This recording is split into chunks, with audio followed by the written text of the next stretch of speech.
Hey everybody, and welcome to International PechaKucha Day, our third annual event, and we're really excited to come from Tokyo, and we're here to love you all and have a really fantastic 24 hours. Yay! Way. Love and optimism all the way. Okay, 3, 2, 1, let's get this on the road. Woo! Happy birthday, PechaKucha! Happy birthday, PechaKucha! Yeah, we're having a few technical issues as always. That's the nature of the event, but we're happy that to welcome you all here. And this is Astrid Klein. And this is Mark Dyson. And we're the co-founders of PechaKucha here in Tokyo. Okay, so we've got an amazing lineup of over 100 presenters from 50 cities around the world. And it's been, we want to say a huge thank you to everybody that's managed to help us put this on. It's always, you know, a big production, and we're super happy that, you know, we've managed to pull it off.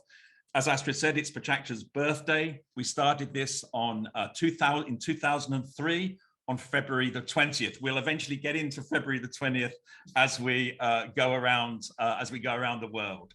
So, a few things to just to let you know. There'll be a short break every hour. We've chopped it down into hour segments as we go around the world. We're fine on YouTube.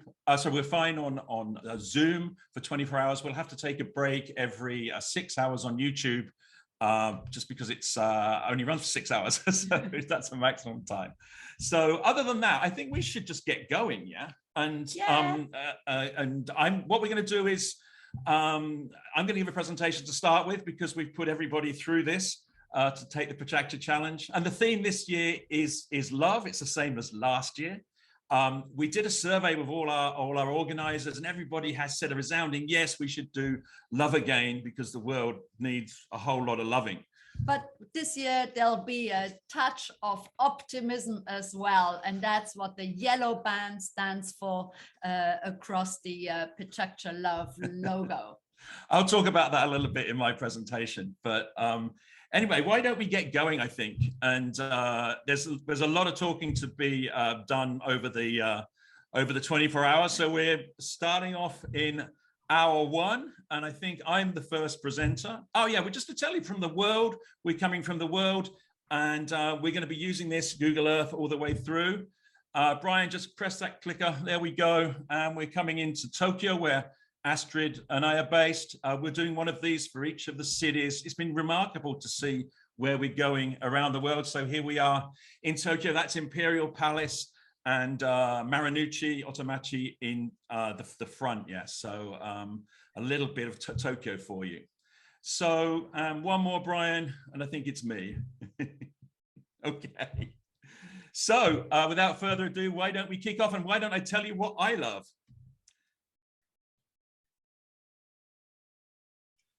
So we, the whole office here at Klein Dyson Architecture, love architecture. We've loved it since we were growing up. It's a real passionate thing, and that's what gets us out of bed every day. We don't do a job, we do our hobby, and we absolutely love it. This is one of our buildings in Tokyo. It's called Ginza Place. It's in the crossroads, the heart of Ginza, and you know, opened 3 or 4 years ago.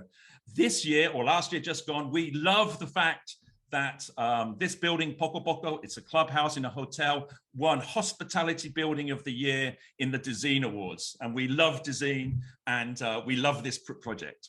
And we love the woods.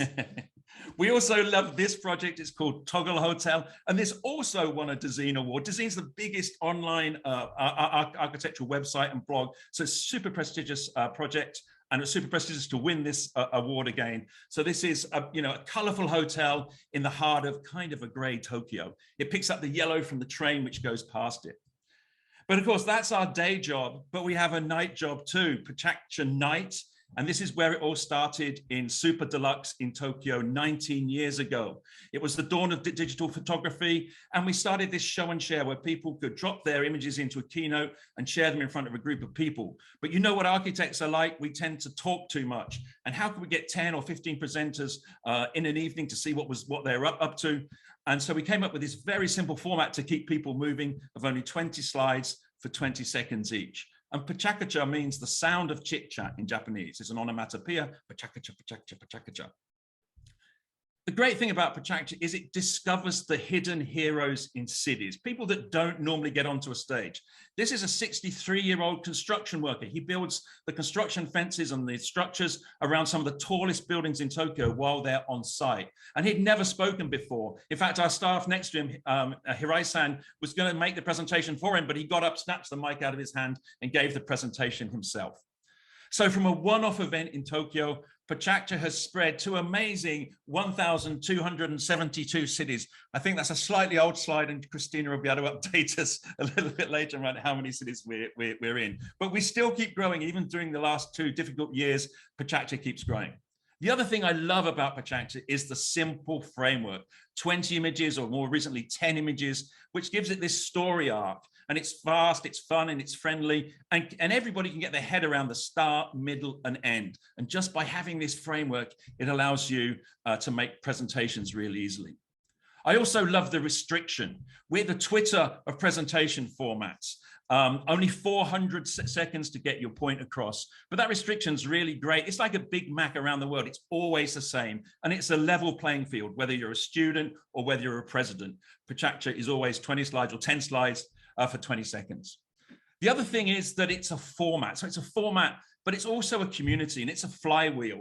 The format encourages a community engages the format. And so many times you put an app onto your iPad and it's gone, you never use it after a couple of months. But PechaKucha, 19 years later, is still going.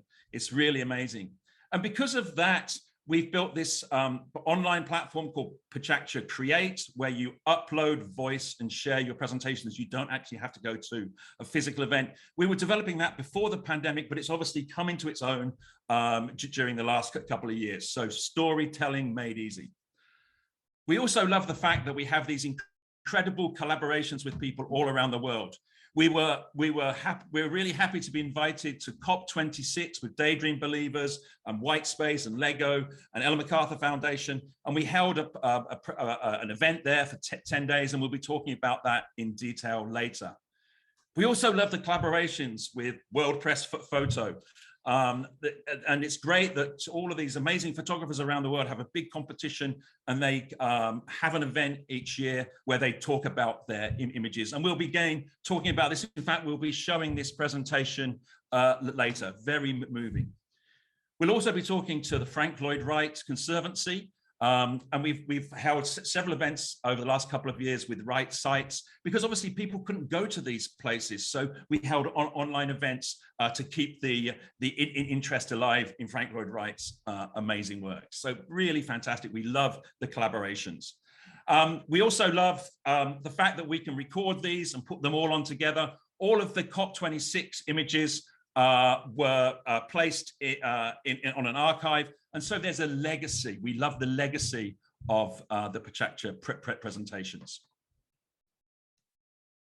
We love the fact that it's actually a word in England. It is an official word. It's in the Cambridge Dictionary. It's the dictionary I took to university with me. I've still got it, and the fact that PechaKucha now is in there. It's changed what it means. It means the sound of chit-chat Japanese. In English, it's a short presentation format. We love the fact that it's in the dictionary. So as Astrid mentioned earlier, last year we held the first PechaKucha Love-In. Love is a really, as I say, everybody needs a lot of love in their life, but it's a really great theme. People can talk about their skateboard collection they love, or their shoe collection. And we had one day, hundreds of presentations, thousands of connections are being made.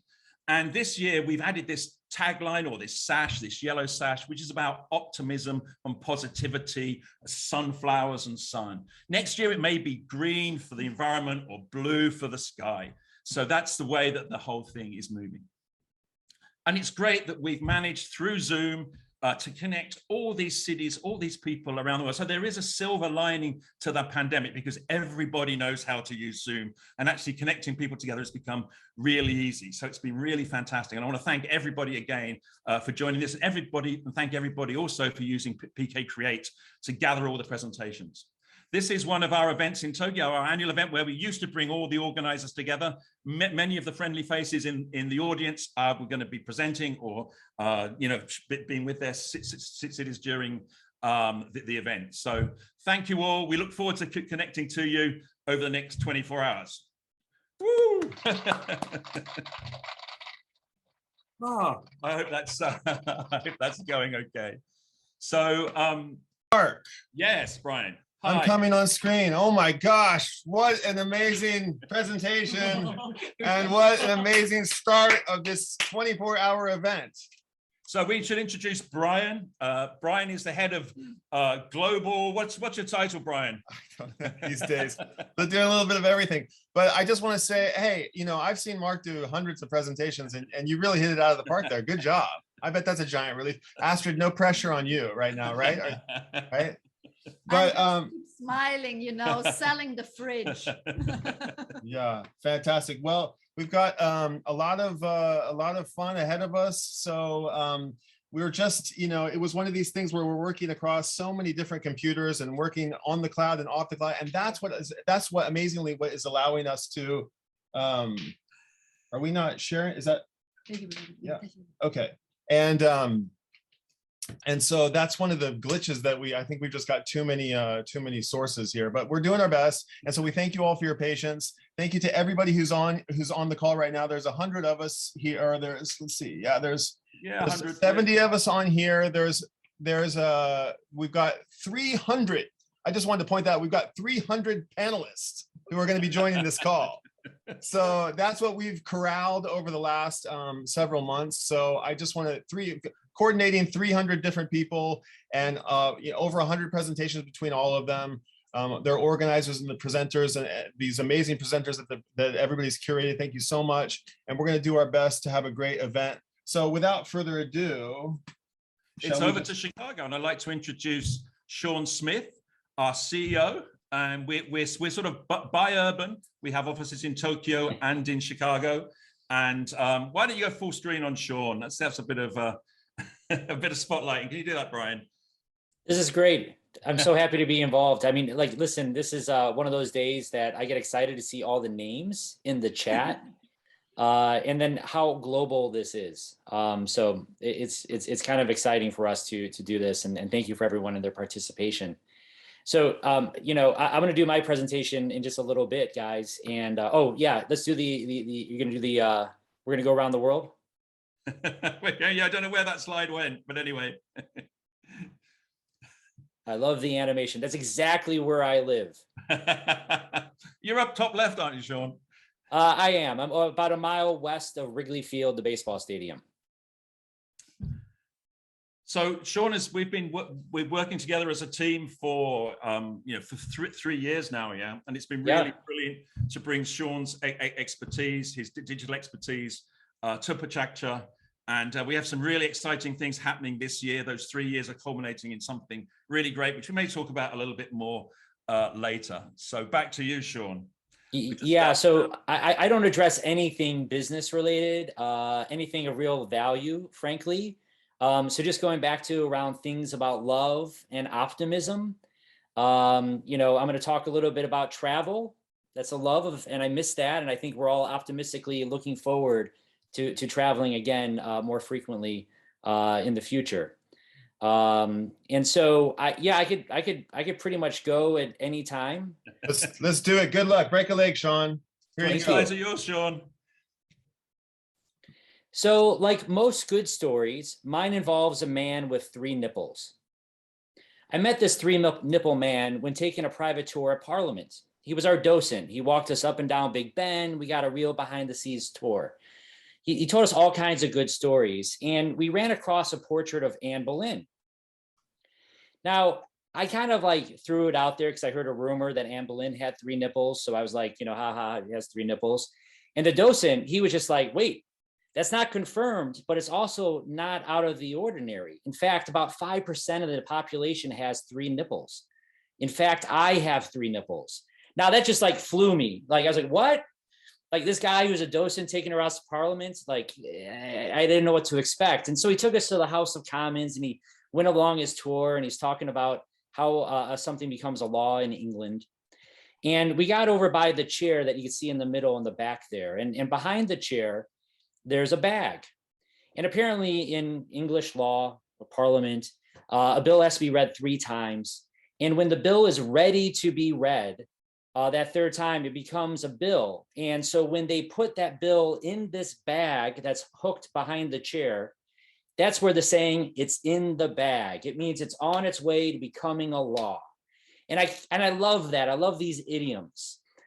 Something that could be so literal, like in the bag, could then evolve over time in the English language to be more figurative, right? Like the example here, I got a job in the bag. And so, you know, I hear the story and I'm like, hey, this is great, but can I really trust that guy? Is he kind of pulling, you know, my leg, if you will? So of course, what do? I go to Google and I try to look it up. And I saw a couple of sources where for sure, it's sure enough, it's referenced to Parliament. But in the US, I guess the term in the bag became popularized because of baseball. And so what happened in 1916, the New York Giants, they won 27 baseball games in a row. And they had this superstition that the bag of game balls needed to leave the field of play before the end of the game, or else they lose. And that's what made the term in the bag become a popularized statement across the US. So indulge me here, I'm gonna give you some idioms. This guy is Lord Nelson. Sometime early in his career, he lost his eye in battle. And during the siege of Copenhagen in 1801, Nelson was the 2nd commander. And his commanding officer said, let's retreat, but he really wanted to stay and fight. So instead of disrespecting a direct order, Nelson placed the looking glass next to his blind eye and said he didn't see the order. And that's the meaning of the term, to turn a blind eye. Now, to ignore something that you don't want to do, you know, that's what it means. And lots of idioms, they come from war and bloodshed, a lot of poetry actually as well. There's things like, you know, it'll cost you an arm and a leg, means like in battle, you might lose a limb. Another one comes from back here in the States, Native American, these 2 chiefs, when they were negotiating and trying to find a truce, you see them in this picture, you know, they're kind of talking it through, but behind their hat, they have a hatchet.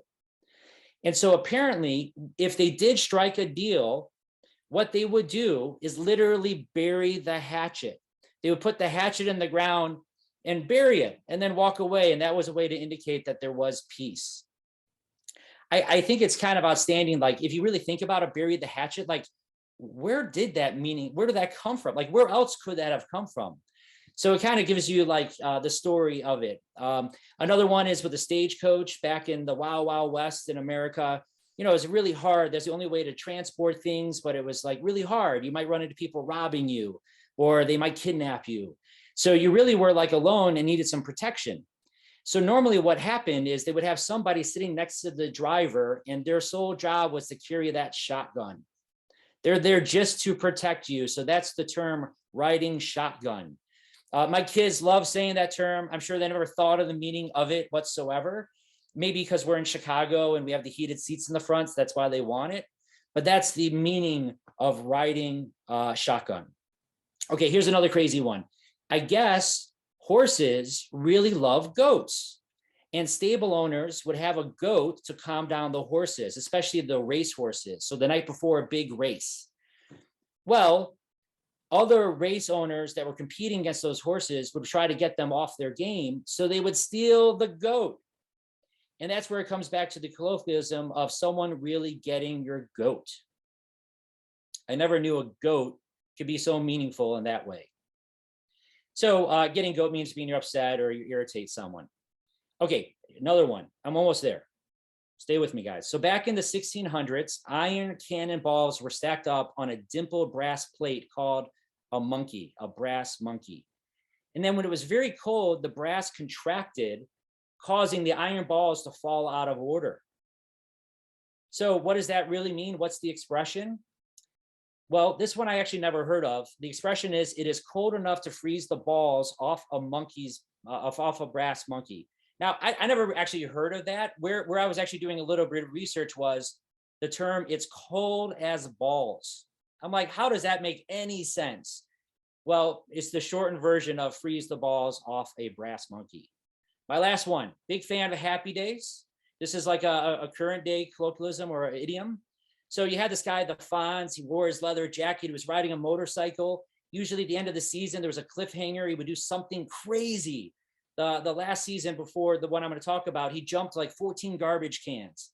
Well, the writers must have run out of ideas because at the end of this one season, they decided, you know what we're going to do? We're going to have the Fonz water ski over a shark. This makes no sense. The guy has a leather jacket on. He's like riding a motorcycle usually, and he's on like water skis. So this is where the term jump the shark came from. And my presentation, Jump the Shark. And just to kind of bring it back to nipples, I just want to say if 5% of the population really has 3 nipples, that means somebody on this call probably does. I mean, you know, ill will. There's a lot of famous people that you're associated with now. Marky Wahlberg, that's pictured here, Zac Efron, Carrie Underwood. So please take no offense to any reference to 3 nipples. Thank you. Woo! Wow. Amazing. It's not amazing, Mark. It's the most not like I love like the next one just to set Astrid up like by beering. Like she's gonna say something lovely and profound that adds things to the world. This was just, you know, honestly, again, I just like to have fun. I can't wait to go travel, and that's where my mind led me. Don't worry, Sean. You know what's so nice about all these PechaKucha presentations? That they're so surprising. You know, there's not 1 minute of boredom. So yeah, you know, I knew the one about the goats and the horses. I didn't know the one about the hatchet. I'm going to be using that when I get home. Yeah. So. I also sprinkled in, I don't know if you caught it, but like 10 other idioms along the way. I never realized how many of those I use in my everyday speech. Right. Yeah, in the bag, in the bag. It's in the bag now, Sean. Done. And the brass monkey one was good. Yeah, that's now I really have learned something. Yeah, and I think everybody's heard this a million times, but you know, PechaKucha really is like a box of chocolates. You don't know what you're going to get, which is the fantastic thing about it. Keeps everybody surprised. I was thinking trying to find an idiom then, but I couldn't get. You just got there. Great job, Sean. Thank you, Brian. Are we ready to keep the show going, Astrid? Yay! Off we All right, go. Astrid doesn't present all that often, so I'm quite excited for her presentation. So I know I have a little sneak preview of what she's presenting on, but it has to do with the color that you're seeing all over the place, and I won't steal her thunder. But Astrid, without further ado, here we go. Astrid, as they say. Alrighty. The 20 slides are yours. Off we go. Yes, it's about the yellow, and we love color. And when Mark and I yonks ago came to Japan, all their name cards were white. And of course, we wanted to get some attention. So we decided that our name card is gonna be yellow because it's friendly and, you know, smiley faces. It's all about yellow.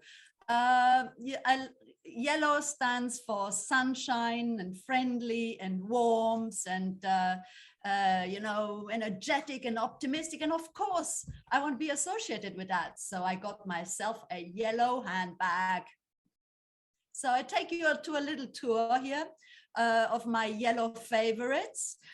This is the family car. You can see my husband there in the back and my daughter with her freshly minted driving license driving our yellow T5R Volvo wagon. And yes, people in the traffic watch out for it. I mean, it's a color of caution as well. Not all pencils can be yellow, so I thought, well, you know, in order to get a bit more yellow on my desk, we'll have a yellow pencil holder. And lately, the ultimate yellow health food.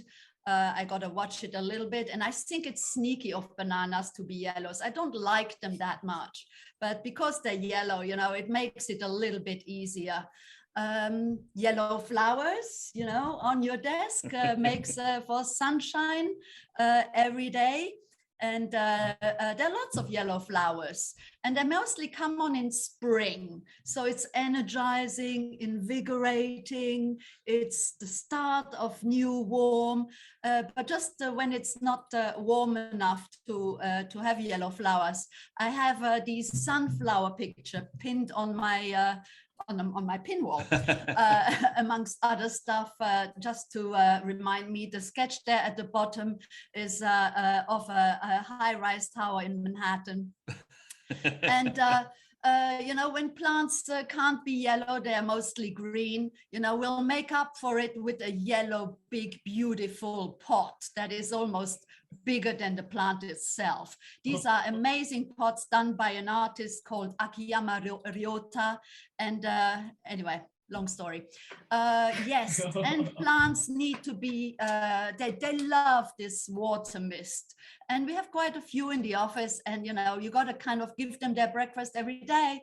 And, you know, if the mister is yellow, it makes it easier. Down there at the right bottom, you have the architecture rule book, very important to find that book. That's why it's yellow. And I found also kind of, you know, the top of shelves is always a bit boring.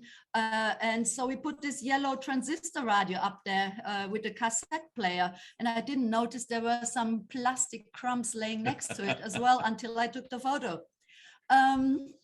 Artists, of course, like Julie Baker here in this painting, uses yellow very effectively in the center of the painting, where the window towards the outside is, where the sunshine is, where the brightness is. Yellow, yeah, I mean, magazine rack, you know, this is the book of the week. Extraordinary chicken, looking very beautiful on the yellow table. Top. Yeah, coffee table. Shall we call it a coffee table? You guessed it by now, our office has a yellow floor. You know, the guests come to our office to have meetings. They love coming. I always thought it was about the coffee, the good coffee, but now I think it's more about the yellow floor. And we make them feel special by sitting on yellow chairs. Who has yellow chairs? You know, people are afraid of them because they get dirty and so on, but it's a bit kind of throne-like, you know, close to gold maybe. You know, it makes you feel special.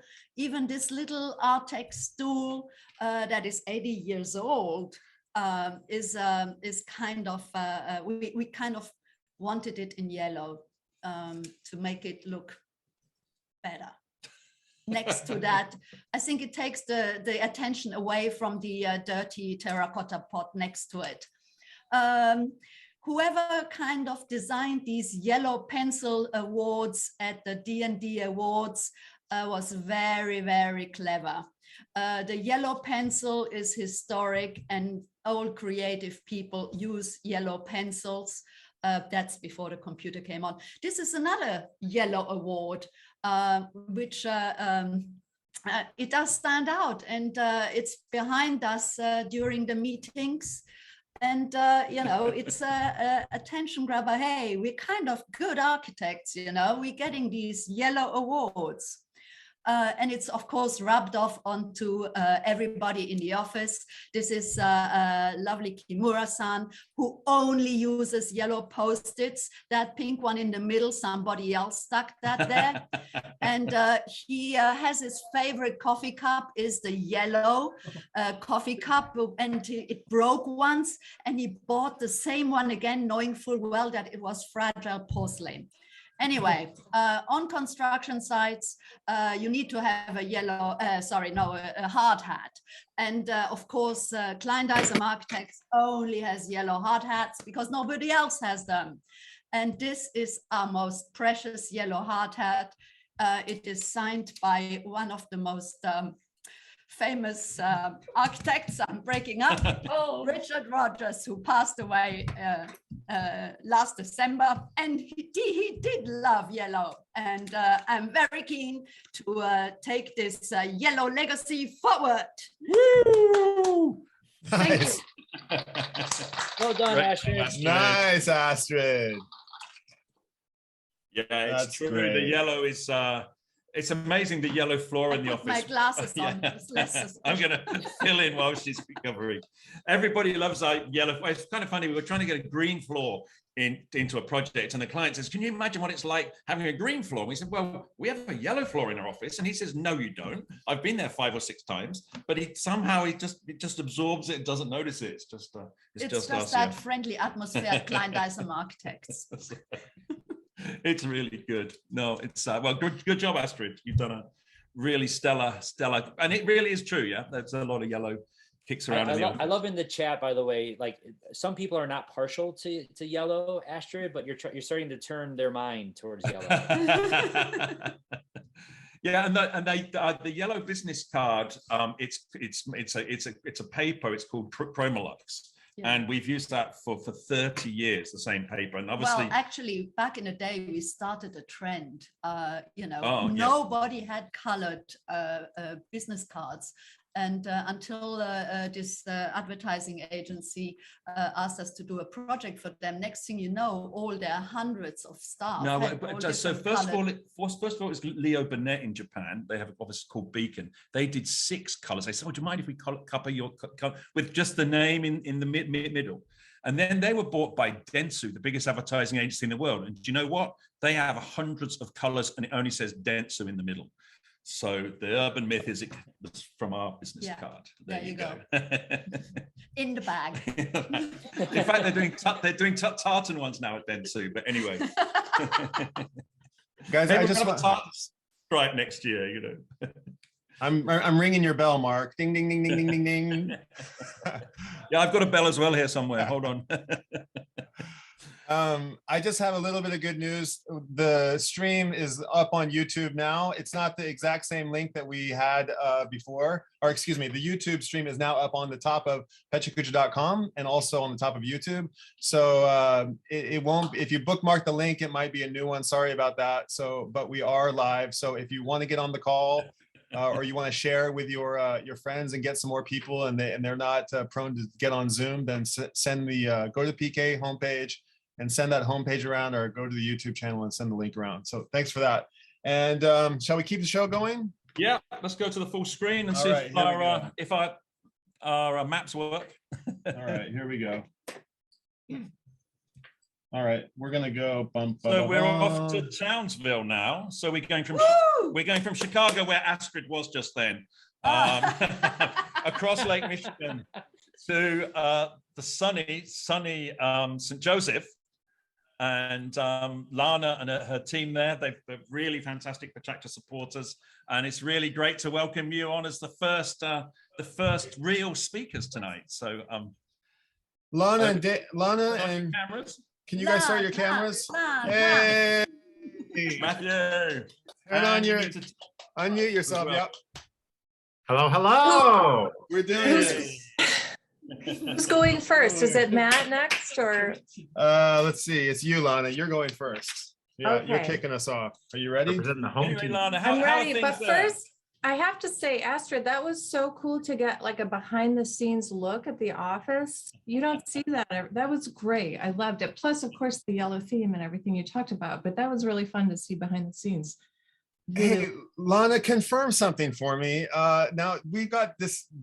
Lana has an alternative identity known as several, actually. One of them is Bonnie Boleyn, the news reporter who's coming to your home and reporting Lana's home improvements. And she has another character who appears from time to time who's very European, and she's got a funny accent. And I have a feeling she's based on Astrid. That is. Is that not true? So, Astrid, it is in part you with a little Leanne Ford with like a Give us a little taste of it, Lana. Just a little taste of it. Well, her voice comes up in the PK, but yeah. Uma, Okay. Uma Schlerman. Okay, all right. I'm trying to have like a little German accent, but it gets all mixed up. It goes all over the. Okay, let's see here. We're gonna get this. Okay. Are we gonna go again one more time? Oh, Yeah, we can go maybe one we more are. We're time. gonna go one more time. All right. Long time to make, Brian. Let's get the most. Let's get the most out of them. All right. That's fun. Yeah, it's amazing. Okay, Yep, here there's we the go. river. Bum, bum, bum, bum. St. Joseph in the house. And number one, Lana De Francesco. Hey. The 20 slides. Lana, you ready? I'm ready. Go All for it. right, here we go.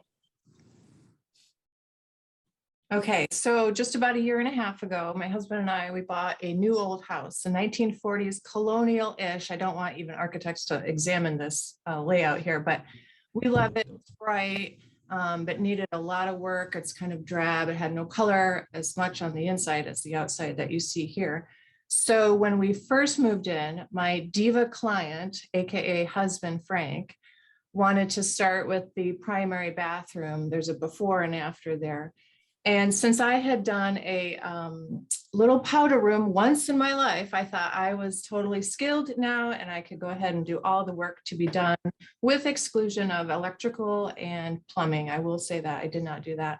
So remodeled this, and the Uma Schlerman interior designer in me wanted like a wild Art Nouveau wallpaper, black, you know, den-like wainscoting around. And there's also another character in me that is a contractor named Joe Blow, and he is not afraid of any kind of dirt and demo. So all the work you see is work that I did.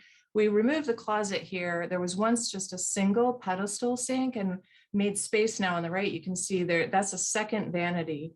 So we have like a his and hers and really zhuzhed it up. So the bathtub surround, I actually just went with all white to kind of mix in a little bit of modern with this Art Nouveau thing that I was like completely obsessed with during the designing of it.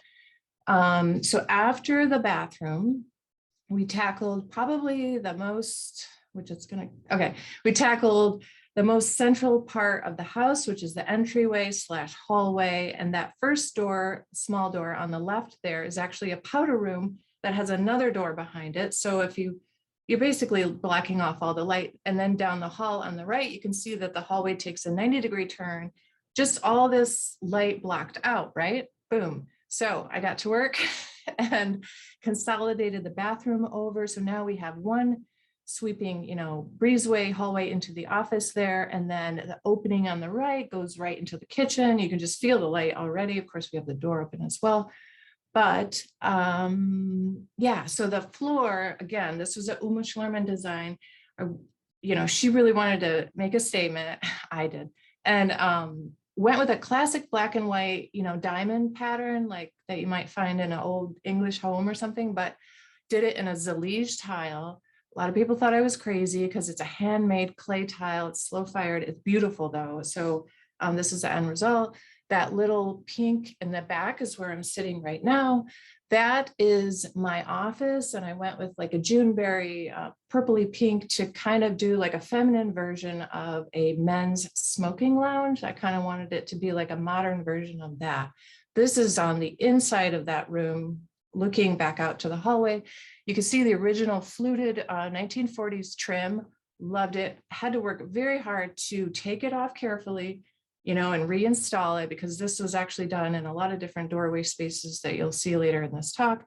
There's my little dogs. So when we first viewed the house, my husband said, I want to take down that wall. And I thought this was like a pipe dream. We're not really going to do that, right? We're just going to, like, you can see with the subway tile, that is the kitchen. And then behind that is the dining room. I did not think that we would ever remodel so much, because I knew it would take a beam, but we did. Now ignore those bar stools for just a minute, because we're still working on things, but you can see that it's all one big space now. There's so much light, and that former hallway space is now picked up as a pantry. That was a hallway. That pantry didn't exist. I'm very proud of that. And the door that you see was actually a storm door that the previous homeowners, and then it was also bank owned. So it just sat like unattended for probably, I don't know, a year. But anyway, this door was outside in the backyard. So I cleaned it up, wood fill, paint, you know, new hardware, and it cleaned up beautifully. It still has a lot of character to it, but I like that. You can kind of see it on the right of this photo here. So this is a little bit better view of the kitchen. have an island. I want you to take notice of that built-in bookcase in the center behind the faucet there. But yeah, that blue hole, like that's the entry back to the front door. So yeah, I just went with a white quartz to kind of be bright and sunny. So the bookcase is actually a hidden door because I have this future dream of having grandkids like running around and seeing like a hidden passageway. And I painted that hallway going downstairs to be dark green and kind of amp up the cave vibes. It's so fun to have a hidden bookcase. Highly recommend in any renovation that anyone does. So this corner of the dining room turned into a coffee bar. First of all, it's super cool to have a second sink. I feel quite fancy with my second sink in the kitchen, but the HVAC from the wall that came down had to go somewhere. So we put it in this corner. And I thought, how can we be creative? I put brick, sorry, I just switch slides. I put brick to make it look like a chimney. This photo really doesn't need a whole lot of explanation. I just love brass and I wanted to like absorb and just appreciate this beautiful, cute little gallery rail on the shelf. I think it's an easy way to kind of dress up anything like a bookcase or whatever. So this photo gives a really good view of how narrow and small the kitchen really was. Basically, the width of those two windows was your workspace triangle, you know. And now on the right, you can see that we have this beautiful marble that I just cannot even get over, and leading to the workspace of the stove. So, okay, this was a lot of work, and there's still a lot of work to do. I have a lot of trim to do, but the effort and the dirt and the dust that went into it, like our own sweat and tears, you know, was so worth it. We enjoy cooking and being together and, you know, gathering space. And our final photo is more of the during, because I didn't share a lot of photos of the during. I just wanted to end this PechaKucha by saying that it is possible. Someone who had really only done a few things of home DIY stuff, like we made this amazing kitchen and we're very happy, and that's it. So, Well done. thanks. Oh, Lana, that was awesome. Oh, how beautiful, Oma Schlurman. Thank you. You know, super nervous because I know that you are designing. Oh, no. You know, it's so nice that you've done something that you love, you know, because now every morning when you get up, you love it even more being in a place which you so much like. Astrid was oohing and ahhing all the way through that, and we had to turn the mic off, you know. So no, seriously. Thanks. Yeah. So, and that's as you say, and because you put all your sweat and tears in it, it endears it even more to you. So perfect love presentation. Not so sure about that hide the place behind the bookshelf. What was it? The book. Oh, the you gotta go with that. That sounded a bit scary. But it's so fun. It's so fun. By the way, in the chat, they're talking about how you need your own HGTV show. Oh my God. Seriously, Lana, everyone over in Michigan is telling her that. I know, like, my whole family is like, did you see Lana's most recent post? I know, they're hilariously funny, but the content's fantastic and it's so delightful. Yeah, really great use of color. Great comedy, like really high. It's great. I love it. I'm like ready for the YouTube channel myself. Yeah. Okay. Keep it rolling on. Hey, guess what? The decks are all working, Mark. I got the decks all working now. So this is it's coming around. I think it was just an iCloud syncing issue. So anyway, Matthew. Yes. Are you ready? Here we go. Are you ready? Yeah. I am ready. Let's so do Matthew, this. yeah, Matthew he's well, Lana, give us a little intro. Is Lana still on the? Where'd Lana go? Lana, introduce your co-host and co-presenter a little bit. I am happy to. So Matt is at the Krasl. He's amazing. He's kind of the backbone behind all of our marketing of PechaKucha here in St. Joe, Benton Harbor. He's insane. He's so good. So he's been on the team for a few years and he lives in Bridgman, technically. I don't know what else should. Okay. I think you're good. Okay. Let's see here. All right, here we go. All right. All right. Matthew, I've been keeping an eye on you on your social feeds, and like I am super excited about this presentation. So, yeah, are we ready? I'm ready. Let's do this. I grew up with really amazing grandparents. When I was a little kid, my brother, my sister, and I would all travel to Detroit every summer to stay a week with my grandpa and my step-grandma, Liz, in their suburban home in Michigan's suburbs. When we would visit there, it was just such a fun time as a kid. I remember going on their boats, going out to eat, running around this massive house and singing off key. And we were always doing these just crazy fun crafts. And while we were doing this, my parents would go off and kind of get a chance to do, whatever adults did when they were kid-free in the mid to late 90s. Now, one very important thing you should know about me is I am a very eccentric person. And these personality quirks were absolutely encouraged by my grandparents. And I particularly loved my step-grandma because she would always go along with all of these fantastical ideas I would bring every summer. Every evening when we would visit Grandpa and Liz, we would all sit down, watch television and movies together. While all of us were focused on, Pink Panther and other classics, or, maybe the Rugrats in Paris, Liz would sit down, pour a drink, pull out the big bag of yarn, grab her hook, and begin to crochet. A quick terminology lesson for you, so we're all on the same page.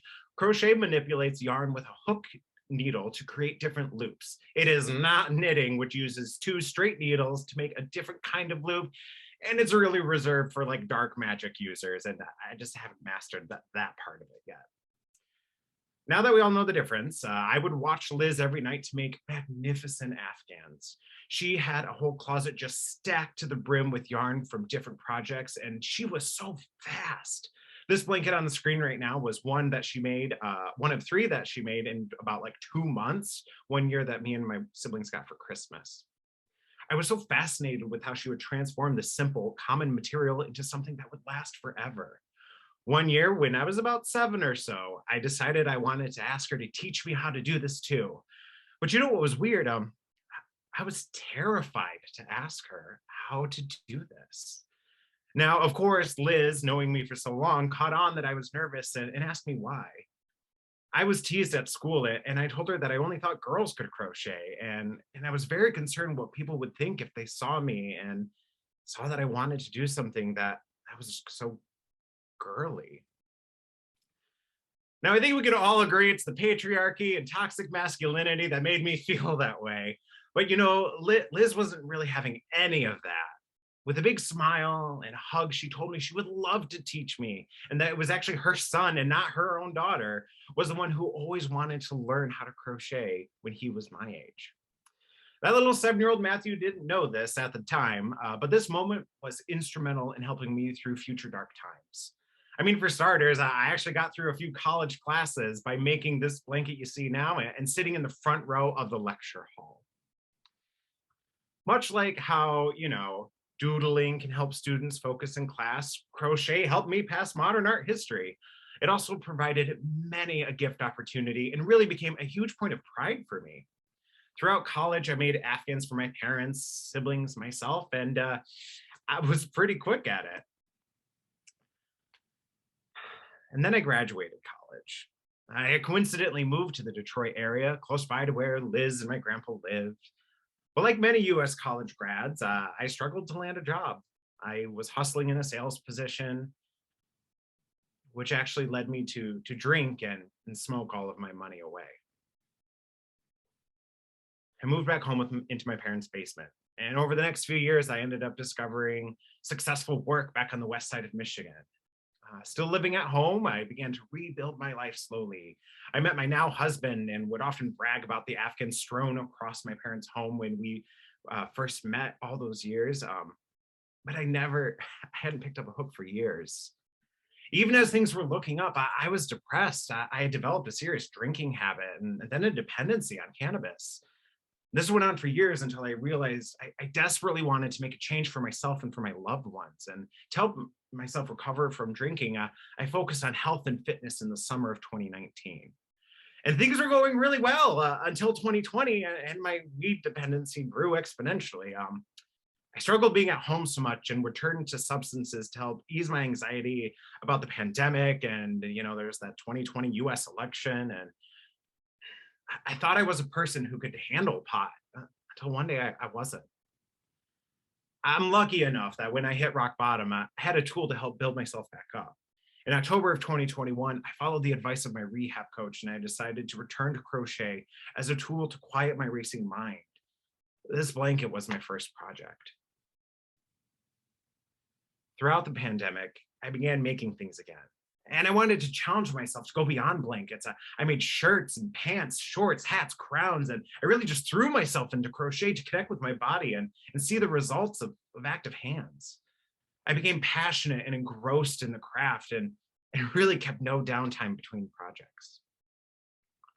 On this recovery journey, I've discovered so much more about myself. I began to have feelings I was suppressing and realized that I don't need to be loopy to enjoy the world around me. I felt whole and validated in a new and profound way. The growing list of commission is also helping a lot. As of today, I am 137 days sober. I've used crochet projects to strengthen my mind-body relationship and also reconnect with something that brought me childlike joy. One question I get now is, when will I open my own Etsy store? And the answer I still have is soon. I love this craft Liz taught me. She passed away in December. So thank you, Liz, for loving me, for teaching me to embrace who I am, pursue hobbies despite what others think, and giving me the tools to get through some of the toughest times in my life. Thank you, guys. Wow. I mean, that was a roller coaster. That was amazing. Wow. Thank you. I mean, it was like, how many turns? And every time I was like, no, oh my God, there's like another thing coming about you that I'm learning, Matthew. It's amazing. Thank you for the story. Thank you. Yeah, thanks for having me. Somebody said in the chat that's real storytelling, and it really is. Yeah, that was really moving. It wasn't what I was expecting. Yeah, we saw all these glamorous pants and colorful pants. Where are they? Where are they? I have some of them. Actually. Come on, bring them over. Okay. Oh gosh, you guys. Okay, so this is my first sweater that I made. This is for my husband. Right. So that's there. The shorts that you saw in there, I have. Yeah, they're right so here. cool. They're so cool. More shorts right here. Right. My pride scarf. Get Etsy going. We need that matches this sweater that I'm also wearing. Woo! Oh gosh, and we have scarves. And then could have worn it the other way around today. Yeah. I did, yeah. And I've also just got like all of the hats. This is my little buddy for a crown that's been hanging out with us. And I actually, Lana said I work at an art center, and so the piece you see behind me is actually a crocheted artwork that I made and had in our members exhibition, and it was all about kind of this similar topic too. And it's just been such like a great journey and experience to be able to share with everyone. So I want to thank you guys for the chat here. I'm sure you discovered a whole new world with lots of people loving you, right? Yeah. Isn't that cool? That is so cool. Totally it's wonderful. Well done. Well done. Thank you. Thank you. Keep at it. Is anyway, crochet is definitely on its way back, maybe more so in Tokyo than anywhere else, where people are a bit more outgoing in terms of fashion. I just the other day I saw this guy having a black coat, but the arms were made with the typical crocheted squares that you patch together, the little ones. I mean, like these? Really colorful. Yeah. And these are gonna be pants. Yeah, go colorful. Like, I mean, I can't say enough, Matthew. Thank you so much. I also like those dresses. Fashion comes back. They say every 20 years. I think it's about time those dresses come back. I know Christina would look lovely in them, right? Yes. Christina's around somewhere. We'll introduce the rest of the team soon. Thank you so much. We're almost on time as well today. I want to chime in real quick, Marcus. So when is our birthday? When is PK's birthday? When was PK born? 20th of February. Tomorrow. 20th of February. When we end up in Japan time tomorrow, it's going to be the 20th of February. Today's the 19th in Japan. And for our crew in St. Joe, it's the 18th. They're actually at the end of their day on Friday night. So that you are helping us to make this a 3-day spread across the 24 hours. So that's pretty cool. And yeah, so thank you guys so much for stepping up on the other side of the day. I think it's a full moon tonight, so go get a little taste of that. Well, And, for all of us here in the States, we always love how you guys are in the future. And so we look forward to joining you one day. Right. You'll catch up eventually. Maybe you Well, won't. for those architectural deadlines for international competitions, we're really glad that you're in the past. You're in the past because it gives us a few more hours to submit. Okay, well, so long to hour one, you guys. Everybody who's staying on, we've got 23 more hours. 1 hour down, 23 more to go, right? And you're welcome to stay on. We've got great cities on for the next hour, and I'm going to bring them on here in just a second. And stick around, come back, pop in, pop out. We're going to be going all day. You can hear some creativity, see and hear some creativity from all corners of the globe. So bye hour one, and let's go ahead and take it. Bye guys. Here we go to hour two. If you go to the thank you slide, Brian. Yeah, that's good. We're going to go from St. Joseph and get ready for our next presenter. Over. Poster break. We'll do the poster break. Hit the next thing, Brian. Yeah. So one amazing things with PechaKucha is you can hit forward again. Yeah. Next Okay, one. here we go. And they're on timers, these ones. So it's amazing that we get literally hundreds of posters each year from around the world. The graphic quality is amazing. And it's incredible, the creativity, and we wanted to showcase that. We're going to do 4 or 5 every hour. They're up for 7 seconds. This is Baton Rouge, but really great colors and just really great themes that come through. It's just incredible every day. This is in Bogota, and they'll be on later. Lovely. So yeah, nice. I'll maybe make them a little bit longer next time. It's a bit short. Okay, Brian, you can press keep going. So welcome to hour 2 of International PechaKucha Day. And I think there should be here we go. So we've already landed in, we're going from Tokyo, where we are now, to Australia, and we're going to the Gold Coast, and to Townsville, which is just off of the Great Barrier Reef. So there we are, and welcome to... We want to say hi to our Townsville friends. Yay. Come on screen, guys. Oh, you know what? I turned their videos off. That I might need to turn them back on. Where are you guys? Let's see. So it's Keith and Tanya in Townsville, and also amazing PechaKucha supporters. You've been with us for many years, and you've been to Tokyo for our global get-togethers. Hey, everybody! Oh, I love my big PechaKucha family. I love my family. Hey, hello. How are you two? Hi there, everybody. Hello. Wow. Come up, everybody. Hi, Welcome, Mike. family. Yes. Come in. Gather around. That's a good shot. Hey, Keith. This is Keith. Where's Boyne there? Boyne, come over here, Boyne. Yeah. Oh my God, it's a huge crew. Yeah, mate. We've been making pizzas for the last 2 hours. Boyne, come on in. Hi there, Boyne. Look at how big he is now. Oh my God, is that Boyne? You can't even You fit in don't the fit into the screen. screen anymore. Wow, brilliant. Absolutely brilliant. Oh my goodness. Somebody said in the comments they're really jealous of the weather you've got there. We are too, yeah. Up in the northern hemisphere for us. You're down there in the south, yeah, where it's summer. Where are you going into autumn now? No, we're still in summer. We've got another roughly a couple of weeks of summer. It's 26 degrees at night, 32 during the day. Beautiful blue skies. Went for a swim this morning. We've been making pizza, all of us, for the last 2 hours with the pizza oven. So. Send some up here, please. I'm getting hungry. How's avocado and rambutan and life? How's the farm? How's the life? Yeah, mangosteen will be picking in a week or two. Rambutan, not so sure this year, but we've got someone who wants to buy the farm. So if you want to visit, you better come quick.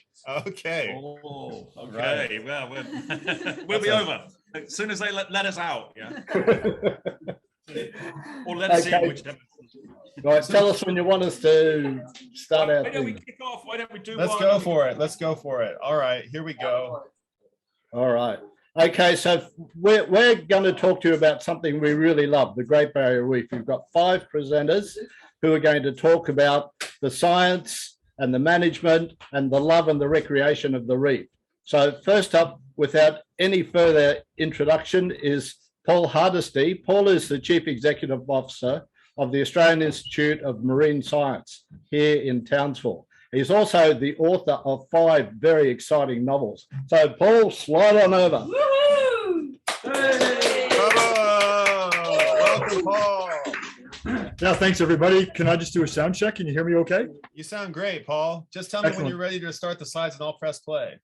Okay, well, yeah, the title is Meet the Science Agency that's been monitoring and studying the Great Barrier Reef for 50 years. Ready to go, mate. Thanks. Hi, everybody. As introduced, I'm Paul Hardesty, CEO of the Australian Institute of Marine Science, Australia's national marine research agency. If you love something and you want to see it grow and prosper, you need to understand how it works so that you can look after it. Australians love the Great Barrier Reef. It's the world's largest coral reef complex. Over 2,300 kilometers long, it's the size of Japan or Italy. From the air, it's breathtaking. I'd like to just now quickly acknowledge my colleagues who've provided many of the images for this talk. And beneath the water, it's even more spectacular. Home to a dizzying array of fish, sharks, rays, whales, reptiles, and crustaceans. It's one of the planet's most diverse ecosystems.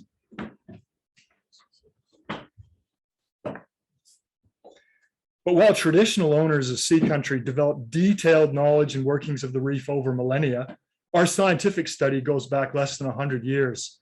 In 1929, Sir Maurice Young, pictured here with his wife Maddie, led the first ever scientific expedition to the Great Barrier Reef.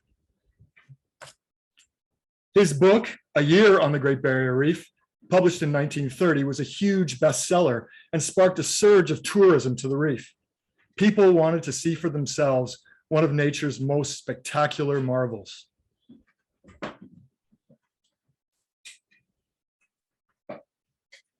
By the late 1960s, with tourism booming and the impacts on local reefs already being felt, Australia realized that it knew almost nothing about the Great Barrier Reef. At that point, we didn't even know how corals reproduced. So in 1972, Prime Minister Gough Whitlam's government created the Australian Institute of Marine Science by an Act of Parliament. Its role was to monitor the health of the reef, understand and catalog its diversity, and importantly, advise government on how to protect it.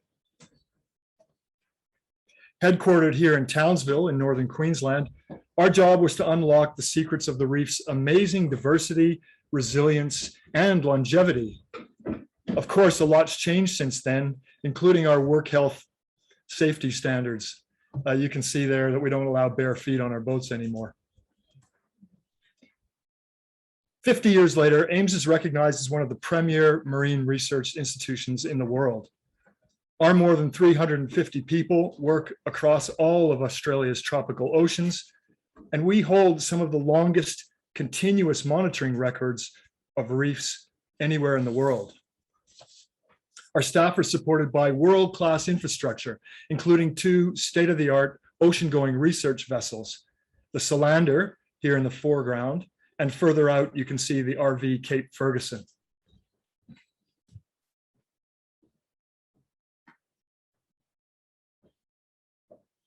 We also deploy a wide range of technology to help with our research, including underwater vehicles, autonomous surface gliders, drones, and artificial intelligence image analysis systems.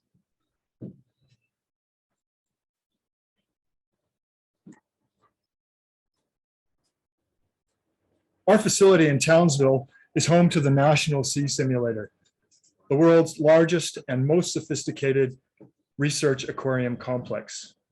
Fully automated, able to control water quality and temperature to superfine tolerances in real time. It's a game changer for modern marine research. We also work closely with traditional owners of sea country and have recently mandated the requirement of free and prior informed consent for all of our projects. Together, we're combining traditional knowledge of sea country with Western science to create better outcomes. The Great Barrier Reef right now is under threat from 4 main sources. The first is cyclones. They can have a devastating impact on coral reefs, especially the more delicate species. And under climate change, we predict cyclones will become more intense in the future. Second, deteriorating water quality. Runoff from the land can carry sediment, chemicals, and nutrients into the nearshore waters. And all of these things can have a detrimental effect on coral health.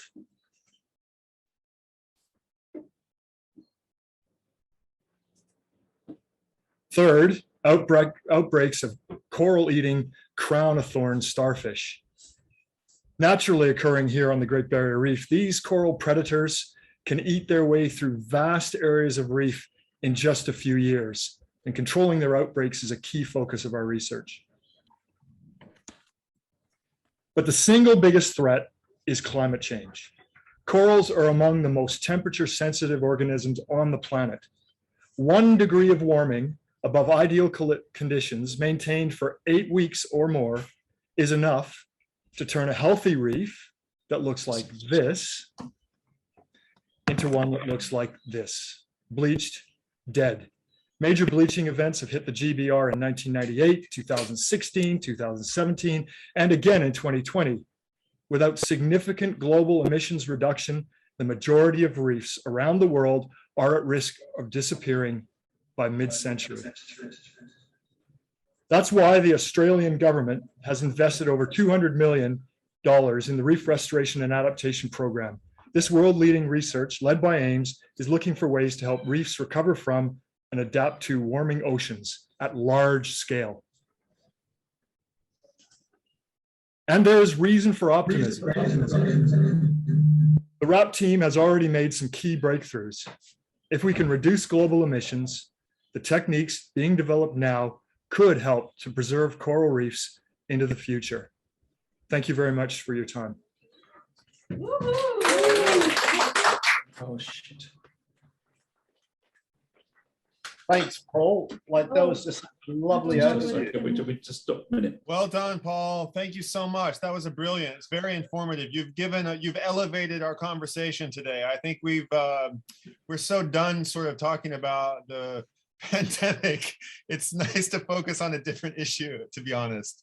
But yeah, you've really brought some wonderful insight to the ecosystem there. And you make us, it's like I learned once, I may never see a tiger in my life, but I'm comforted knowing that tigers exist in the world. And though I may not ever make it to the Great Barrier Reef, I pray that one day I'll be there.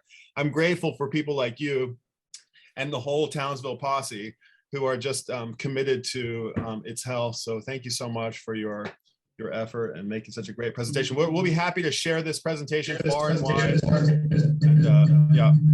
Okay. So yeah. Hi, can you hear us? Sorry, Brian. Are we coming through? Okay. Yeah, you're coming through. We got you. Okay. All righty. Just a few technical issues. Too many monitors. Don't know where the sound's coming from. Sound coming from we've had to swap a everywhere. laptop out, so we're all good. That was awesome. Lovely presentation. Yes, Well, definitely. Didn't know that the typhoons were kind of wiping out the barrier reef so much. Hope there are not going to be many of those I still remember Keith kind of telling about the barrier reef, and it always stuck in my mind as like kind of, yeah, we got to protect it, we got to protect it, we got to protect it, and just it was just good to hear the presentation. Thank you so much. Okay, look, and next up, we've got someone who wants to tell you about how they use it recreationally. Yeah. So Theo's joining us. Theo is my neighbour from down the road. He's also, when he's not piloting the big ships safely through the Great Barrier Reef into port, he's underneath the water free diving and spearfishing. So Theo just wants to tell you, as a personal user, how good the Great Barrier Reef is. So over to you, Theo. Hello, everyone. Good afternoon. Thanks for the opportunity to join in and have a chat to you guys. Theo, thanks for being with us. And I'll say that, you know, you can see here on the screen that we've got a 10 by 20 here. I think you're going to do the first shorter format presentation. And I'll just make a quick note that, you know, for a live event, the 20 by 20 format is so great. And we love, it's just the perfect amount to listen to a person present about their passion. But the 10 by 20 we found, you know, in the virtual space is sort of a beautiful little nugget, you know, for making, not, we're all kind of Zoom, you know, we've been on our computers so much. It's nice to have sort of a more compact format. So thanks for taking the shorter challenge. Although I will point out, it required that we find double the amount of content to fill this event. So we shot ourselves in the foot there a little bit, but I'm not gonna stop chatting here. And Theo, over to you. You ready for the slides? Yeah, thanks for the opportunity. Just a minute. All right, here we go. Over to you, Keith, or over to you, Theo. G'day, everyone. My name's Theo. I'm an all-round underwater and above water enthusiast, and welcome on my aqua journey. This picture here illustrates somewhere we've all probably been, an aquarium, and you can see the intrigue of this young boy's face. I had to swap this out because I've got to use my laptop. I like to bring those barriers down and interact a little bit closer, and right here you can see in the wild, you can come face to face with amazing creatures. This cod here is making an attempt to potentially eat my camera. Yeah, keep going. And if you spend enough time in the water, some magical moments can present itself, like this interaction I had with a whale shark just off the Great Barrier Reef here. This large animal was so intrigued by us, it actually came right up and nudged me with its head and kept swimming around in circles. I just have to fit the slide in. Yeah, it's not just the Great Barrier Reef, but all around the world where bodies of water are of importance. This is one of my most memorable experiences. This is a waist-deep stream, crystal clear, full of life in the Amazonian jungle. The use cases are many. You can go and meditate, work on your breathing, get exercise, and just really go and enjoy yourself in the underwater realm.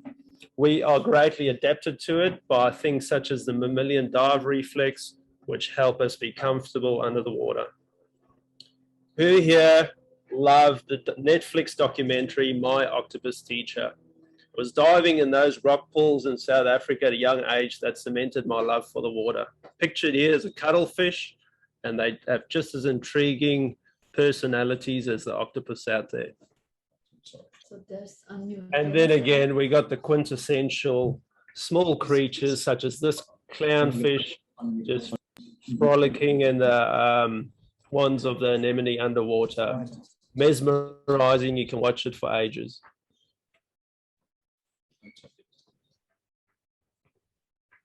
Sometimes you have to dig a little deeper or go a little bit further to find those magical moments, but that's the beauty of underwater adventure. This here is two lemon sharks sleeping under a rock during the midday, almost looking as if they're cuddling while resting up for further activities. And then of course, you get moments like this, that the barrier reef teeming with life. I was drifting down the current here trying to spear a fish for dinner, but I couldn't care less whether I got dinner that night, just amazed by the sheer beauty. Sometimes the stars align and you get lucky and a fish of a lifetime cross your path, and you get to share the spoils with friends and family, selectively and sustainably. Thank you for your time, and hope that intrigued your interest in the underwater world. Hi, well done. Oh, I love those pictures of the fish just looking at you. And then you look back and say, I'm gonna get you. And I've got to say, I've been the recipient of Theo's generosity. He often drops fish up to us in exchange for cassava and bananas from our farm. So, yeah. Fair trade, great way to live. Circular economy. Wow, amazing. Fish, they look so funny. It's marvelous. I'm kind of I'm jealous of scuba divers, because I'm just a snorkeler. I'm a bit scared of scuba diving, but same here. I just free dive. It's a more natural way, and I referred to the Mammalian dive reflex there. Much like the whales and the dolphins, we possess this as well, and it helps us stay under the water longer, reduce our heart rate, deal with gas exchanges, and also give us blood pooling, which supports our organs at depth. So Australia's borders are opening up, Astrid, and there's a bed for you anytime, and Theo will take you. Theo will take you. How has that affected you? Has it been difficult, or has the reef improved because there's less tourism? Has it been That's a good question. Can we hold that question, because our next presenter is from the management authority in charge of it, and I don't know if Holly can answer that, but we'll put her on the spot, not me. Okay. Thanks for your time. Are we ready? Oh, Theo, I have a quick question for you. How long can you hold your breath underwater? 3 to 4 minutes. Wow, amazing. Cool. All right, here we go. Okay, thanks. So next up, as I said, from the Great Barrier Reef Marine Park Authority, so the government institution charged with the management of the Great Barrier Reef, we have Holly Lambert, who incidentally has been a school teacher and used PechaKucha in teaching. But Holly is going to tell us today about how the Great Barrier Reef Marine Park Authority is educating youth around the world in the value and importance of the Great Barrier Reef. Over to you, Holly. Beautiful. I can answer your tourism question after if you'd like. Let's do this, Holly. The 20 slides are yours. Beautiful. Well, thanks everyone. So per the introduction, my name's Holly Lambert. So I'm the lead education for the Reef Authority, which is the Australian government's management agency for the Great Barrier Reef. So I'm here to tell you a little bit about how my team works with schools and partners to foster the next generation to learn and care for the Great Barrier Reef. And might have stolen my thunder a little bit before, but the reef is big. So it, like we said, it covers the span of a lot of countries around the world, and is made up of over 3,000 individual reefs and 600 islands, and has some of the most diverse and wonderful plants and animals. It's so big you can actually see it from space, which is kind of cool. It's big and vibrant and colourful. It's the reason I love it. It's the reason lots of other people love it. And it's valuable not just to us as Australians, but to everyone around the world. So it's actually a global icon and a natural wonder. And as we covered off before, it's unfortunately, like all tropical coral reefs, it's under threats from local issues like land-based runoff, coastal development, direct use from recreational and commercial fishermen, not like Theo, but and unfortunately the greatest threat is climate change. And so these local and global threats need local and global actions in order to build reef resilience and protect the reefs. And this is where our education program that I look after at the authority comes into play. And so we actually work with schools and partners just locally as well as nationally and even internationally in order to generate this idea of how we're educating to keep it great. And so we work locally with a number of schools. We have programs like our Reef Guardian School with the hundreds of kids featured here. And we have over 300 schools in the Great Barrier Reef catchment. And we work with them on various programs, and they even get an opportunity to get out and see the reef on school excursions and contribute to citizen science, which is such a wonderful opportunity for them as kids growing up on the Great Barrier Reef. Nationally, we actually produce a significant volume of curriculum-linked educational resources.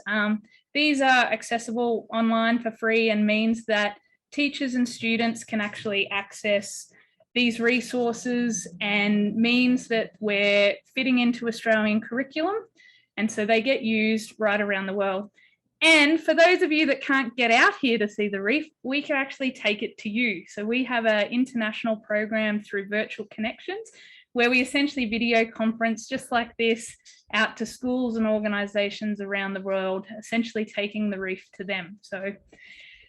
And the reason we find this so valuable is that it's our vision of enhancing reef resilience through partnerships, collaboration, and education to make sure that these guys have a healthy Great Barrier Reef in the future.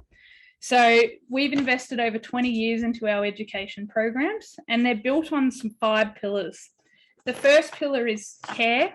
And so we try to foster an emotional connection to the reef. And this is to really encourage students and people in general to have this sense of shared responsibility and ownership over the wonderful Great Barrier Reef.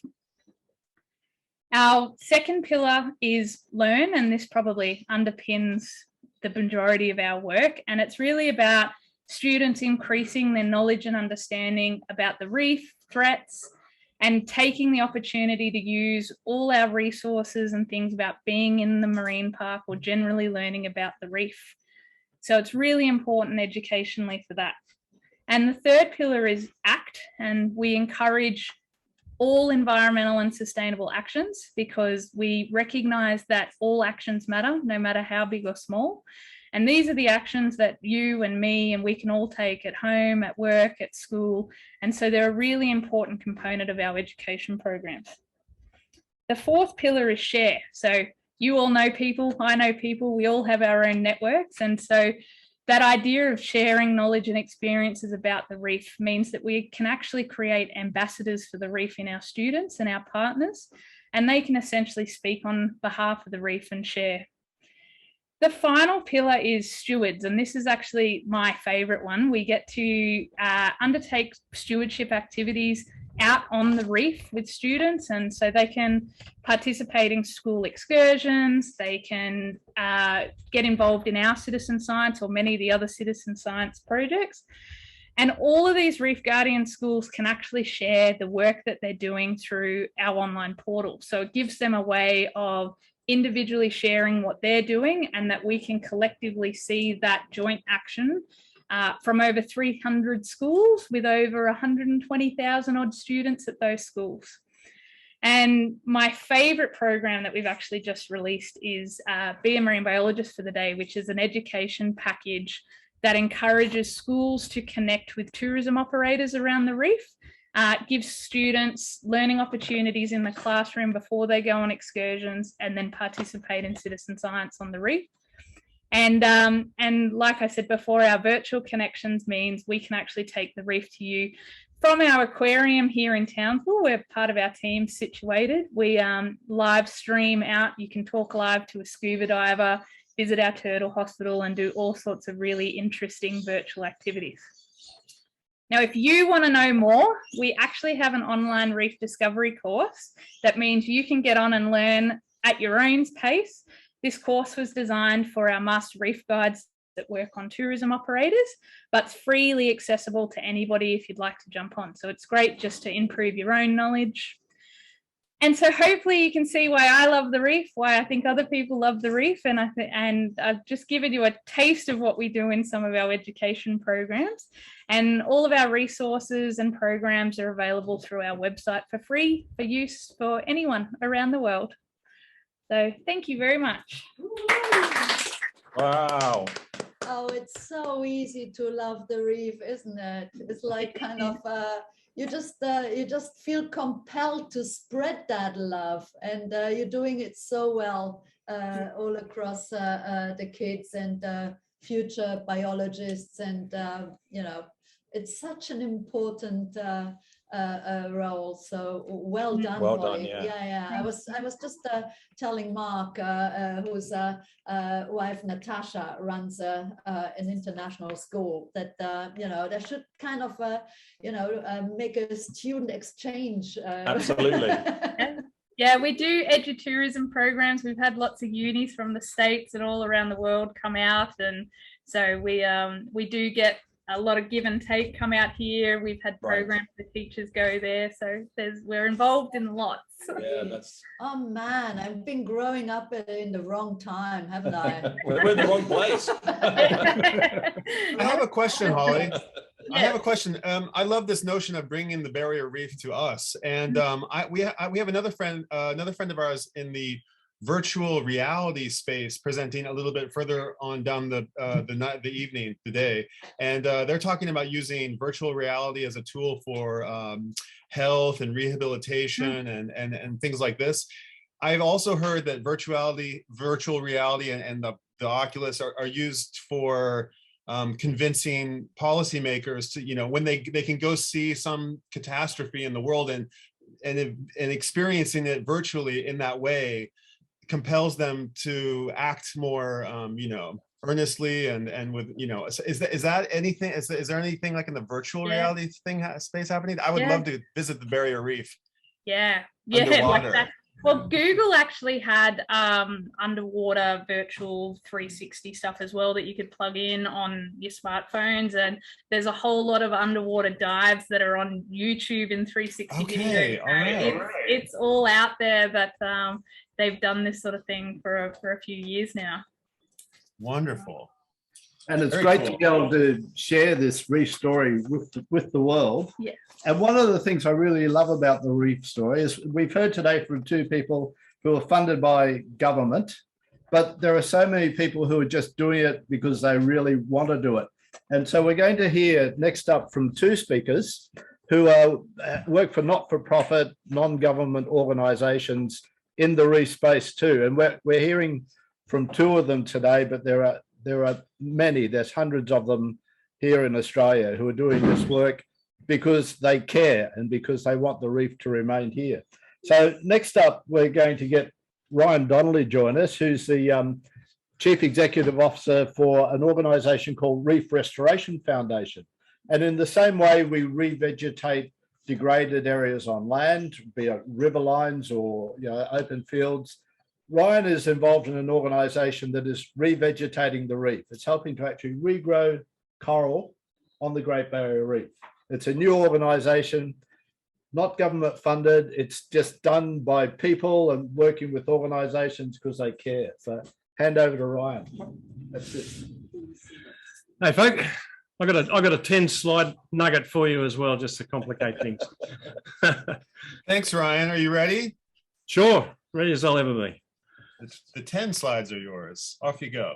Okay, Reef Restoration Foundation's a community-based not-for-profit organisation. So our remit is we grow coral fragments and we grow them into semi-mature coral colonies, and then we plant them back out on the reef. You could say we're in the love and optimism game. Short hiss.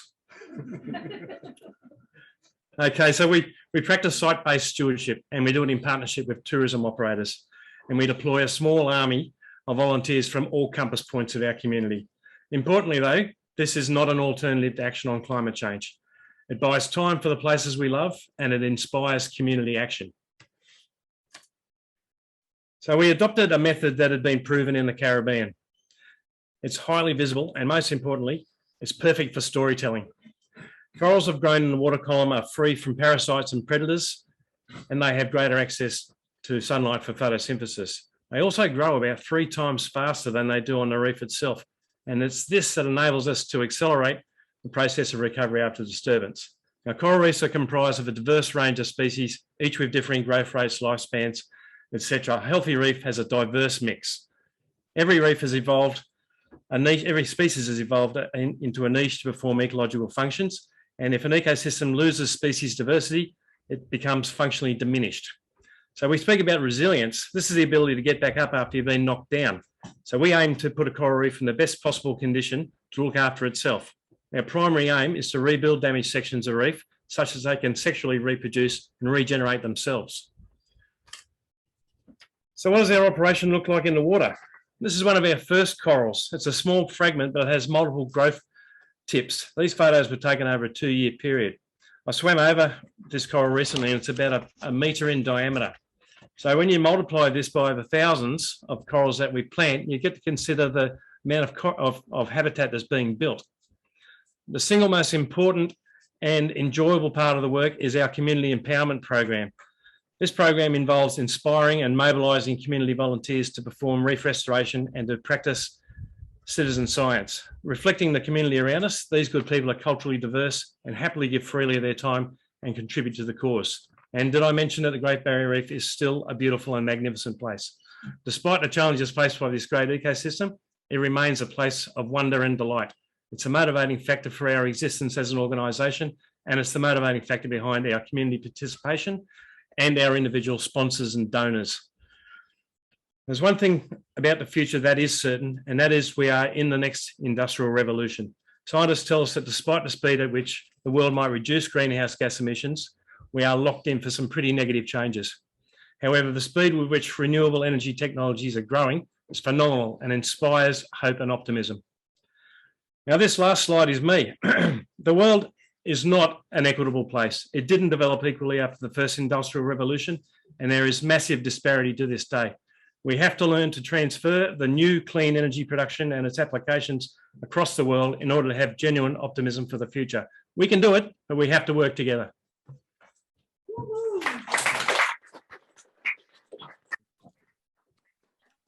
Well done. Wow, wow. Again, it's like when you really love something, you just go for it, and it's so rewarding to see the way it multiplies so quickly. Well, maybe not so quickly, but still multiplying it. I think so. Kind of well done on that. Knowing it just makes you feel so good, knowing that you helped kind of conserving the reef and propagating the love. Look, I think it's important to remember that whilst reef restoration has been around for a long time in various parts of the world, it's brand new in Australia. So we're working at 2 speeds. One is at the site-based stewardship level that I operate at, and the other is at the hard science end, which Paul was talking about in his presentation. There will be a nexus between those 2 approaches, and I want to be positioned to be able to deploy the technology that's developed by Paul and his people when the time comes. Right. I was just wondering, I mean, since you're kind of totally a volunteer and non-governmental, and it's this amazing technology which appeared to work already. Does anybody really just is everybody just able to say, oh, I found this really great technology and let me do this voluntarily on the Great Barrier Reef, or is there somebody who polices all that? There is a permissions process through the Great Barrier Reef Marine Park Authority, and you need a permit for everything. It's heavily regulated, and whilst this can be perceived as a bit of a barrier if you're a reef user, what it does do is it gives it a level of robustness that gives confidence for the rest of the world that the World Heritage Area is being managed in such a way.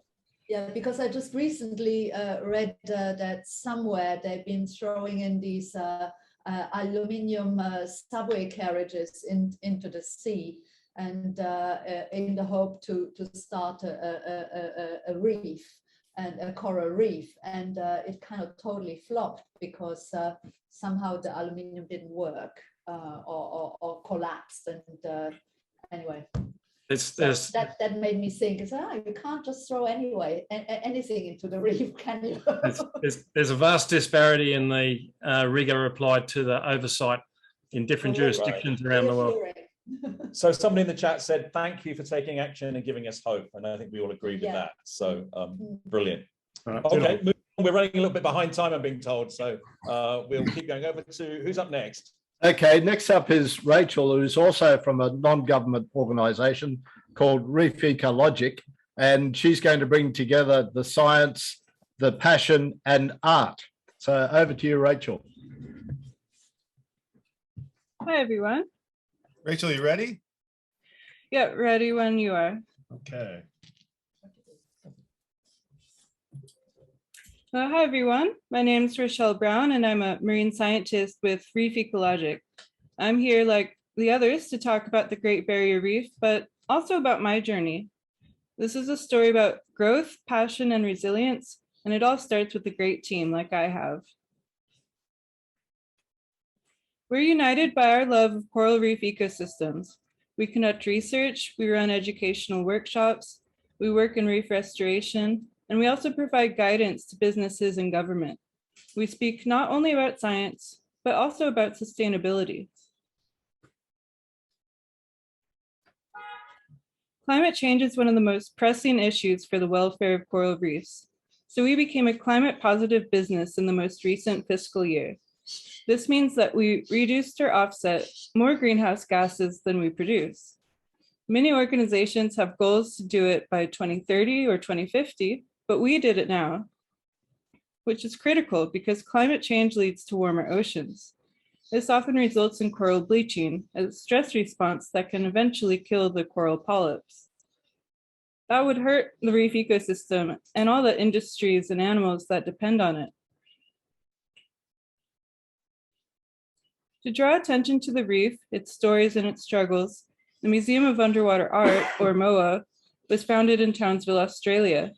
It brought internationally acclaimed art to complement the innate beauty of the reef. The underwater statues support the natural growth of marine life, changing their appearance over time, which you can see on the scientist sculpture there. MOA brings together the stories of Indigenous Australians and marine scientists who share a goal to protect the reef. Art has been commissioned from and modeled after local Indigenous people, and an upcoming installation honors key people who have made great contributions to the reef. It also brings people together in taking action. Reef Ecologic partnered with MOA to involve citizen scientists in coral planting and monitoring at this installation, the Coral Greenhouse. Corals of opportunity, pieces that naturally break off the reef, were planted amid the sculptures. This integration of coral and art gives new life to both. The sculptures appear more purposeful and lively, and the coral fragments that would have otherwise died in the sand have a second chance to grow and thrive. Together, they tell a more complete story. The process of planting at the Museum of Underwater Art also encourages stewardship among the participants. For example, this image shows my own coral fragment planted on the statue. I'll always know this coral and this statue as ones I made a difference to, so I'll be inspired to look after them. But how did I end up involved in all this? As a woman from the US, working to help an Australian natural icon. I learned to dive in 2012, then unaware that I would be a beneficiary of Reef Ecologic's People First approach. I fell in love with the scenes beneath the waves immediately. This set the stage. Like many in this field, the water is where I feel free and joyful, and this baseline was enough to build off of as an intern while in university, and later as a scientist in my own right. I jumped in, helping wherever I could and learning as much as possible. I was given opportunities to practice skills such as freediving and underwater photography. Weekly training at the pool gave me the endurance and confidence to handle field conditions, useful when trying to take underwater photos like these in a single breath. We've even had the chance to dive at night, enabling a look into the marine world not often seen. Many fish doze during these times, while other creatures that hide during the day come out. You never know for sure what you will see or what will happen in the water. This will become very apparent in the next slides. The reef is not without its dangers, and even those of us who love it are not immune. A pivotal moment for me was captured on camera. I was distracted looking at a gorgeous sea snake when my hand brushed against something. What started as a sharp but merely inconvenient pain turned into a very serious injury. My hand swelled severely, I lost feeling to my fingers, and most of the skin eventually detached. Even now, 6 months later, my range of motion and sensation are limited. But not even injury gets in the way of spreading news about the reef. A recently published paper attracted media wanting to share its story, and I was eager to help. This was the day after that injury. Later that same day, I was in the emergency department, ending in a multi-day hospital stay. Lessons learned about health and safety did allow me to return to the water, though I'll never dive again without gloves. Ultimately, as unpleasant as that experience was, it helped to solidify what I care about. It also showed that even when things seem bleak, life has a strong capacity for recovery. The Great Barrier Reef is no different.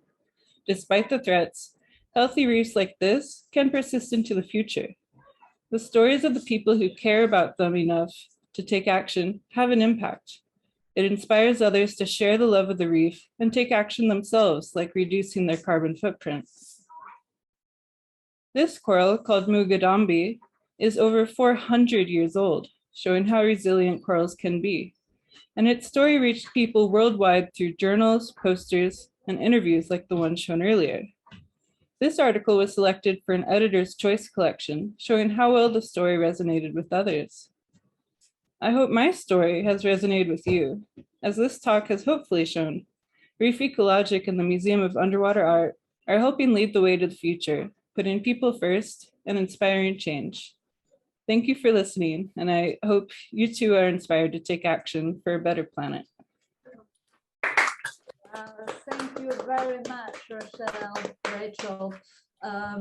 This underwater art museum is pretty cool. I mean, it's nice because it's yet another way to kind of create awareness of the cause. And as you say, it's like if you're involved with one art piece, you want that one to be doing well, and you follow it, and it grows, and you know, and it'll live beyond you actually. That's right. That's a really nice touch. So fingers crossed and good luck, and yeah, wear those gloves. Yeah, just shows you how powerful these things are in the sea. You know, that's what's amazing. Wow. Yeah. I was just at COP26. We'll talk about that later, but I was there with somebody who's been doing research on the Great Barrier Reef, and to find things like that and whether they can be used in medicine in more positive ways. Yeah, but anyway, right. Really that's right, absolutely. I hope they don't find it so that doesn't get exploited, to be honest. But, that's true. you know, art museum sounds much better. You just look at it, don't touch the art, okay? Just that's right, just like any museum. We want to say a really big thank you to you all for coming together like you have for this, you know, the first hour of PechaKucha. We should all gather around and get in the camera.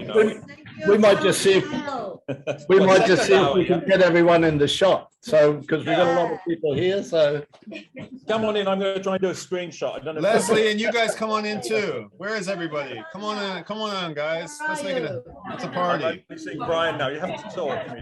Screenshot. Come on, there we go. Okay, thank you all so very much. Thank you, everybody. Thank you for the opportunity. Great to see you. Tanya. Come in more. All right, we hope to see you in Tokyo and Townsville really soon. Amazing curation, Keith. Well done. Good job, guys. Thank you. Thanks, Brian. As always. Yeah. Okay. Well, we're a little bit behind here, so we're gonna just keep the show rolling and go on to the next city. So without further ado, here we go. Thank you to Townsville, and off we go to Townsville. We take that Google ride over to Tainan in Taiwan. There we go. It's a little bit jumpy, but it gives you an idea of the size of the city. And we say hi to Leslie, Henry, and Sonia. Hi. Hello. Hi. And another nice family in Taiwan. Great to see you all. So sweet. So sweet. How are So you all down there? Not too bad. Not too bad. I love your t-shirt, man. Well done. That's Henry's t-shirts. Cool. And it's over to you, Henry. We're a little bit short, running a little bit late. So let's just dive in and we can chat a little bit more as we go. I think there's 3 presentations. Is that right, Brian? That's right. Yes. Thanks so much for being here. Henry, are you ready to go? Yes. Yeah, Yes, I will yes. present More than in ready. Why not? All right. Without further ado, Henry, off you go. The 20 slides or 10 slides are yours. Yep. Yes.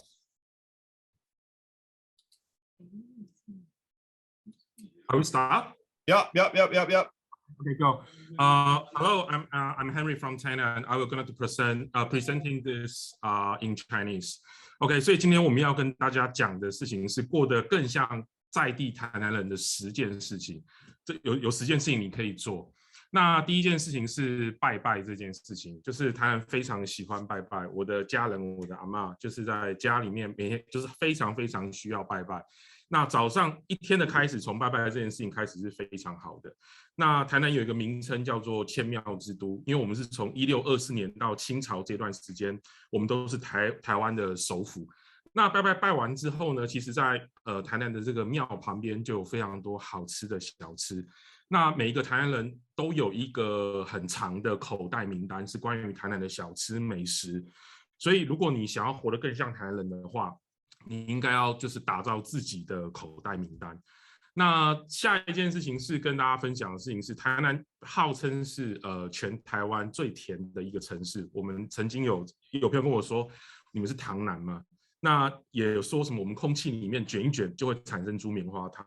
但实际上我们会就是口味上比较甜的原因，是因为我们的是产糖多，而且是过去比较富裕，然后我们的跟福州菜有一些蛮深的渊源。另外一件事情是在台南，你除了逛夜店、逛酒吧、逛咖啡厅之外，有一个很不错的选项是，你可以去逛博物馆。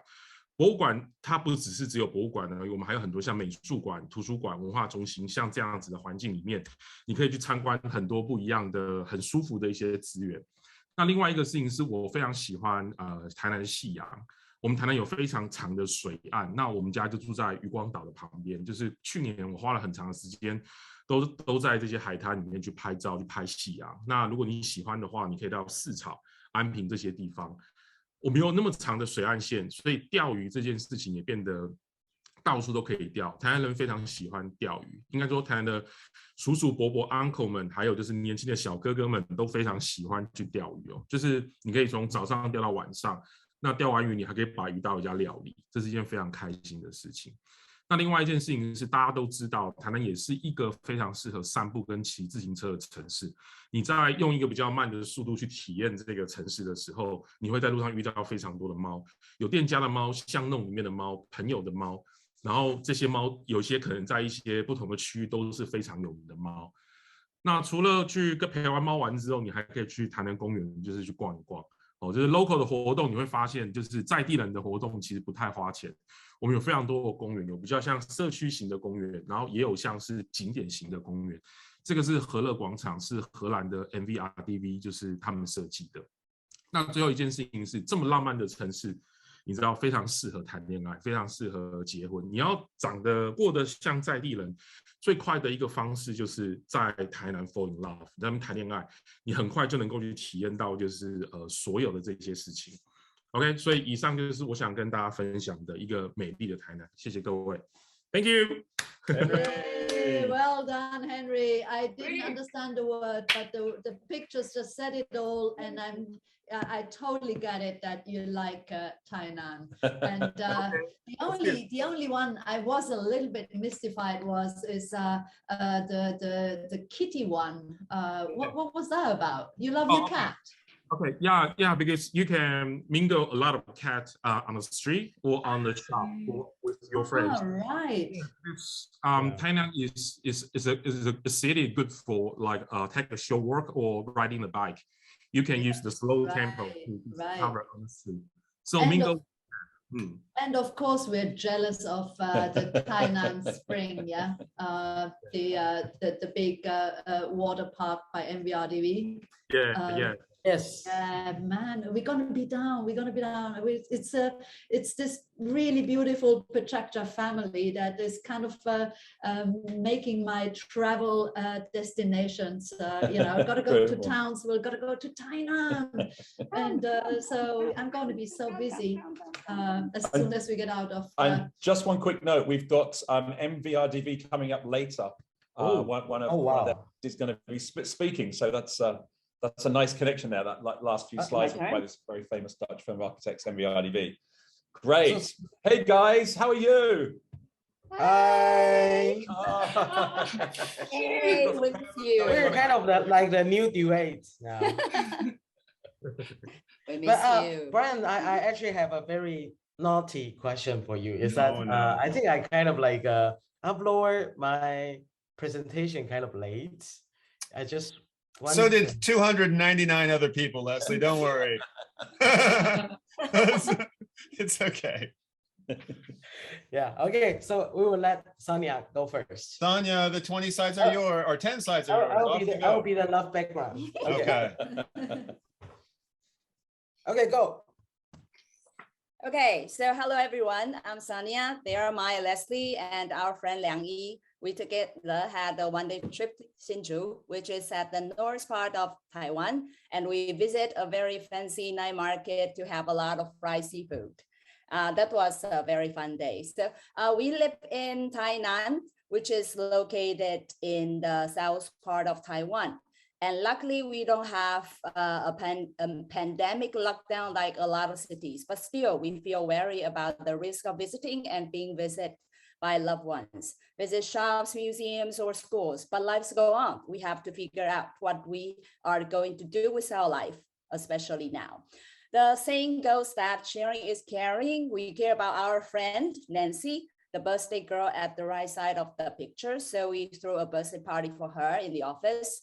Sharing the happiness with each other becomes very important. Look at that. The happiness is hiding behind the mask. And I feel stressful, worried, and unbearable for losing connections with people, ordinary people. Finding inner peace is hard. The beautiful temple is our favorite highway. Not like any ordinary temple environment, it's a planned concrete building surrounded by urban area. We visit the place and we bring something home to remind us. When we give our time, love, friendship, advice, what we really doing is express more of who we are. We like the feeling of sharing food with our friends. When we go camping, we sing, we talk, we run, we eat, we sleep. We share our life with each other. That makes me feel solid and safe. And love is like sharing your 咸酥鸡 with your friend, even though you already had dinner and there's no space left for any food in your stomach, you still prepared it because it's the best 咸酥鸡 you have ever tasted. You miss the flavor too much, so you force your friends to eat it with you. 要胖就一起胖. And every day we work, and sometimes we go to a nice gastro bar in town. And what happened here is at the night of Beaujolais Nouveau, we start a wine opening contest. We win the bottle with the most graceful body movement and open the wine first, win the game. Without any surprise, Leslie won, and I had a bottle of wine. So we took dancing class for like more than 3 years. Dancing is fun, but practicing the moves daily is not easy. Ballroom dance is not easy. It takes a lot of effort. It's an art form to move your body. We just practice the dancing in our own pace, but still we appreciate the beauty. Sharing with others gives us opportunities to celebrate important moments in our life. We enjoy very special events in the mountains. People gather together to watch the fire dance, the music, the dance, the story. We share a fantastic night with a very nice crowd. Connection is important. Love only grows by sharing. You can only have more by giving it away to others. Care about what's happening around you is important. We have PechaKucha Get On With It event at National University. We are lucky to have an amazing group of young people from around the world to open a dialogue. So thank you, everyone, and hope to see you soon in Tainan. Yay! So Oh, you guys are bringing the goods. Thank you. We prepare. We prepare. We Yeah. have to make our And this make our time, team proud. yeah, this time that team, all of us, we all prepared 10. We are kind of practicing the 10 by 20.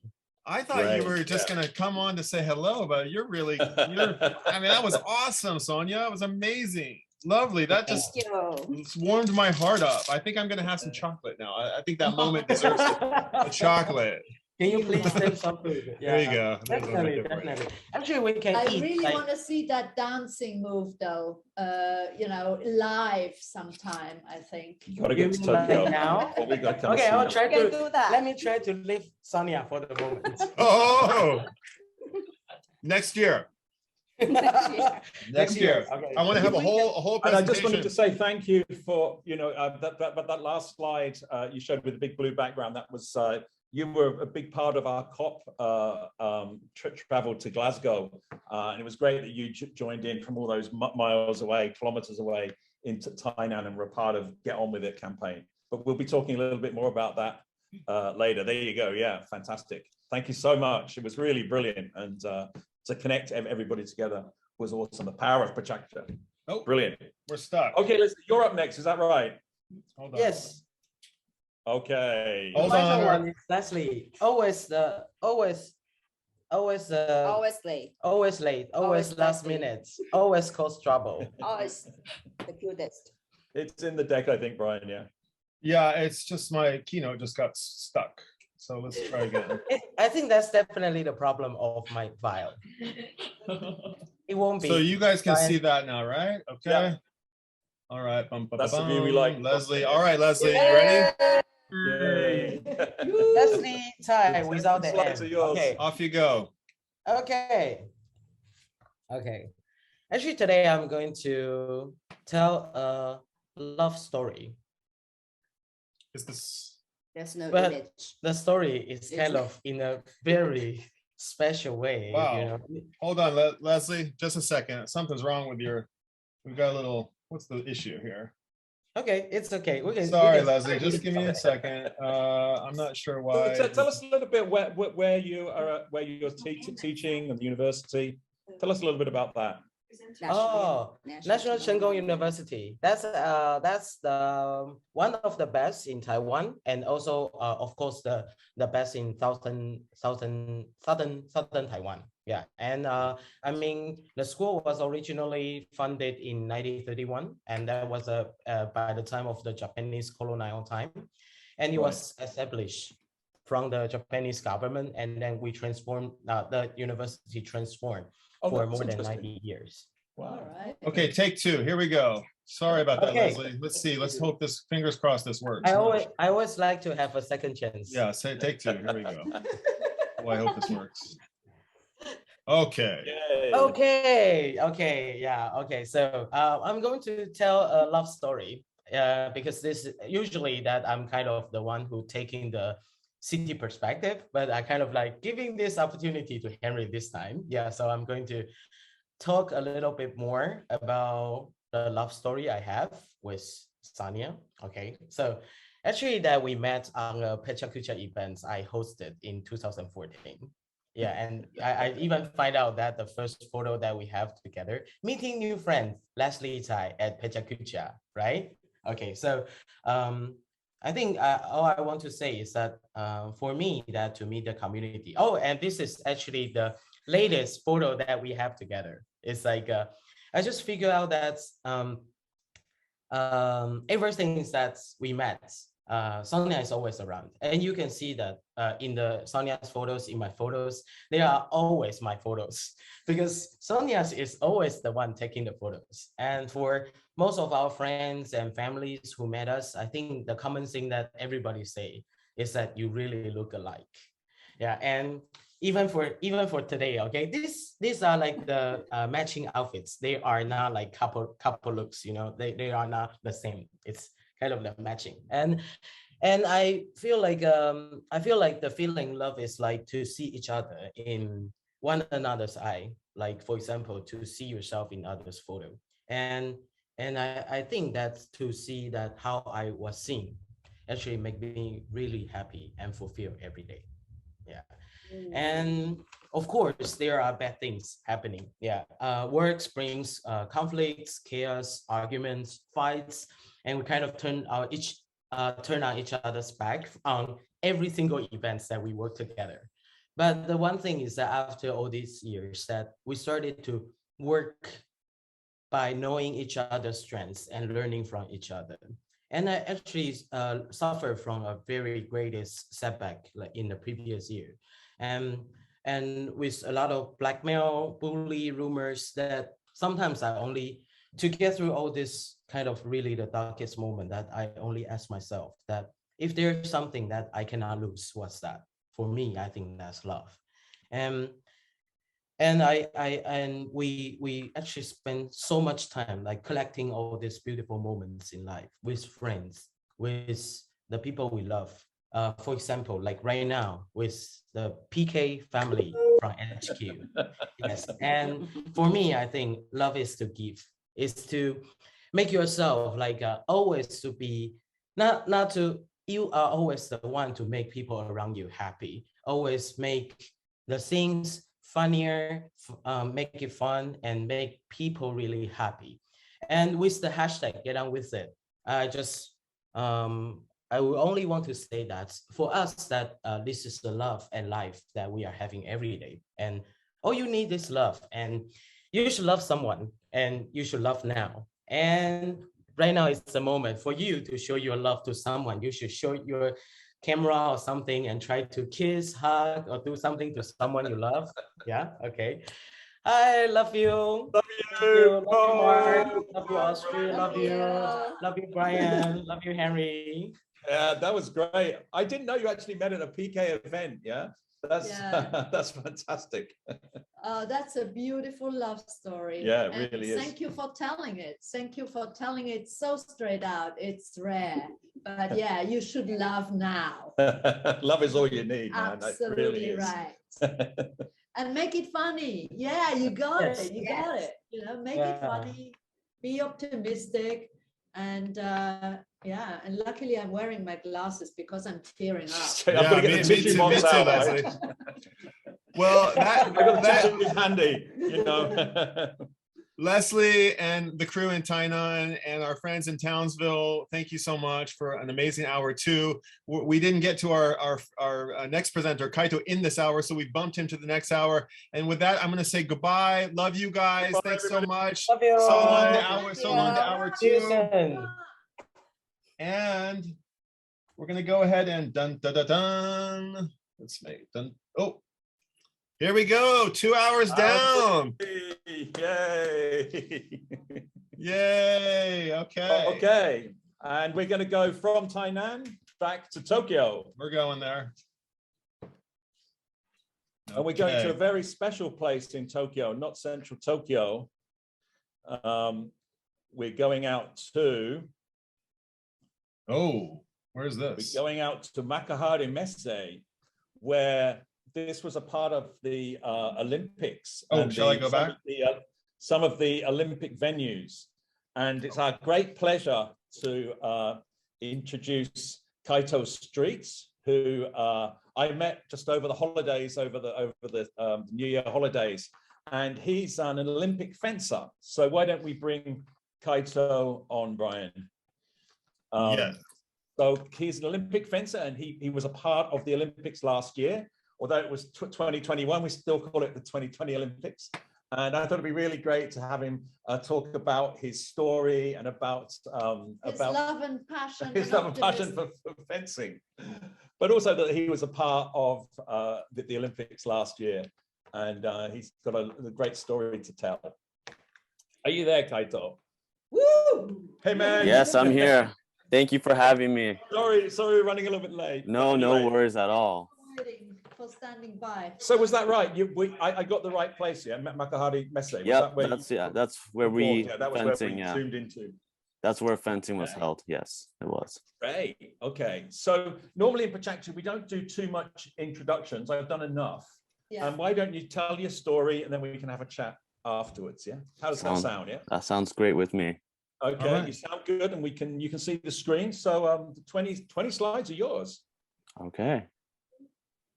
All right. So hi, my name is Kaito Streets. I've been fencing for 19 years now.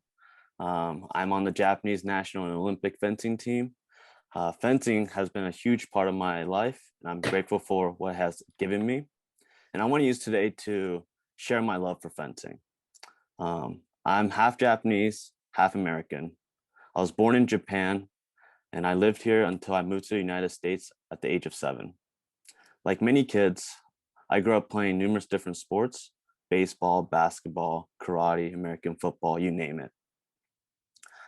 I started fencing at the age of 8, initially to find my own sport, because I grew up playing sports alongside my older brother, and my family believed I needed to find my sport that I will only do.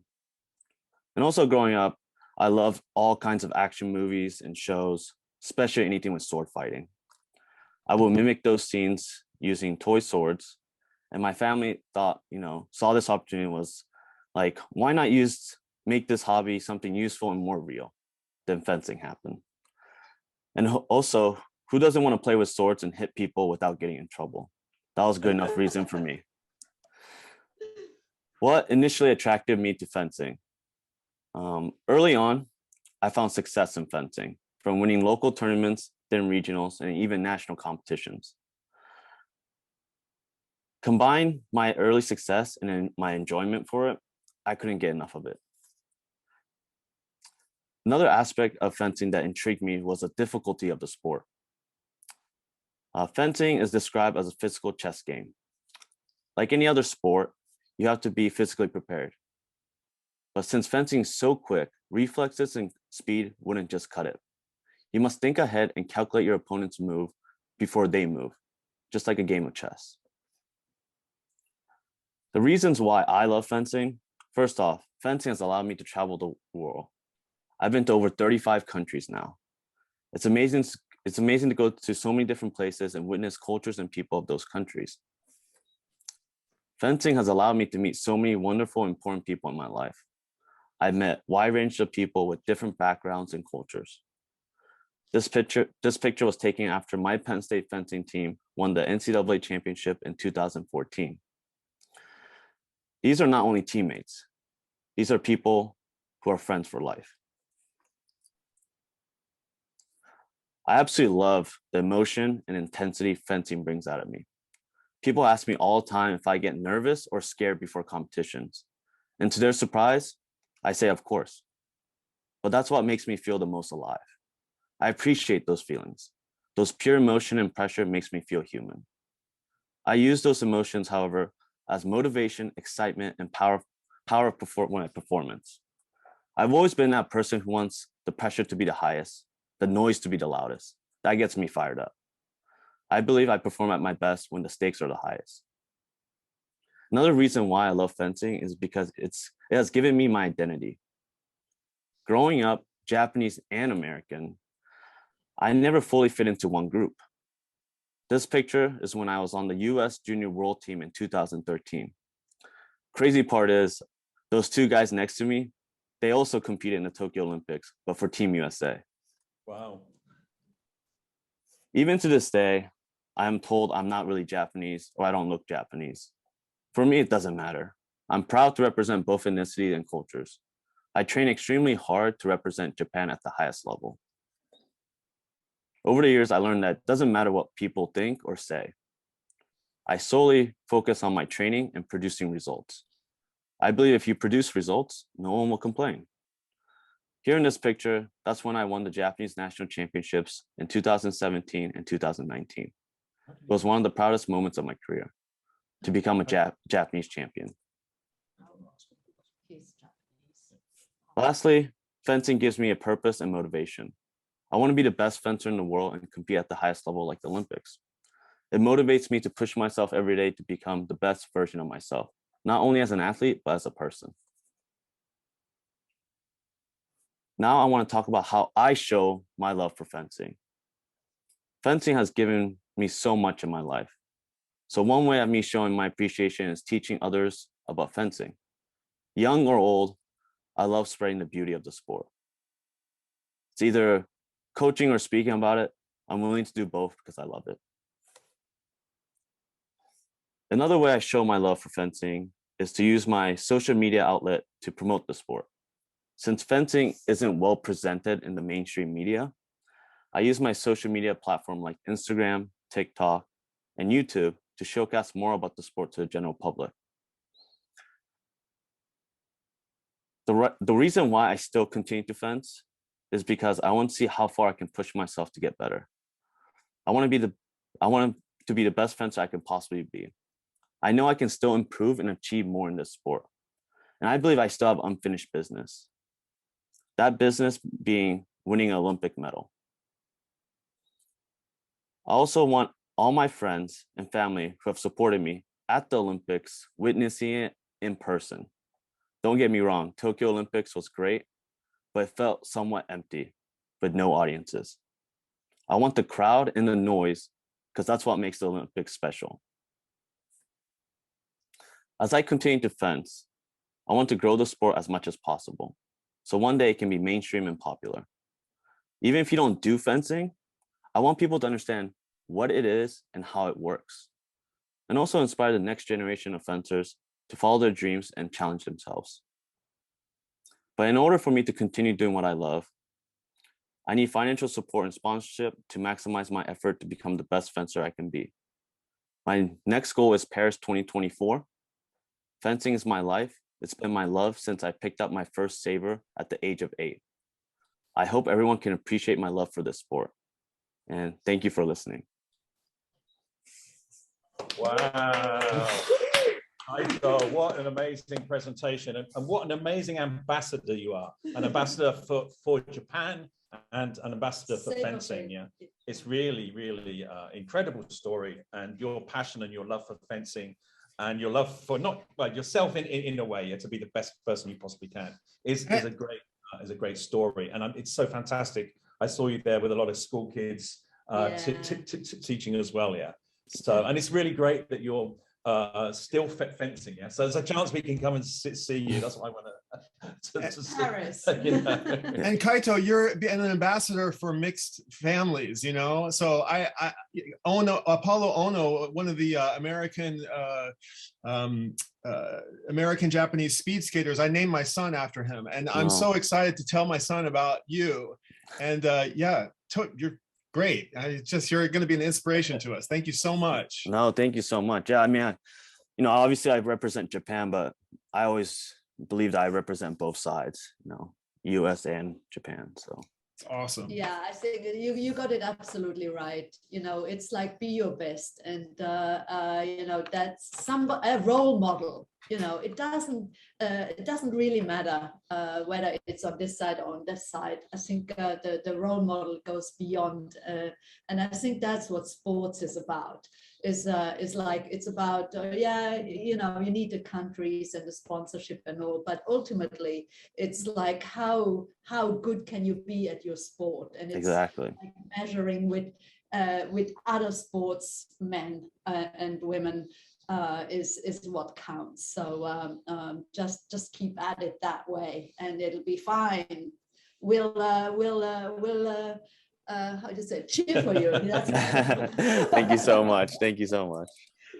Okay, Kaito, thanks so much. No, thank you for having me. For the rest, feel free to stay on for the rest of the presentations, and we'll go from there.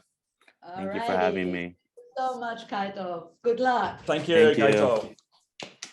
And just before we move off to our next, we're going back. So I just want to go through a couple more posters.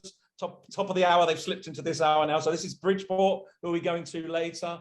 This is Brisbane, who have some really wonderful posters. And Brisbane's been a PechaKucha city for many years, and they always do these incredible posters. And can you imagine what it's like receiving these 2 or 3 a week, you know? And just the amount of effort and design that's gone into these is really incredible. So thank you to all our poster designers. So we're going to go from Makahari. So this is Makahari Messe, where Kaito was competing, and we're going to go into center of Tokyo now. And for our Japanese, few hours, yeah. So that's Tokyo Metropolitan, the government building. What do you call it? Yeah, that's it. Tocho. Tocho was say in the center of town. So, and we're going to go on to our first special guest, Nagaoka-san. Yeah. And why don't you take over, Tomoko, and come and sit here? We're going to swap seats a little bit, and we'll introduce. I'm going to go widescreen a little bit. And why don't you come down and sit down, guys? And then, so it's our great pleasure to introduce. Have we got any camera there, Brian? One more. We've got one more. Oh, okay. I need to go to wide camera. Which one is that, Mark? No. It's just go to us. Just go to us. Okay. Spotlight. You got it. So, so we want to introduce Tomoko Kagawa over here, who was right back in the early days of PechaKucha, worked for Clyde Dytham, and then she helped with PechaKucha, and now she's gone full circle and has come back. Hi, everybody. Hello. And Yukinari Hisayama. Hi. So so Hiss has been working for us for over 25, for over 20 years. And when we were sitting thinking about Super Deluxe and where we were coming up with, or where we were having a discussion, he came up with the name for PechaKucha. So, so we have to thank him for that. So brilliant, Hissa. So this time we're going to do a little bit of champon, which is English and Japanese. Yeah. And I'm going to hand over to our new host for the next couple of hours. じゃあちょっとここから日本語ヘビーでいくかもしれません。よろしくお願いします。それとあとZoomウェビナーとか YouTube とかの日本語のコメントの方も受け付けてますので、ぜひコメントしてください。コメントをぜひお寄せください。よろしくお願いします。はい。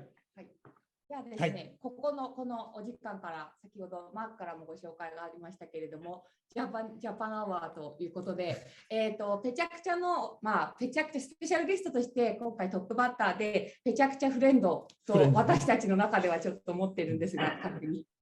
昨年の、12月に初めてPechaKuchaパワードバイPechaKuchaをご一緒させていただいた、CCC カルチャーコンベンスクラブの中岡さんに、登場していただきます。よろしくお願いします。よろしくお願いします。スライド出るかな。もう勝手にフレンズになってますね。いや、もうフレンズです。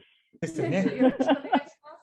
ちょうど去年の12月で代官山蔦屋書店が10周年ということもあって、そういうのも合わせて一緒にちょっとイベントができたのがすごく楽しかったですね。そうですよね。楽しくご一緒させていただいて、でちょっとまだスライドが出てないですけど、前回の初めての年末のイベントはそうですね、シェアラウンジパワードバイPechaKuchaとして開催させていただいたんですけれども、初めてというか結構初めてPechaKuchaのイベントやっていただく方たちとはご一緒コラボで、イベントを運営させていただくんですけれども、今回もそういう形で、ご一緒させていただいて、双方からプレゼンターの方をお招きして、開催させていただいたイベントになります。で、次のスライド言っていただくと、Next slide? Yes、こんな感じで、今はまたちょっとコロナの状況があれなので、ライブイベントっていうのが結構難しくなってきてますけど、ちょうどラッキーにも12月は、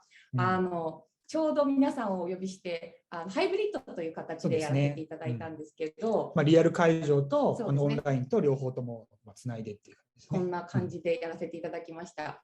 初めてのPechaKuchaの体験だったと思うんですけど、中岡さんやられてみていかがでしたか？カメラ顔入れてていいんですね。すみません、恥ずかしかったんで。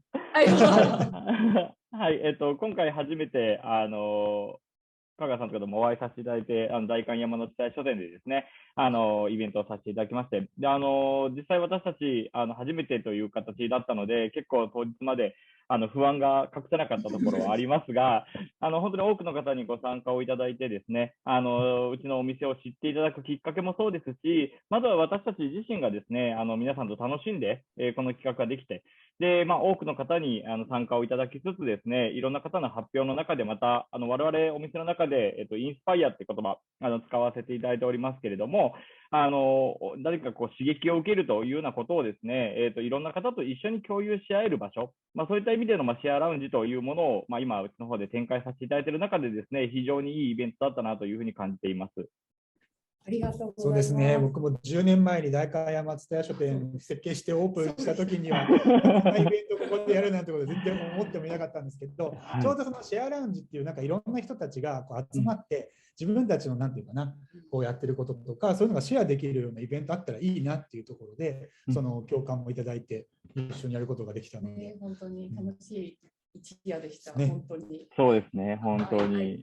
はいよかったそうでこれからどんどんまたリアルも復活していくといいなっていうふうには思ってます。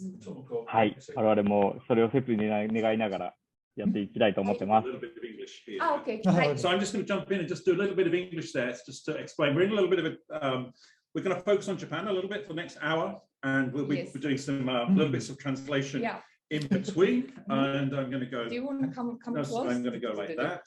Astrid's going to do this in a second. So a little bit about this is in our bookstore we designed Tsutaya in Daikanyama. Okay. And this is our we've started running events here in Tokyo called Share Lounge, and again they're sort of very mixed. Some are in Japanese, some are in English, and it's been really successful. And we hope to do more of these presentations going forward. Yeah. そうですね。はい。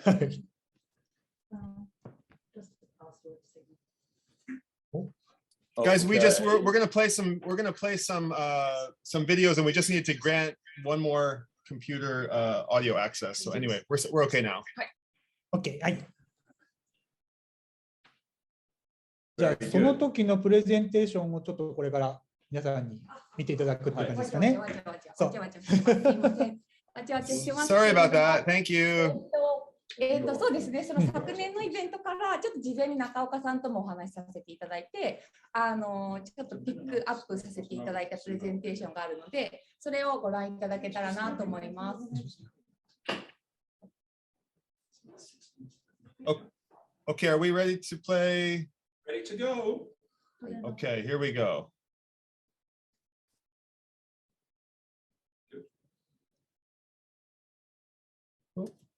Oh, that did not play. There's no sound, Brian. Yeah. Yes, I understand. 本を作っているブックフォールディングクリエイターのディー・ヒンクレイと申します。Try it one more time. じゃあよろしくお願いいたします。よろしくお願いします。私、オルフォンの青木と申します。僕はこの本を作っているブックフォールディングクリエイターのディー・ヒンクレイと申します。よろしくお願いします。早速なんですけども、こういった本のページを折った何か見たことある方、SNS とかでもテレビとかある方、本当ですか？ありがとうございます。ありがとうございます。嬉しいです。ありがとうございます。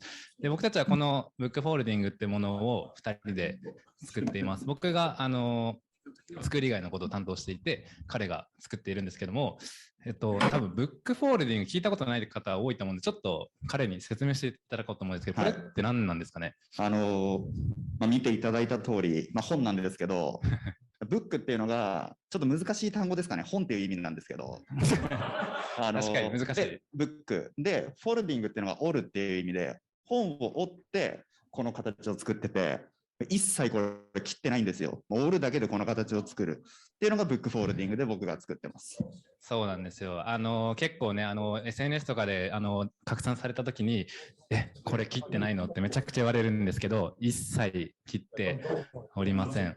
で、これなんで切ってないかっていうのが彼に理由があるので、ちょっと説明していただきたいと思います。はい、これ今見ていただいているの、これブックフォールディングじゃないんですけど、これ折り紙で僕が作ったんですけど、僕小学2年生の時から折り紙がめちゃくちゃ好きで、もう将来折り紙で食ってこうってもうこの時点で決めてたんですよ。そうなんですよ。この作品も最近作ったんですけどで思ってたんですけどちょっとそのハードルが高くてそれは諦めちゃったんですけど、ある時にインターネットでこれを作ってる方、海外の方だったんですけどいて、見た瞬間にすげえ衝撃を受けると同時に自分だったら絶対世界一になれると思って始めて、今いろんな方に知っていただいたりとか、何人か知っていらっしゃる方がいたような存在になりました。ありがとうございます。そうなんです。結構いろんな方にブックフォルディング知ってるっていうふうに言われるんですけども、やっぱりなんでここまでたくさんやるっていうのは何かあるんですか？僕もう単純に負けず嫌いなんですよね。小学校の時も本当折り紙ができなくて運動もダメだし、もう勉強もマジでもう2取れたら嬉しかったぐらいの成績が2取れたら嬉しかったぐらいの感じなんで、なんですけど折り紙だけはもう絶対に負けない自信がその時はあって、その派生で出会ったこのブックフォールディング世界一になれると思ったんで、もう勝てるんだったらやるしかないと思ってやり続けてます。そうですね。ただ僕は作って面白いんですけど彼は一切作らないんですよ。そうです。僕たまに作るんですけど彼みたいな作品は一切作れないんですよね。はい。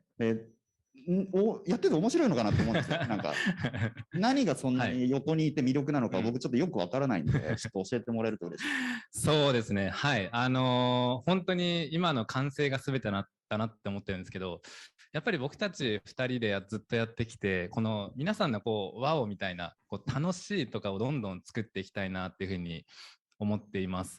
この作品は結構特殊で、本当に2500枚ぐらいの新聞紙を集めて製本したりとか、60センチぐらいの本を製本していただいて作品を作ったりなどなど、その本なんですけど、本をさらに消化するみたいなところを目指して、彼と普通に作品を作っております。これとかめっちゃかっこいいです。要するにもう僕が全部作る担当で、彼はそれ以外を全部やってます。そうです。はい。僕は作れないんですけど、例えば、こういうふうな会場でご説明させていただいたりとか、ちょっとワークショップっていうのを定期的にやっています。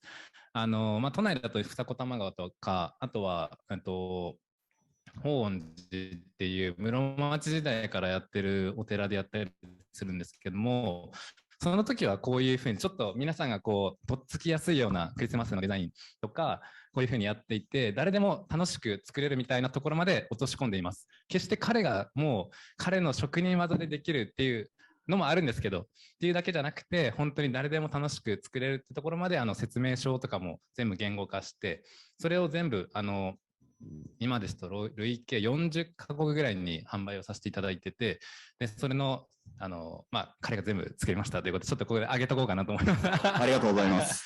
これは先日12月の5日、4日に初の個展を鎌倉で開きまして、でワークショップもこんな感じで満席になるぐらいですね、ちょっとずつなんですけども、ブックフォールディングってものを知ってる、それをちょっとやってみたいなっていう方がちょっとずつ増えてきてですね、すごく嬉しいなと思ってます。このことがもう前歯がちょっと抜けるぐらいちょっと興奮しちゃって、本当に作ってる時に興奮しすぎて前歯抜けたらしいんですけど、で本当になんかこういうふうに自分で作って夏休みの宿題で頑張りましたみたいな感じでいうぐらい、なんか僕たちがそのブックフォールディングを作るだけじゃなくて、誰かの楽しさを作るっていうのがそれがすごい嬉しいなと思ってます。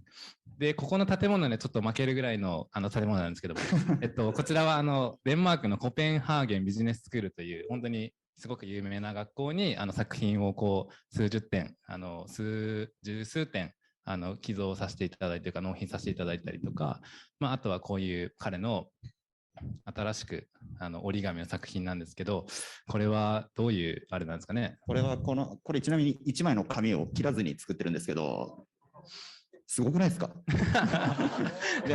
でここに写ってるやつ、これこの前の鎌倉の展示会の様子なんですけど、人生で初めて折り紙の作品が売れました。夢が叶ったということで、皆さん大きめな拍手をお願いします。はい、ということですね。そんな感じで僕はその紙を折るっていうところで、その世界にめちゃくちゃ魅了されて、これはもう世界に広めるしかないと。しかも勝てる自信がある。なのでもうこれをやって、もう世界と戦ってやろうと、もう倒してやろうと思ってます。はい、ということで僕たちの世界へようこそということで、ブックフォールディングでした。ありがとうございました。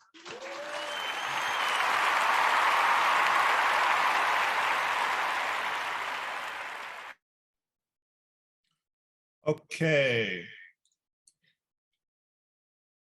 Uh-oh, I might get some feedback here. Am I okay?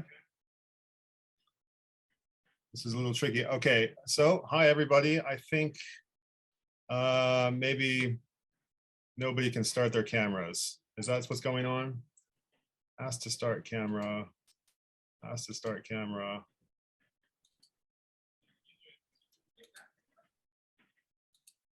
Oh, sorry guys.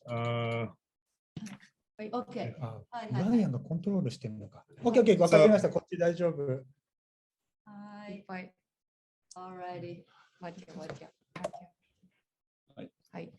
はい。すごい人がいっぱいいない。大渋滞。すいません。ありがとうございます。いいえ。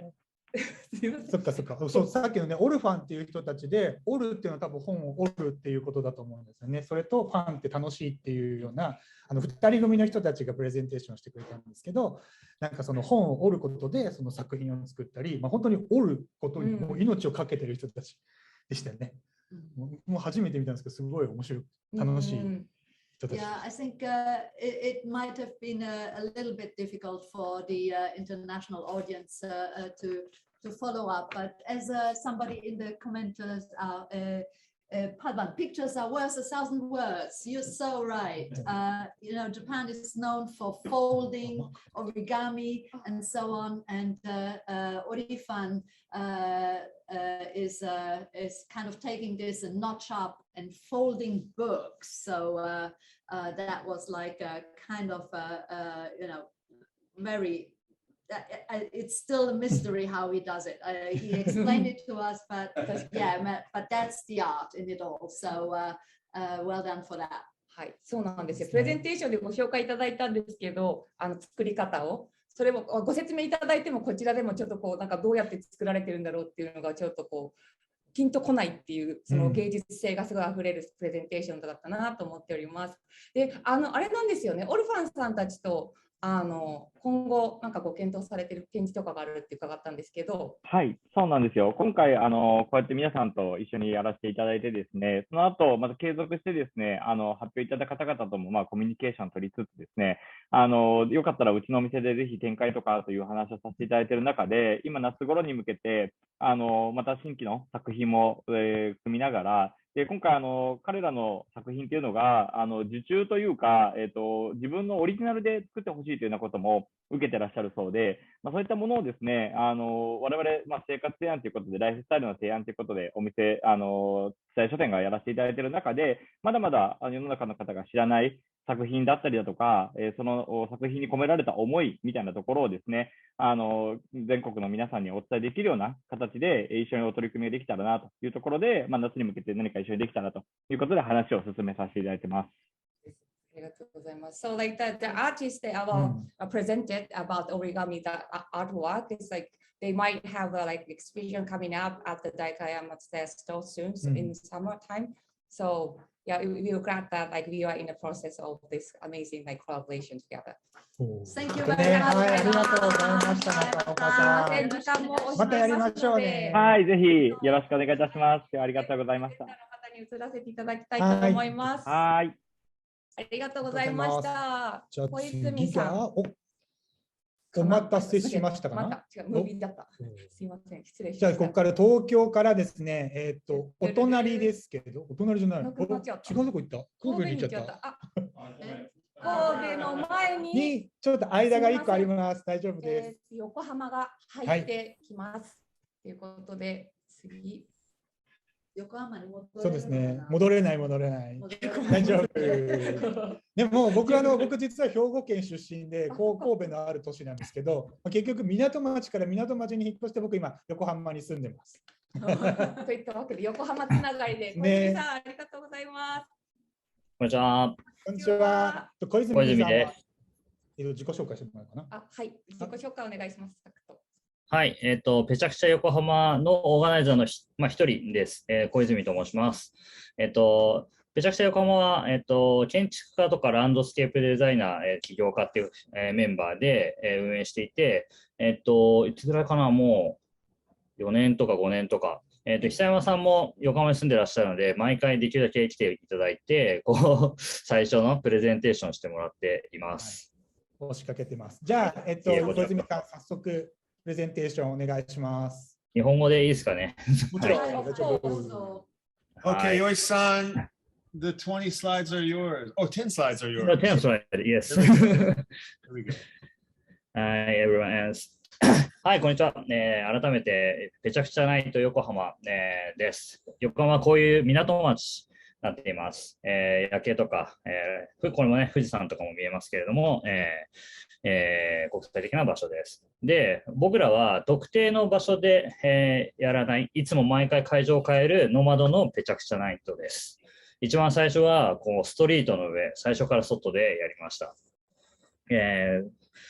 これ、関内という町の路上で、ステージを組んでやってます。で、ある時は、この高架下に、タイニーハウスホステルっていうのをやってる人たちのところを借りて、上に今ちょっとね、電車が走って見えますけど、下でやってます。で、ある時はちっちゃい劇場でやっています。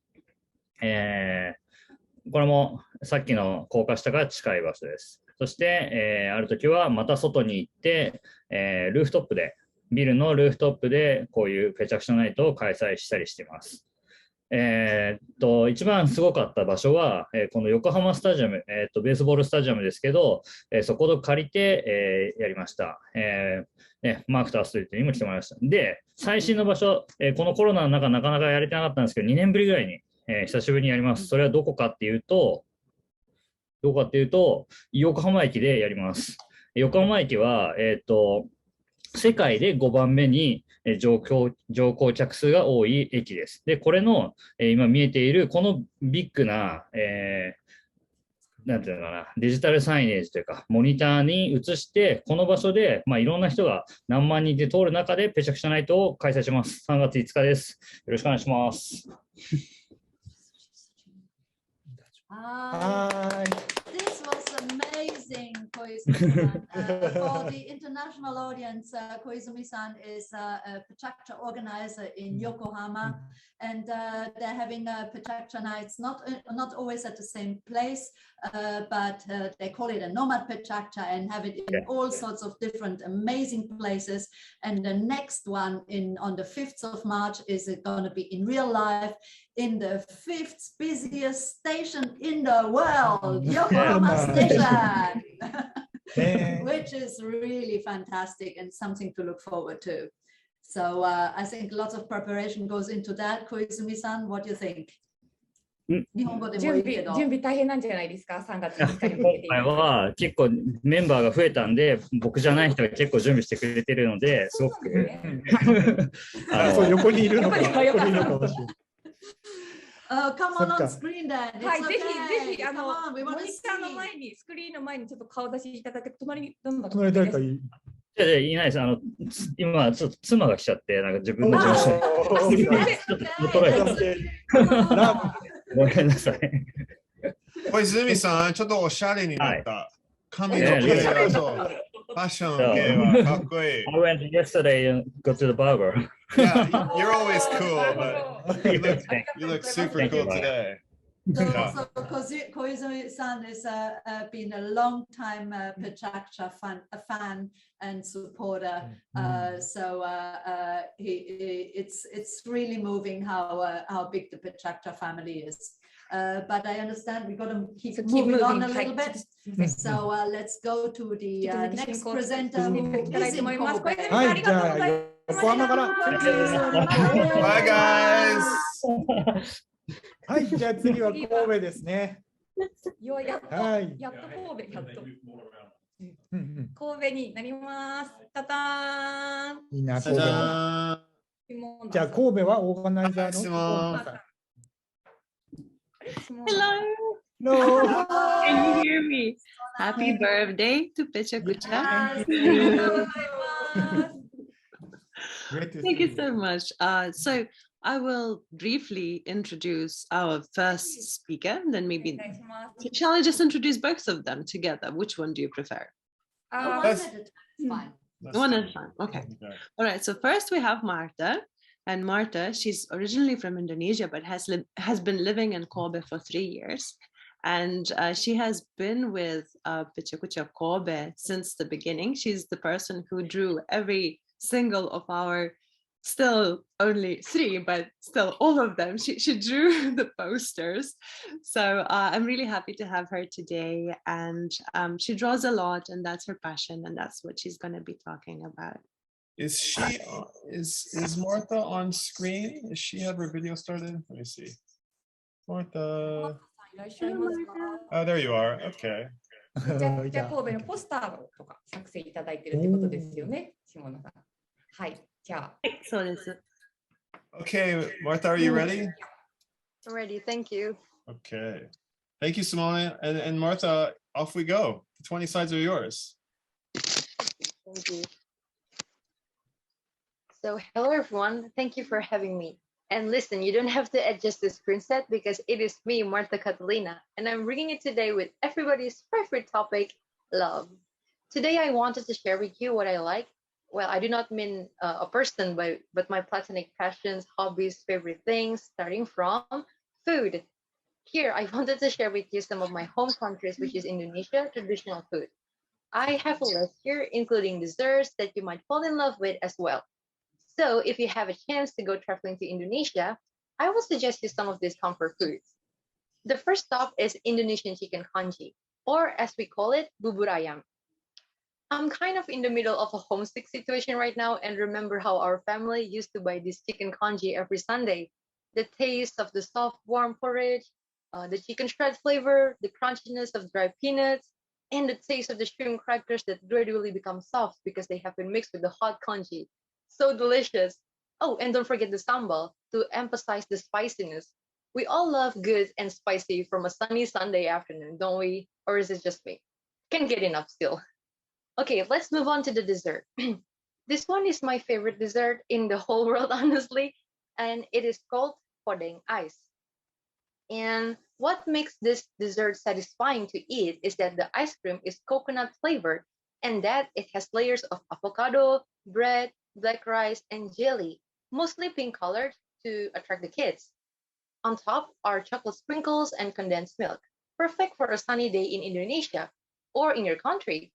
I personally love to eat pudding ice only with bread layers. Guess I'm not loafing around. Okay, another one is pop ice. It's technically a powder, but I remember when I was a kid, I used to spend my pocket money to buy any kind of drinks that this powder could go into. One of them being milkshakes with any toppings you like. And nowadays, pop ice dalgona is pretty popular. Let's stop here before anyone gets hungry. I'm going to talk about my passion. This probably isn't surprising coming from me, as I mentioned almost every time I interact with people, but I'm passionate about movies to the point it's concerning. Well, maybe it's not that bad, but I love watching movies on streaming platforms. I spend almost all of my leisure time watching YouTube videos and so on. In fact, I would like to pursue a career in cinematography, be a film director perhaps. And because I have far gone into the business world since I'm taking business major here in Japan in the University of Hyogo, I want to contribute to the film business. I also would like to talk about one great TV show which I got hooked with after watching the series for the first time about 2 years ago, the start of the pandemic in 2020. The name of this reality TV show is called RuPaul's Drag Race. I enjoy this show much, primarily because it allows me to understand more not only about pageants or drama, but also because it helps me take my knowledge to the next level regarding fashion while providing the confidence in me to actually take part in the LGBTQ+ community. I'm very eager to see any outfits this queen would bring to the runway, any bizarre, extra, unique, out-of-the-box fashion it will serve. Not gonna lie, I think my English is probably heavily influenced by these drag queens. Slay. Next, my current favorite genre in movies is thriller. Psychological horror, crime story, dark comedy, guns, explosions, plot twists, and anything but the 1950s to the 1960s era. This is highly an interesting genre to enjoy in my opinion. Traveling through vintage times and getting involved in different activities regarding solving a crime mystery really makes me thrilled. Well, it is called a thriller for a reason. Moreover, the writing style, casting, color template, and other dramatic elements make it worth watching. Unfortunately, though, I have a weakness when it comes to supernatural horror with ghosts or voodoo strings or etc. etc. Don't get me wrong, I'm always pumped to see a serial killer make a move, but not paranormal activities. At least you can call the police and justice will help you and the serial killer go to jail. But if it's supernatural, I must pass. However, I have an exception when it comes to anime series, and the anime is called Mononoke. This Mononoke appears as the best one to me. This TV series is mainly about Japanese culture, this one right here. This version of Mononoke, not the Ghibli one, is a creepy series, and the theme is developed based on some historical events and Oni/monster/vengeful spirit exorcism, telling a story about a mysterious medicine seller who travels the feudal period of Japan in search of malevolent spirits called Mononoke to slay. Well, this anime is very unique and has a different style than any other anime, which makes it anti-mainstream. Yes, Mononoke, that's right. Ah, yes, I almost forgot. You're no fan of movies, or if you don't like reading stories. Or this is just words on me. Anyway, I do enjoy reading novels. I usually read stories of the same genre as my film preference. In my opinion, using books to channel lore is hard enough to interpret, as we sometimes don't get the true meaning and have to use theories. But that's what I like about it. Wondering about the story's plot, unconsciously reconstructing the characters' faces, even feeling disappointed with the ending of the story. Writing is also my thing here. Whenever I got bored, I love to write poems, random facts, or projects, storylines, or theories from the previous novels I read. Although this is just for fun, writing helps me enrich my vocabulary, especially in my native language or any languages I want to learn, such as English or Japanese. I know it's super challenging, but I enjoyed it. So I hope you enjoy listening about my selfish preferences. That's all for the things that I personally love: food, TV shows, anime, and favorite literature. Perhaps we have one or two things in common. I hope so, and we can talk about it. But it is no Valentine's Day without sharing a bit about my love life. Yay! Just kidding. I don't have a boyfriend or girlfriend at the moment, but I do love me some drawings. I like a little romance in my drawings, and like this one, I made it myself. A little slice of life, comedic romance, probably like a Sailor Moon, classic life, poured into comics or mangas. It's just tricky not to combine horror thriller elements into my creations with the preference I mentioned previously. I love a love life ending with a twisted bloody crime scene. Perhaps I'm the detective who solved the crime because of these two couples dead. I don't know, but I just like it. That's all for today, and I hope you enjoy this kind of love story that I have. Thank you very much. Wow, bravo. すごいですね。なんかもう食べ物からムービーからアニメーションからもうラブが溢れているプレゼンテーションありがとうございます。最後の方はマルタさんのご自身のイラストレーションですよね。That's your drawing, right? The towards the end? Yes, that's what I Yeah, so again, it's like PechaKucha takes you all around the world with all sorts of different loves and passions and optimism. So yes, kind of I hope you find your boyfriend, just like you said. And not so sure about the non-happy ending. It sounds a bit too Romeo and Juliet, but maybe that's different times, and I'm too old for that. Anyway, love that you love it, and that's the most important thing. ありがとうございました。すごいね。ありがとうございます。ラブだったね。ラブだった。とっても素敵だったです。ありがとうございます。では次の方かな。下野さん。じゃあ行きますね。大丈夫ですか？はい、下野さんお願いします。ありがとうございます。Thank you, Marta.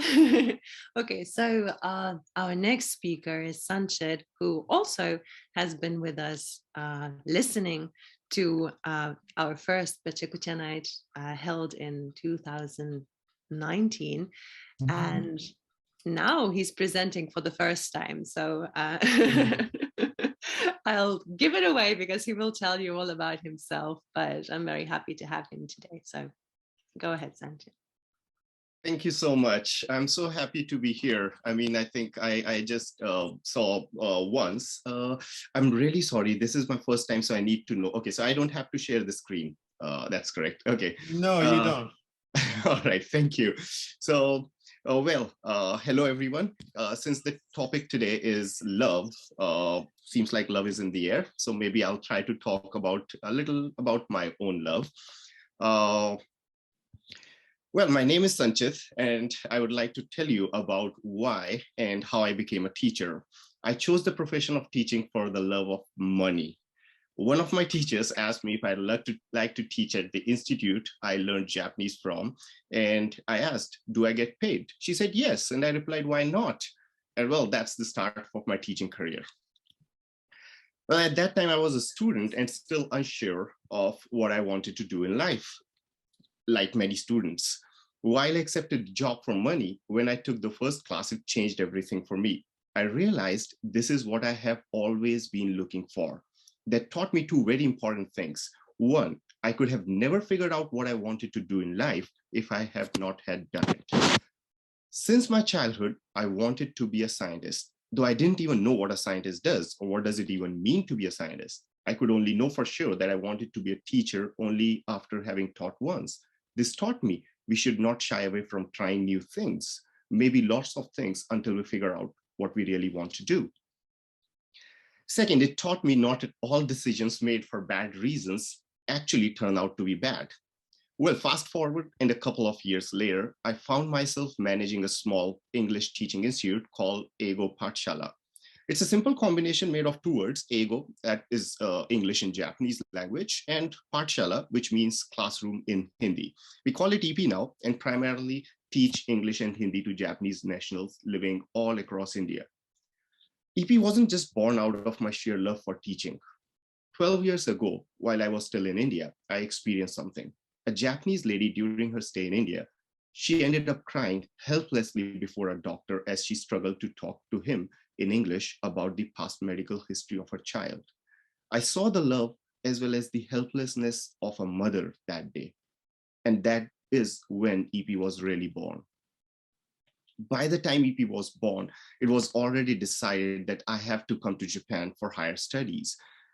The next year, I came to Japan in 2011, but continued working for EP. Things weren't as easy as I anticipated. And in March 2013, we had 3 teachers in our team to teach the one and only student left at EP. I like to call that student Hope. Everyone around me surmised it's not worth running the company anymore.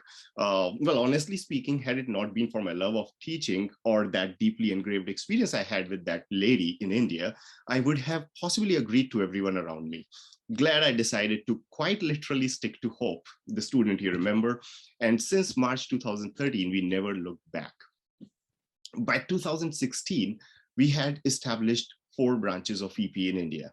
We had an international team of Indians, Europeans, and Japanese, and we also gradually started welcoming interns from countries like Canada, Egypt, and South Africa.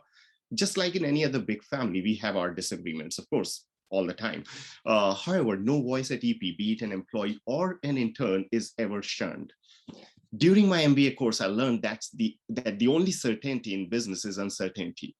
Turns out it is actually true.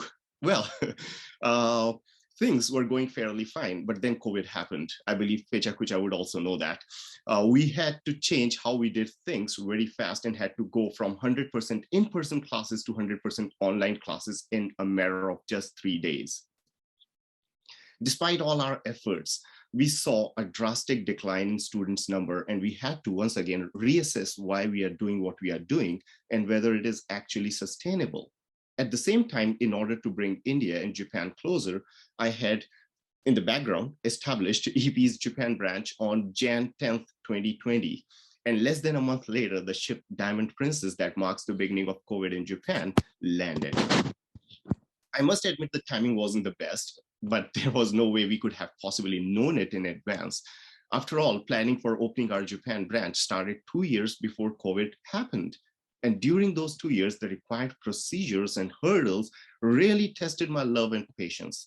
Don't even get me started on how impossible it is in Japan to open up something as simple as a basic and necessary thing as a bank account. A lot of other things. I would leave ranting to another day. We are managing, yet many plans have been put on hold. One of them was to actually send students to study at EP from Japan on a short-term exchange program. We managed to do it once and it was fun and a memorable experience. You can see the pictures. The students enjoyed it too, but by the time we reached March 2020, we had to cancel the program and issue a refund to the students who already enrolled for the next batch. Well, I hope you still remember the student. As Hope taught us in March 2013, we didn't give up. We managed to open up some other avenues. One of the projects we have been successfully running since is introducing EP programs to Japanese universities. We're not yet able to invite Japanese students to India, but we do have interns joining us from several continents. And we hope that sending interns and students from Japan to India, that is currently on hold, will soon become a reality again. And until then, we'll keep growing. During the last 2 years, we have published 2 English textbooks, and I'm happy to say that both have been selected for use at universities in Japan. Tonight, our interns, new interns actually, will be trained in a session across 3 time zones where we'll share and discuss the EP values. These interns are selected after a rigorous interview process, just like our teachers. For every single teacher we select at EP, on average, we conduct more than a couple of hundred interviews. Phew. That's because these values are not easy to uphold. Before we went online, we offered classes at our office, at homes for kids, and at office for corporate clients, and even at a cafe if need be. This meant on-ground travel, and that calls for utmost sincerity and careful planning from our teachers every single day. We had to ensure that no student with a need to learn the language continued to struggle in a foreign land. I'm so proud to say that even during in-person classes, we achieved 0 cases of teachers going late to the classes. It doesn't sound much if you live in a country where trains run to the precision of minutes or even seconds, but it becomes an almost impossible task in a country that doesn't have as effective an infrastructure regarding transportation. A pizza delivery could be late, but EP teachers were not. While these come at a heavy cost, we do hope that these values shape up their lives in a positive way. Here is one such message that reinstates our belief that EP is not only impacting lives of our students, but also of our teachers. I chose to do what I came to love, teaching, and I have not looked back since. If I had to choose one message from this talk, possibly it would be keep trying until you find what you love to do. And when you do find it, pursue it with all your heart. It won't make things easier, but will give you strength to overcome challenges that life throws at you. Since we are on the topic of love, I must thank the love and support I get from my family, and that includes EP family too. If it weren't for the love, support, and unshakable trust of my family, I wouldn't have been able to pursue my love for teaching. And I'm really sorry, I think I have messed up the timing here. Well, thank you so much for listening to me. Thank you. The love and passion comes through, no problem. And it's actually a really nice message that you can give to all students. And we have all sons and daughters who are about to go to university or who are in university already.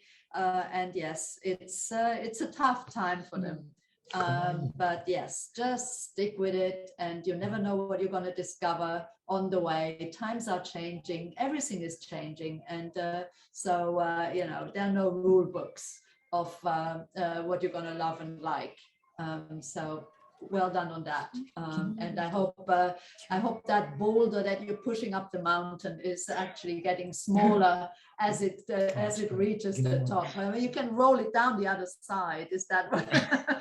We're hoping for that, and I must share that it's not just me pushing it up. There is a team behind me supporting. Right.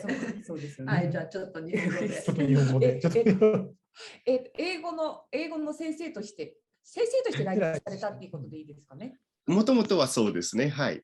ですよね。で、今のコロナ前にプランされていた留学のそのプログラムですとか、そういうのが今の現状で結構問題がありつつも、それを乗り越えてそのパッションを皆さんに広げて、国際交流とかも主に日本とインドだと思うんですけど、交流を広げるっていう目的で活動されているということだと思うんですけど、もう本当に多分今のその状況が結構コロコロ変わるので、すごい大変なプロセス、今までのプロセスだったんじゃないかなってすごい思うんですけど、本当にでプレゼンテーションからも感じたのは本当にビジュアル、先ほどバースでも言ってましたが、岩をこう持ち上げるっていう、本当にそういう感じのニュアンスの日々が結構続いていらっしゃったんじゃないかなと思うんですけれども、今日のプレゼンテーションを聞いた方々もきっとインスパイアされて諦めないで自分のパッションを貫いていこうと思った方多いんじゃないかなと思います。ありがとうございました。ありがとうございます。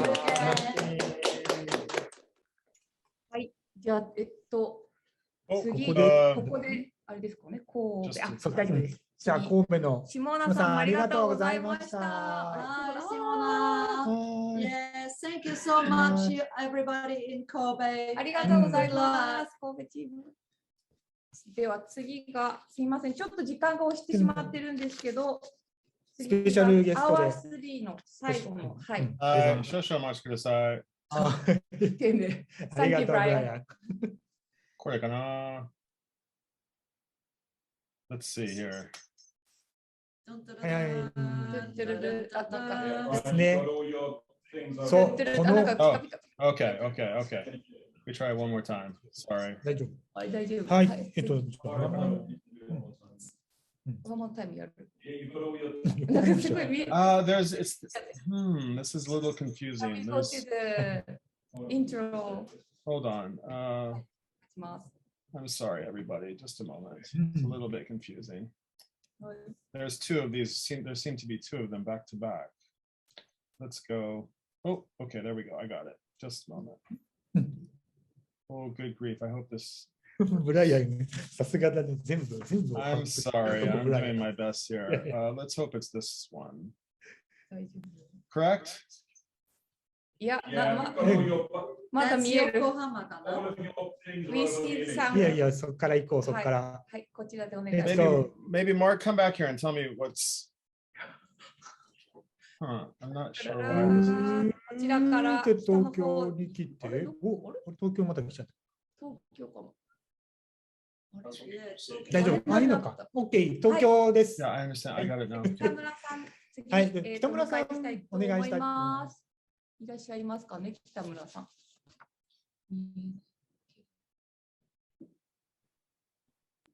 北村さん。Why is it? Sorry, guys. Something, we got a little glitch.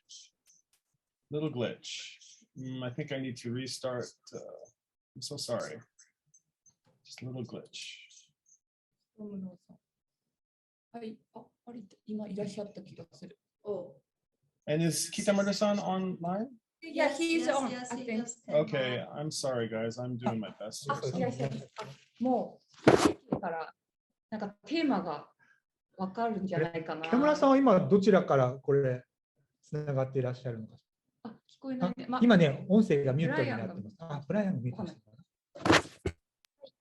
す。解除いただいて大丈夫です。Oh, blast. We've done something wrong here, guys. I'm so sorry. I don't know why. あ、でも北村さん今聞こえる状態になってる。Oh, we've got a real strange problem here. Guys, I'm gonna please stall for a little bit while I restart Keynote. I'm so sorry. OK、じゃあ北村さんとちょっとこれ今音声だけになっちゃうかもしれないんですけど、聞こえてますか、こちらの。はい、聞こえてます。出てきた。よろしくお願いします。もう背景がすべてを物語っている。ちょっと画面ちょっとわからないので操作が。大丈夫です。画面操作はこちらの方でやるのでご心配なく、ちょっと今ブライアンがちょっとそのリスタートしたりとかして、これからまた準備しますので、その間ちょっとね、お話できればなと思うんですけれども、今回北村さんのお話に入る前に、今回先ほどのプロジェクトをご一緒していただいた、CCC さんみたいな事例もあるんですけど、今回は特にお祝いって全体にインターナショナルペチャクチャデーがお祝いっていうこともあって、ペチャクチャの誕生日ということもあって、結構今回日本の文化を祝うじゃないですけど、この時間帯はね、そうですね、この時間帯はクラフトだったりとか、本当にお祭りにまつわるテーマのプレゼンテーションいただける方をちょっと今回ご招待いたしました。で、そう、皆さん多分日本の方だったらわかると思うんですけど、if you see the background of his screen, you see that is the nebuta. And there are really enormous big lanterns that are colored and that they're transported on floats over over the city in parades, and it's a very special craft, typical to Japan, the northern part of Japan in Aomori. And Kitamura-san is gonna tell us about the nebuta. So I think we kind of solved the problem now, Brian. Yes, we did. Sorry about the delay. Okay. All Off we right. go. じゃあ北村さんよろしくお願いします。よろしくお願いします。はい、私は、日本の青森県青森市で、毎年8月に開催される青森ねぶた祭りに登場するねぶた制作をしている北村俊一と申します。今回は皆さんにこのねぶた祭りと私の仕事について、紹介していきたいなというふうに思います。まずはこのねぶた祭りとはというところで、これは、ね、日本の青森県というところで、行われている夏祭りで、1980年に国の重要無形民族文化財に指定されています。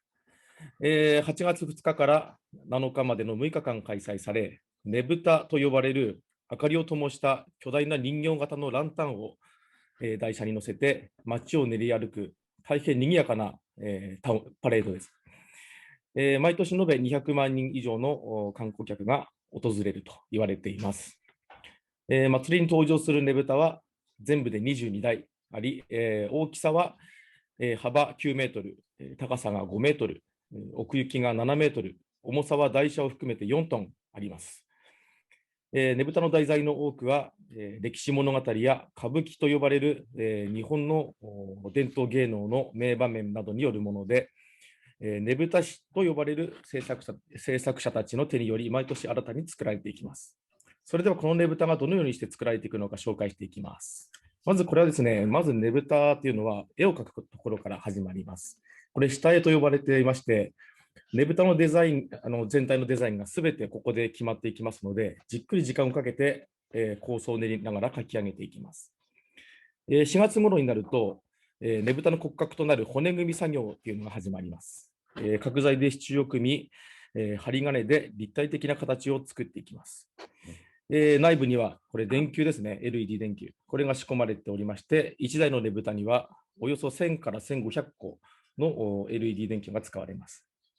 はい、その後、針金で組まれたマス目、およそ1万マスにですね、これ和紙と呼ばれる紙を貼っていきます。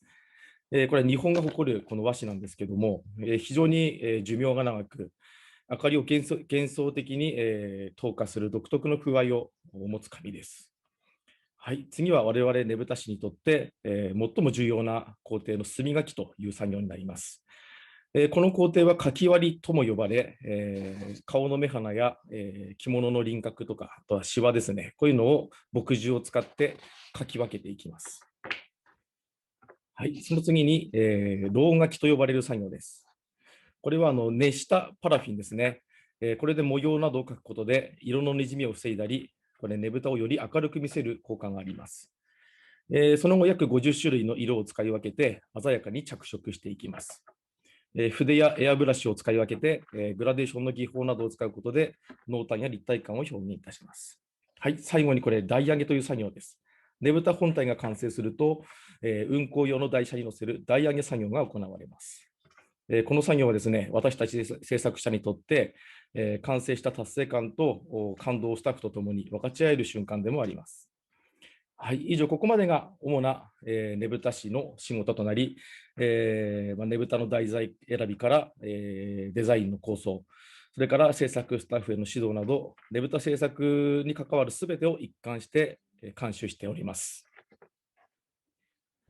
はい、でねぶた師はですね、祭りに登場するねぶた以外にもさまざまな仕事をしています。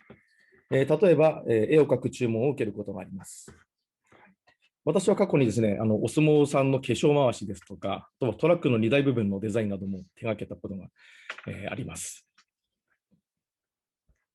それからですね、これ、昨年、私が描いた消火栓アートというもので、これは町おこしの一環で、商店街の消火栓、10本ですね、これそれぞれに自分がこれまで制作してきた、ねぶたの絵をこれデザインするという仕事もさせていただきました。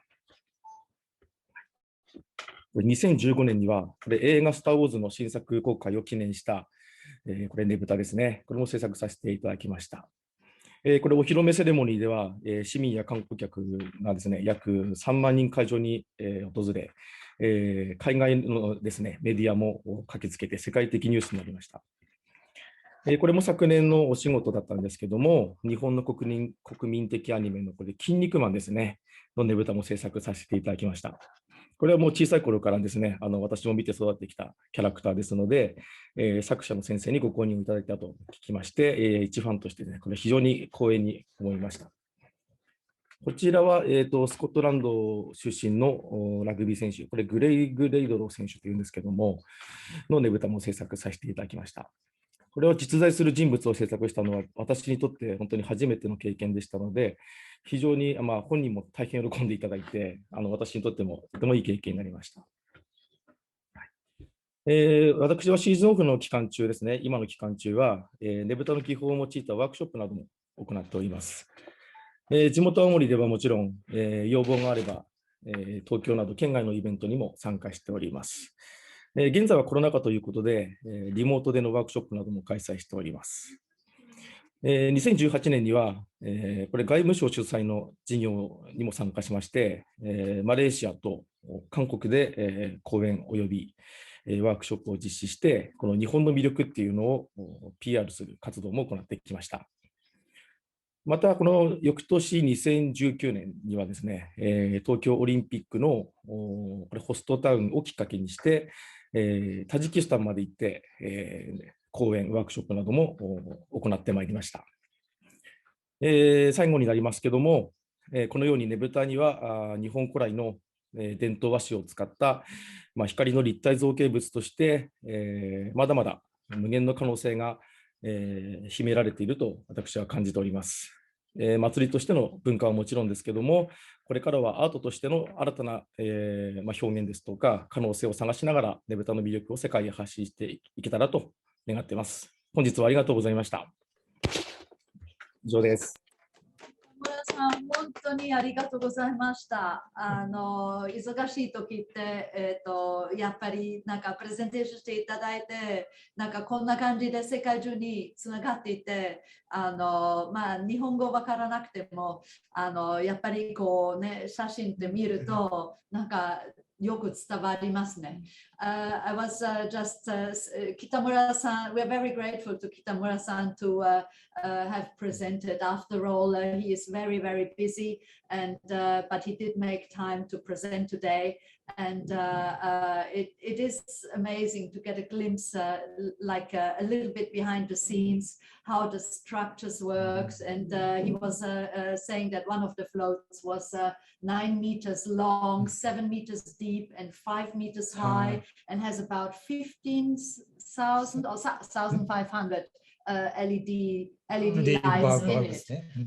So it's an amazing craft, and it's only right that he and his team get to show this beautiful craft around the world, like you've seen in like workshops in Indonesia and Korea and Tajikistan, of all places. Love that. So we very much hope that he can kind of continue doing amazing nebuta art, not only in lanterns, but on what's it called, hydrants, water hydrants, and the sort of more modern versions, impersonating famous people.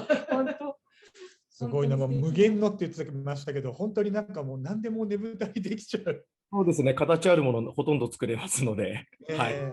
いやもう素晴らしいプロセスからすべてその消火栓が一番個人的に消火栓すごいなと思って書かれてるんですよね実際。あれあそこで一発書きですかあれ。これはですねステンシルを作ってエアブラシで最後は筆で仕上げて書きました。でも本物のMタの時はなんか絵を入れるときは一発書きで入れていくんですか？基本は一発書きですね。はい。すごいよね。そしたらすごい集中力が必要。なんかこう本当は祭りのためにやるんじゃないですか。祭り終わったらどうなるんですかね。祭り終わるとすぐ解体してしまいます。今度のどうやってなんか紙を取ってワイヤーってまた使うんですか？中に電球が入っているので、それは全部取って、あとは全部クレーンで解体してしまいます。クレーンで解体するのか。でも一瞬で、でもその一瞬でそこが終わるからこそ。まあ確かに。まあその発火あれかな。So I think I need to tell you that the sad ending of a Nebuta float is that it actually gets after the Matsuri, after the parade, it gets totally dismantled, and you know, of course the lighting rig and the internal structure, what can be recycled gets recycled, but it's all these hours and hours of love and passion to make these amazing lantern floats. And then they get destroyed. So next year, new one. Bigger and more beautiful. Yeah. Okay. Kitamura-san, thank you so much. ありがとうございました。インスタグラムのリンクを今チャットの方で共有させていただいているので、もし気になった方いらっしゃいましたらインスタグラムチェックしてみてください。あと今日のプレゼンテーション後日PechaKucha.com のサイトでも配信させていただきますので、ぜひご覧いただけたらと思います。ありがとうございました。ありがとうございました。Well, that's awesome. Oh my gosh. Oh my gosh. Oh my gosh. Oh my Thank gosh. you, Brian. Oh my God. You're never going to believe, like, Oh right at the moment, I'm saved by the bell. Oh my goodness. Good grief. This is a cliffhanger, everybody. Oh my goodness. All right, here we go. Let's. I can't believe what just happened. Wait till I tell this story to my kids. 3が今ちょっと押しつで終わりまして、次アワー4 Okay. に行きたいと思います。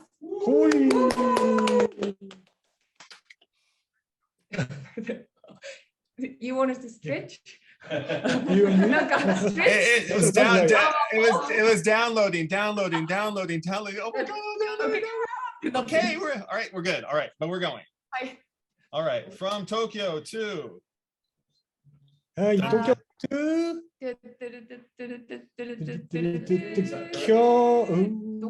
Kyoto in the house. 京都といえば、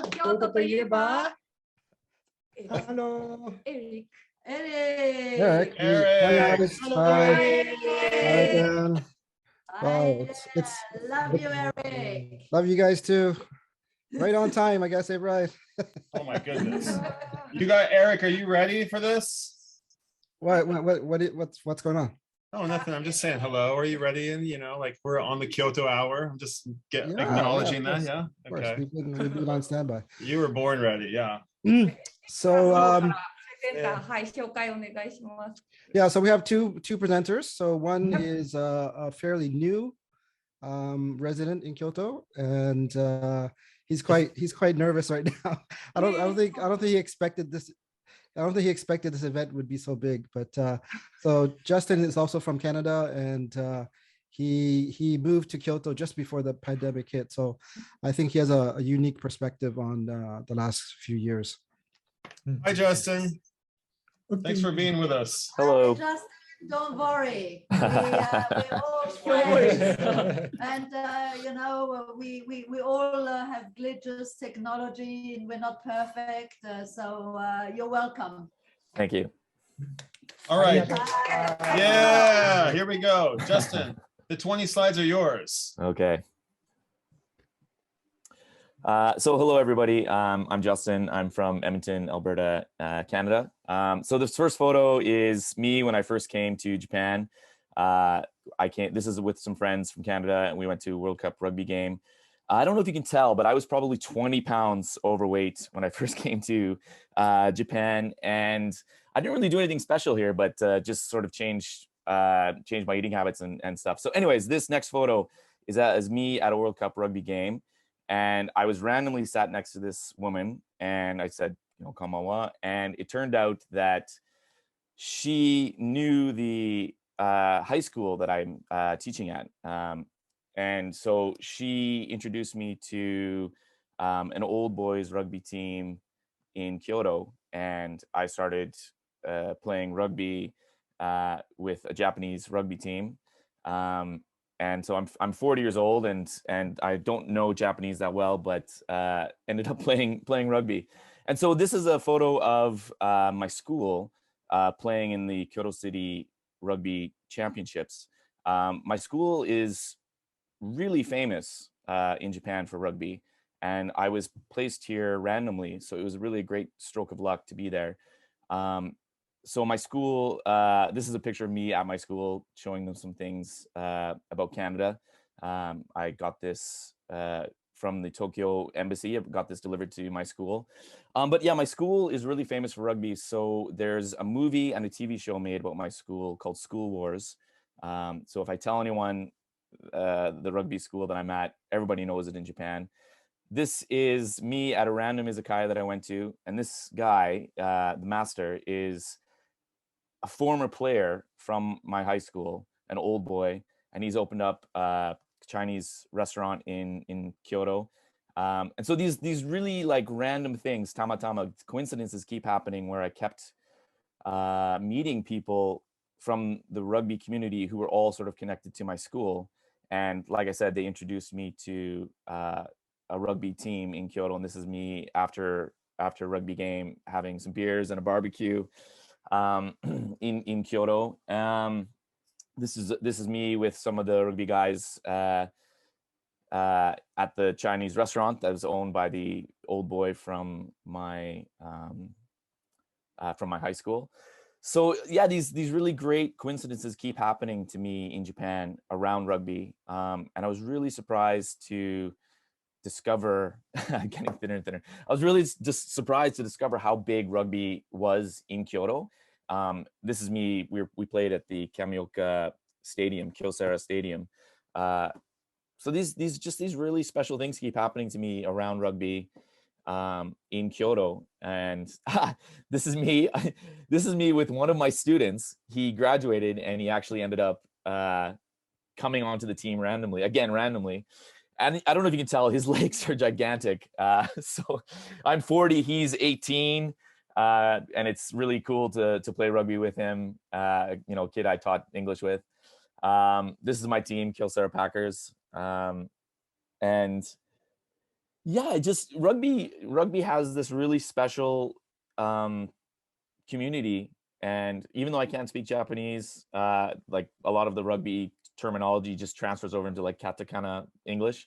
And then through rugby again, I ended up coaching one of my teammates' kids. This is his small high school team. So we ended up coaching them, which was really, really special to coach some young kids again. And then, so yeah, Kyoto, like the other thing that I got involved in other than rugby was running.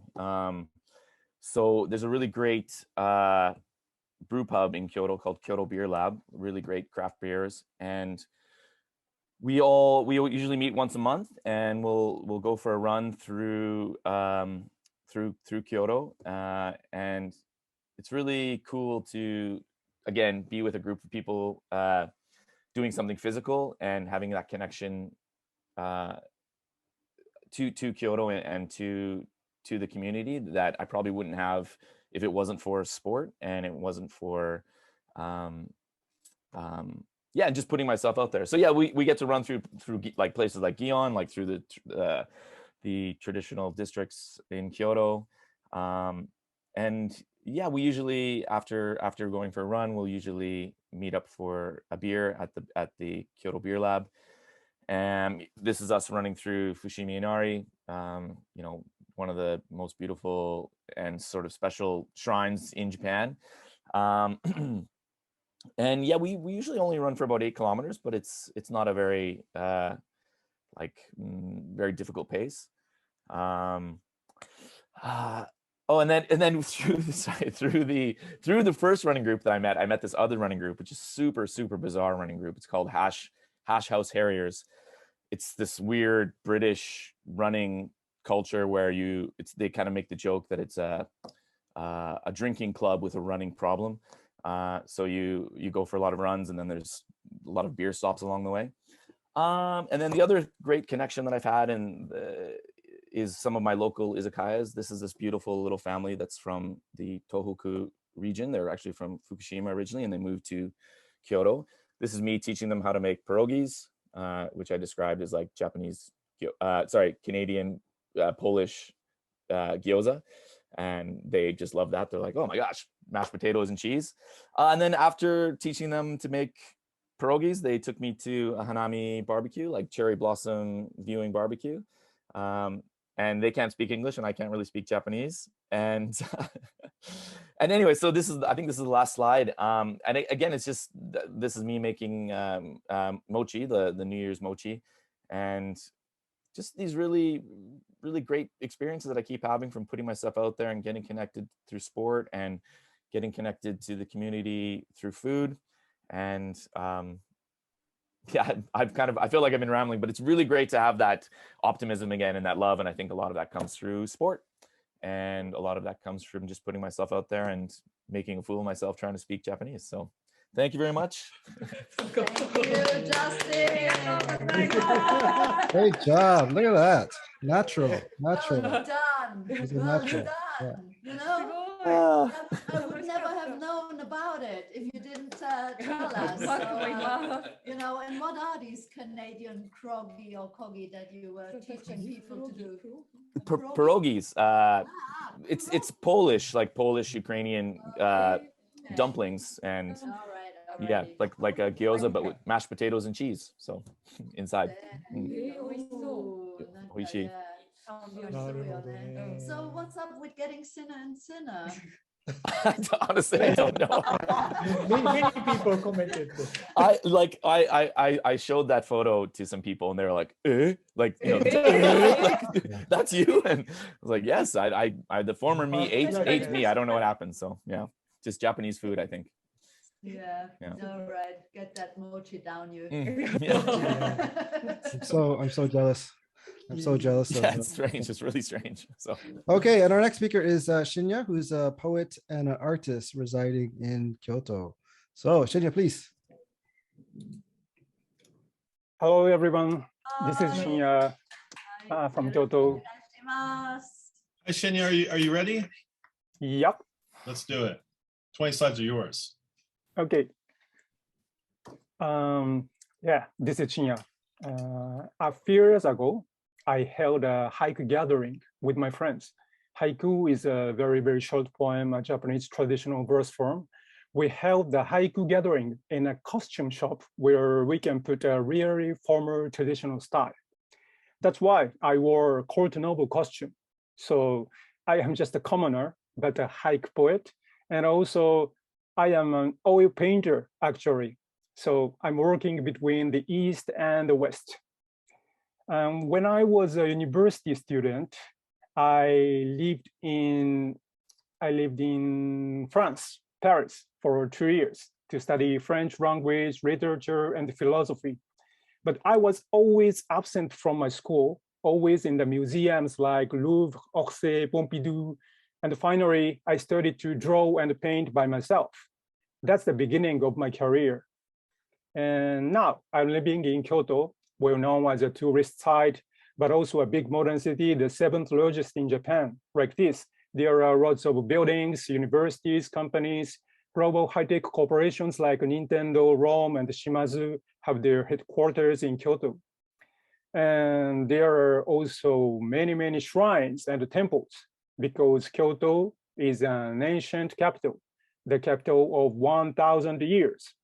Even now, some Kyoto people say that Tokyo is only a temporal capital. And we can take part in lots of traditional seasonal events. For example, this is Daikotaki in Ryotokuji Temple. Every December, to remember Shinran Shonin, the founder Jodo Shinshu, the believers cook daikon, Japanese radishes, and many visitors come to eat them. And the next photo is Keage Incline, famous for its cherry blossoms. Every spring, I walk, drink, make a sketch, compose a haiku. To tell the truth, almost just drink under the cherry trees. So, life in Kyoto is the base of my creation. And this is not Kyoto, but Matsuyama, the capital of haiku, because the father of modern haiku, Masaoka Shiki, was born there. In the latter half of 19th century, when Japan ended the national isolation policy and Western civilization and culture came into Japan, Shiki was inspired by Western art, especially the way of sketching. He applied it to the Japanese short verse form. It's still a basic way to write haiku. Haiku is very short poetry consisting of only 17 syllables, so we are limited in what we can express. It is the readers who flesh out the meaning to paint a fuller picture. This format makes haiku poets avoid cramming too many ideas, and this is a key aesthetic of haiku. There is a Japanese proverb that says, "A work walks by itself." It means that once it's completed, a work can be interpreted freely by readers. Haiku is a typical example. Recently, I wrote the lyrics for a new stage of Arima Geiko, Geisha in Arima Hot Springs. The new song, Karakara Haikara Street, is made up of 4 parts, spring, summer, autumn, winter. Each season is described by 3 haiku, so 12 haiku in all. Please come to the oldest hot spring and enjoy the brand new stage. Now I talk about my works as a painter. This is my first painting, the Church of Santa Maria de Idris in Matera. Matera, the city in southern Italy, became famous because of the film No Time to Die of James Bond. The Desperate sleeps there. In 2016, where David Bowie died, I dedicated the exhibition Under the Blackstone. Every time he released a new album, he changed his looks and played a new character which expressed his new sounds. In the end, he appeared with a skinny face as a skeleton because of cancer and dark jazzy music. He used even his death for his art. I enjoy working with models, and I always let them decide the poses because they understand how to create movement with their bodies. These are often nice surprises. I accept these chance happenings. My art is a mixture of intentional and unintentional elements. In this way, I identify with action painters. Lines are the most direct traces of the artist. That's why drawing is the base of my practice. I feel a connection with the drawings of Toulouse-Lautrec and Ray Kamoi, as well as ink calligraphers who have to put everything into one stroke. To me, these styles are predecessors to action painting. These days, I paint abstracts may be influenced by haiku. Suggestion is haiku's principle. My painting and drawing have the same dimension. I express as little as possible and try to retain negative space. Each viewer completes the image in their own way. I don't aim for only one interpretation. It's exciting if my work goes beyond my intention. This attitude may be typical of Japanese people, especially haiku poets. However, this creates dialogue between viewers and artists that modernism always had, but was once said to be missing. I believe that the materiality that Clement Greenberg valued and the relational aesthetics that Nicolas Bourriot promoted are compatible. I want to make works that mediate the conflict between modernism and contemporary art, and that function as both. The title of this picture is She's Leaving Home from the series Anthology 4. It's the project to express all Beatles songs. And this is the homepage 301.news. 301 is the group of haiku and tanka that I organize with my friends, artists who have other mediums to express. We want to create dialogues between haiku, tanka, and other domains. I write a weekly column for this homepage, column about a film with a drawing and a haiku. This was about Reservoir Dogs. Like this, my purpose is creating communication. Thank you, bye. Have a nice day or sweet dream. Wow, Yamamoto-san. Wow.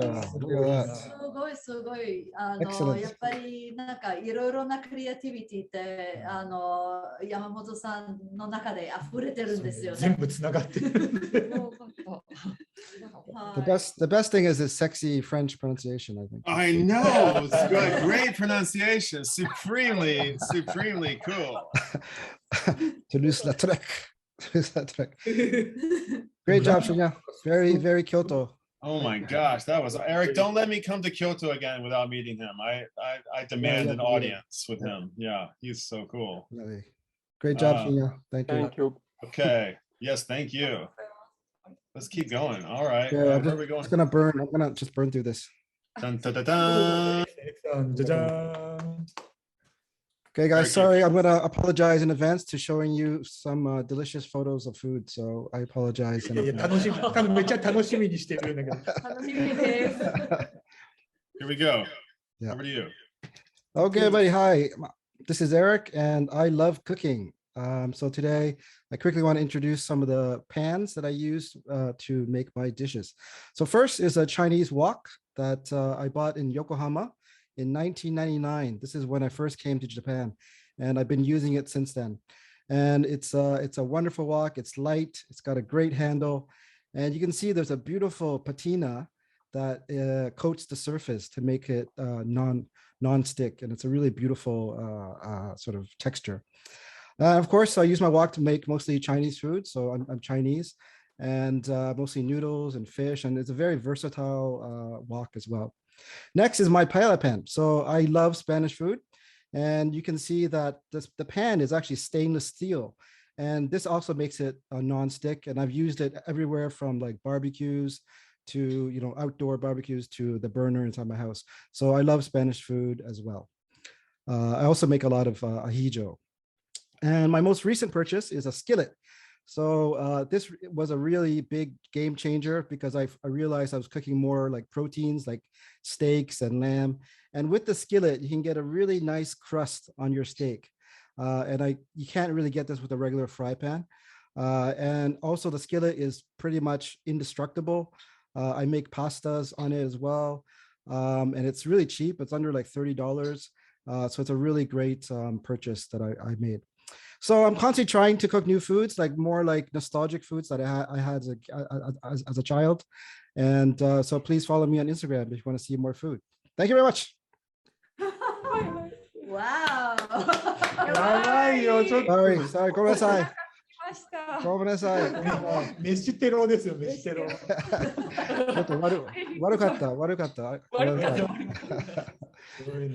Okay, thanks, guys. Thank you, Eric. That was awesome. Yeah, what's your Instagram so we can follow you? Oh yeah, okay, I put it in the chat. So tell us too here. The way you actually show your pans and skillets and yeah, not just food. It's kind of I think it's something endearing. It's like they feel like you're being your buddy, right? Yeah, absolutely. They're like, come on, we'll do this together. Yeah, my comrades. So we need each other well, and when is the heating point, the exact right cooking point. Yes, it's a relationship. It's a love relationship. It's a love relationship. Sorry. Exactly. Yes. Yeah, and food, Okay, got it. and food actually takes a lot of love and affection to make good food. So yeah, exactly. Okay, thanks, guys. Hope to see you soon. Thank you. Bye, Eric. Bye. Take care. You too.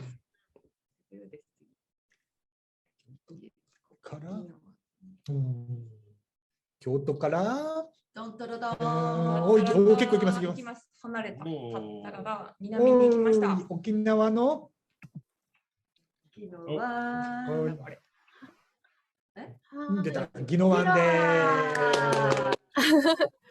お久しぶりです。お久しぶりです、クラインさん。マークさん、久しぶり。お元気ですか？ですね、悪いけど、ちょっと、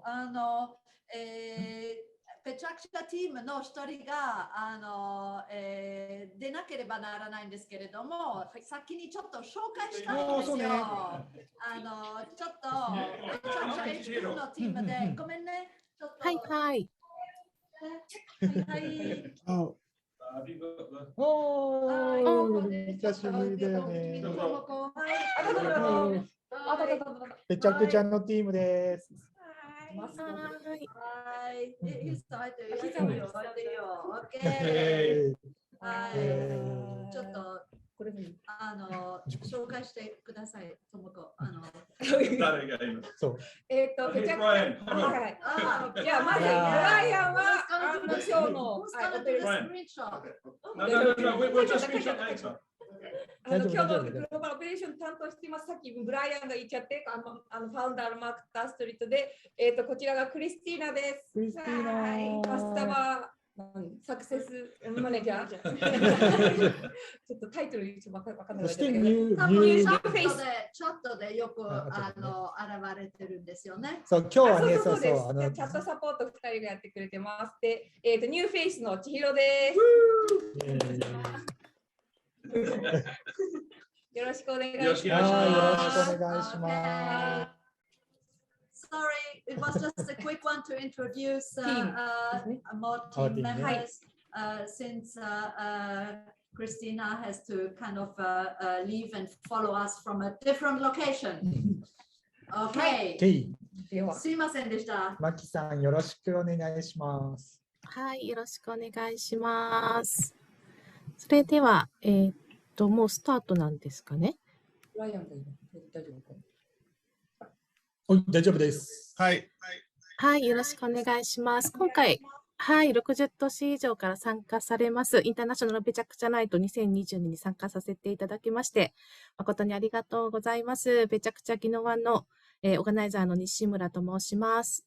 そしてですね、今回ですね、久しぶりの、インターナショナルイベントの方にですね、出演に伴いまして、温かくサポートいただきました、ペチャクチャのヘッドクォーターのブライアン、香川さん、岸さん、後押しいただきまして、誠に、感謝申し上げます。本当に、ペチャクチャのチームにはですね、毎度ながらラブをたくさんいただきましてありがとうございます。ニフェデルビルです。はい。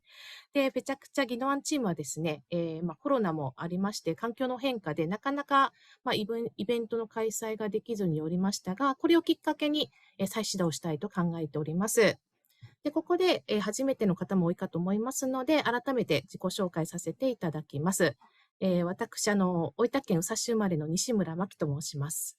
で、私の地元では、私は USA 出身です。というジョークが定番になっておりまして、そんな宇佐市から福岡に10年住んで、沖縄に流れ着き、今に至ります。まだまだ旅の途中です。で、2008年、宜野湾にアートスペース、琴の葉を立ち上げまして、アートを身近に感じる展示会や、音楽イベントを企画、運営をしてまいりました。で、その後ですね、私の方は沖縄観光コンベンションビューローにてですね、主にリゾートウェディングのプロモーションに従事しまして、現在は沖縄にいながら、東京のコンサル会社で SaaS 製品専門のメディアの営業をオンラインでお仕事させていただいております。で、琴の葉はですね、リアルの店舗の方から、現在ですね、アートメディアとして発展しておりまして、パートナーの、ミッチェルが、ウェブサイトの構築から、メディアの編集長も務めておりまして、こちら素晴らしい、メディアとして育ってきております。で、私は、英語にさほど明るくないのですけれども、美しい文章も、一つのアートであるということが理解できるほど、言葉を紡ぐという工程は、構成に編集を重ねて作り出された作品となっており、たくさんの読者にですね、愛されているというところになっております。で、私はですね、音楽やアート、斬新な試みや面白いことに興味があります。想像することが大好きで、好き、ラブだけで2020年今期より沖縄県立博物館美術館の活動サポートをする NPO 法人沖縄県立美術館支援会ハップの理事長に就任いたしました。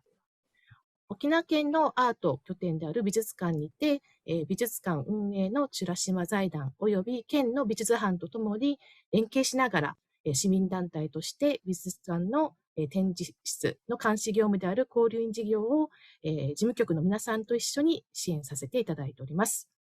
私も初めての NPO の法人の運営で様々な課題に直面しております。理想と現実のギャップにくじけそうになったり、障壁に遮られることもあります。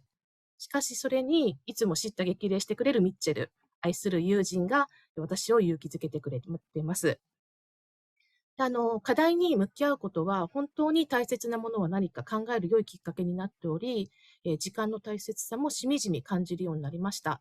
やるべきこと、私の人生に必要なもの、フォーカスすることっていうところで少しずつわがままなところも出ておりますけれども、人生の折り返し地点に来てるんだなっていうところに気づかされます。で、私がペチャクチャナイト宜野湾の活動が好きという理由を今一度向き合ってみますと、仲間と一緒にその空間を作り上げて、このエネルギーがみなぎってくるってことにつきます。毎回新たな出会いがあって、登壇者の大切な思いなどを、伝えていくっていうところで、私自身に自信が湧いてきます。で、私が住む沖縄はとても小さな島ですけれども、とても美しい島です。で、沖縄は様々な地域との交流が盛んで、独特の文化を育んできました。で、沖縄の文化は、県民生活に深く根ざしたものになっておりまして、繰り返されてきた夜変わりの危機をですね、乗り越えて、新しい感性の彩りを加えながら、受け継がれてきているというところで、世界中からその魅力にですね、魅了された観光客が訪れている恵まれた島になっております。で、私が、20年近く沖縄に住み続けている沖縄の最大の魅力は、様々な国の特色が融合し、得意な文化で、生まれたチャンプルー文化っていうところです。それは人の魅力ですね。で、今回の、インターナショナルペチャクチャに参加することをきっかけに、2015年ですね、先ほどブライアンさんも出ておりましたけれども、京都で開催された、ペチャクチャナイトで登壇しまして、ことの葉は、文化プラットフォーム、ウェブメディアとしての準備を進めておりますというふうなことをお話ししたことをちょっと思い出しまして、あれから7年経ったんだなと思いました。ことの葉ですね、2017年にアートジャーナルをスタートしまして、アートコンテンツ制作、イベント運営から始まって、そして今現在ではウェブマーケティングまで手掛けるようなところまで成長してまいりました。で、ことの葉は今後も、社会貢献であるとか、経済効果を生み出すような、エコシステムを構築しまして、近い未来、この活動を共感いただける仲間と一緒に沖縄のアートシーンをもっと豊かにして創造していくクリエイティブクラブを創出したいと考えております。で、私の心を動かす、斬新な試みや面白いことにラブがある限り、仲間と一緒に沖縄でクリエイティブで活躍する方たちを世界に発信していき、世界中にインスパイアの源を届けていきたいと考えております。ご清聴ありがとうございました。沖縄から愛を込めてお届けさせていただきました。ありがとうございます。さんって素晴らしい、相変わらず。ありがとうございます。毎度緊張してますけど。いやいやいやいや。大丈夫、大丈夫。So, Maki Nishimura is a long-time PechaKucha organizer along with Daryl Mitchell, and but she's also very instrumental in the art scene in Okinawa. And has been founding the Kotonoha art space and platform and art media, and so promoting everything art in Okinawa. And there is a dish in Okinawa called champuru, which is bitter gourd, and mixed with all sorts of other vegetables, and but it means mixed. And so she rightly points out that the cultures in Okinawa are wide and diverse, and therefore make for perfect champuru culture, which is very conducive to lots of creativity, positivity, love and passion and optimism. Thank you, Maki. That was so nice. すごいすごい。ありがとうございます。ありがとうございました。マキさんがあれですね、沖縄のもう一方プレゼンターを。そうです、そうです。もう一方、今回、宜野湾から。はい。はい。はい、そうなんですよ。私が今ですね、県立、博物館美術館の支援団体の、理事長をやってるんですけれども、その、博物館美術館を支援されてる方ですね。福地さんの方にちょっと登壇いただきますので、よろしくお願いいたします。福地さん、お願いします。聞こえますでしょうか？はい。はい、じゃあお願いいたします。ちょっとなんか、はい、少々お待ちください。大丈夫ですかね？じゃあ、ブライアンさんに引き継ぎます。聞こえますか？はい、one moment。大丈夫、大丈夫。なんかちょっと、電波が今、途切れ途切れになってまして、ごめんなさい。大丈夫でしょうか？大丈夫です。OK。よろしくお願いします。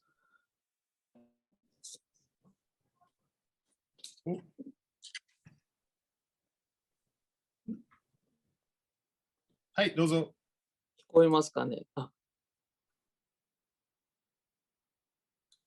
電波が大丈夫かな？じゃあ最初からもう一回しよう。Let's try one more time。最初からすいません。電波があれですね。全然大丈夫、聞こえます。途切れて、画面が止まっているんですが。画面止まっちゃってます。聞こえてますか？聞こえてます。はい、はい、OK です。ごめんなさい。今、ちょっと動きました。はい。少々お待ちください。OK。One more time。もう一回じゃあ行きましょうかね。スライドの方。じゃあこれから、はい、じゃあよろしくお願いします。はい、じゃあどうぞお願いします。はい、お願いします。はい、どうぞ。Oh no, we might have some technical difficulties here. 画面が閉まらないですね。そう、残念。どうしようか。あれ？Shall we come back, maybe? Or is there better電波 somewhere else in the room, maybe? 福地さん、声は聞こえてるんですけど、なんか、映像が見えてますか？福地さん。福地さん、私の声聞こえてますか？声は聞こえてるんですけど、はいはい。画面が共有開始しましたってことでぐるぐる回ってて。出てこないってことですかね？多分福地さんの方の多分ネット環境がもしかしたらちょっと良くないのかもしれないですね。なるほど。じゃあもう一回入りのしてもらってもいいかもしれない。福地さん聞こえてますか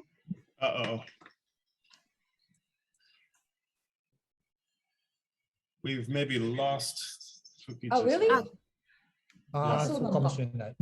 じゃあ西村さん、そのままちょっとお待ちいただいて。はいはい。スタンバイしよう。and we'll come back to this maybe. ごめんなさい。つながりました。はい、聞こえます。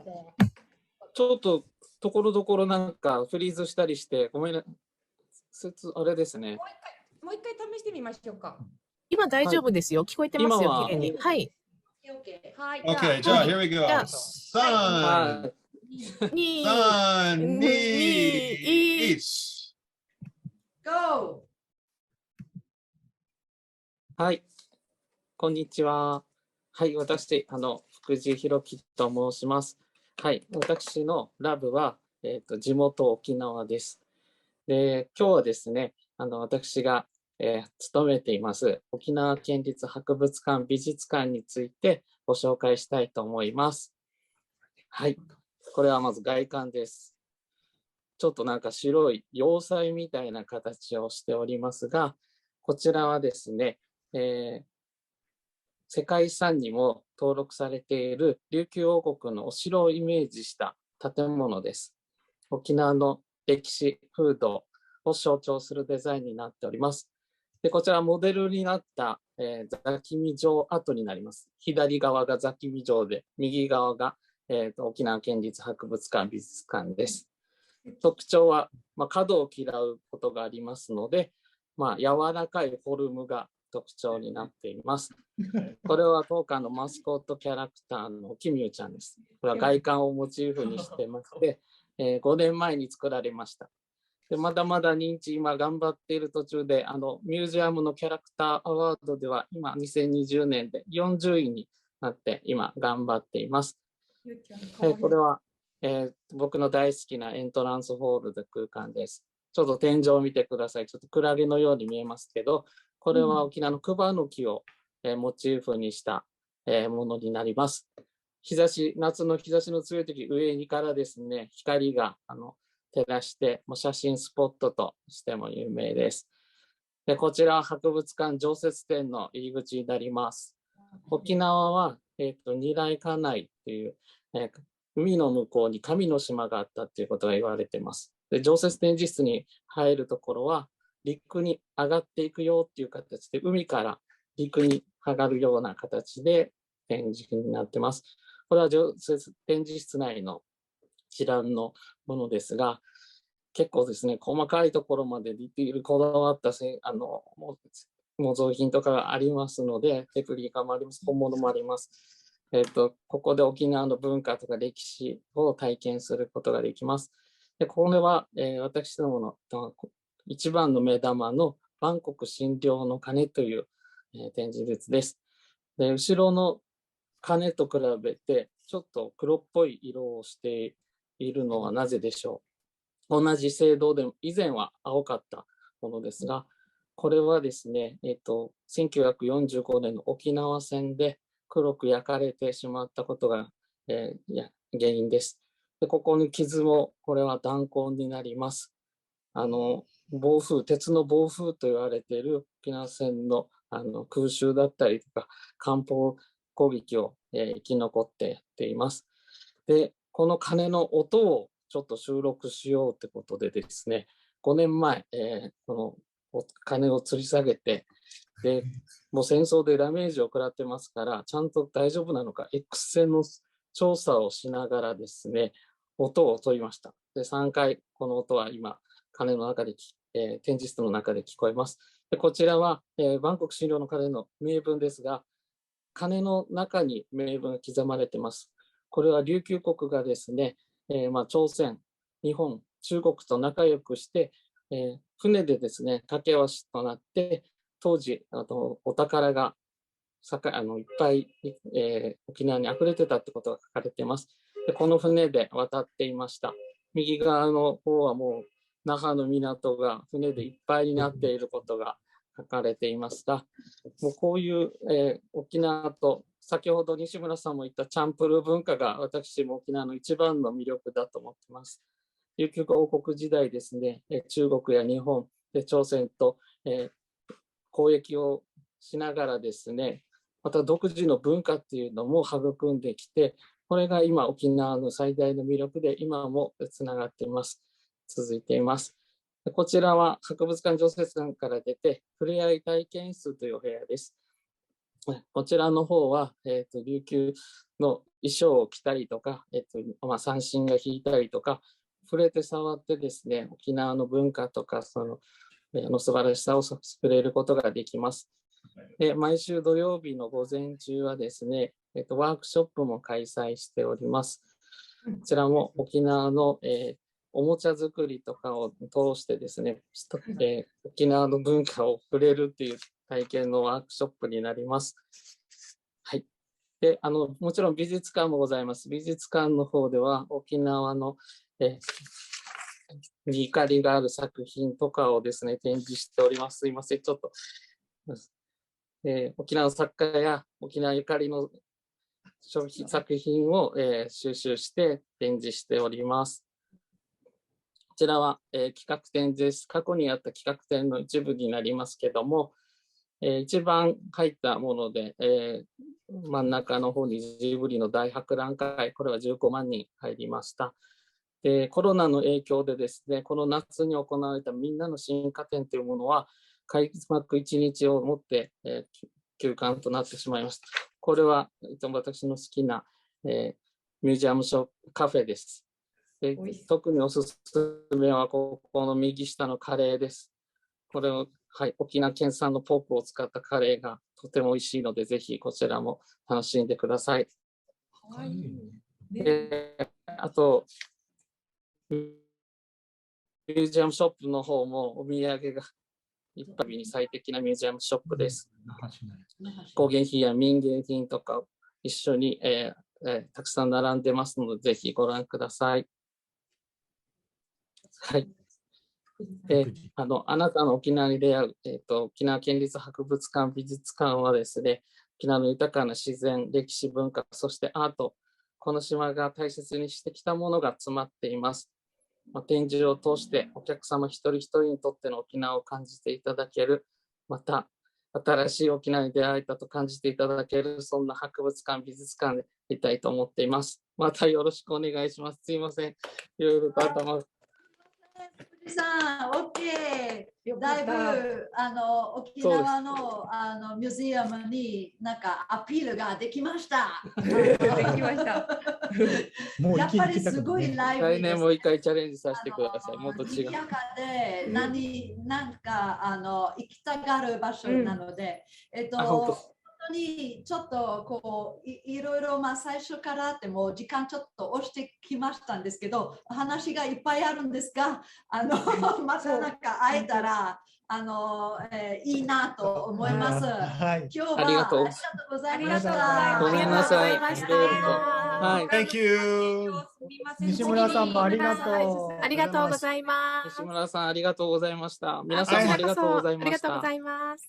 I have a quick message here for our friends in Guangzhou and in Penang. Thank you. Hi, B. Hi, Tom. Guys, we're a little bit behind schedule, and we've just got two presenters to dash through real quick. So I'm going to say thank you to Ginawan. We're going to get through them, and if you guys could just be on hold, on standby, we're getting to you as fast as you can. Tom, do a little dance. B, I know you can. I know you can entertain your presenters for a little bit. So without further ado, let's go ahead and head to our next hour. Our next presenters. 来 Michelle Hello From Ginawan too. 哦，对，可能他哦，我还有一个。Okay, and はい。where are we? Osaka. 三田さんですね。Osaka, 三田さん。皆さんです。はい、三田さん、よろしくお願いします。よろしくお願いします。準備いいですか？大丈夫です。Okay, もう早速20枚いってもらいましょうかね。はい、すみません。楽しみです。はい、the 20 slides are yours. お願いします。皆さん、はじめまして、こんにちは。私は、織広堂という名前で活動しております。三田と申します。本日はよろしくお願いいたします。今回は、このプレゼンを見ていただいて、ちょっとでも岸和田のだんじりに興味を持っていただけたらと思います。私の売りはと言いますと、とても細かい彫刻なんですが、この精密彫刻技術を使って岸和田型だんじりのミニチュアを作成しています。こちらは騎馬武者の彫り物になりますが、この彫り物が一番大きい部類になります。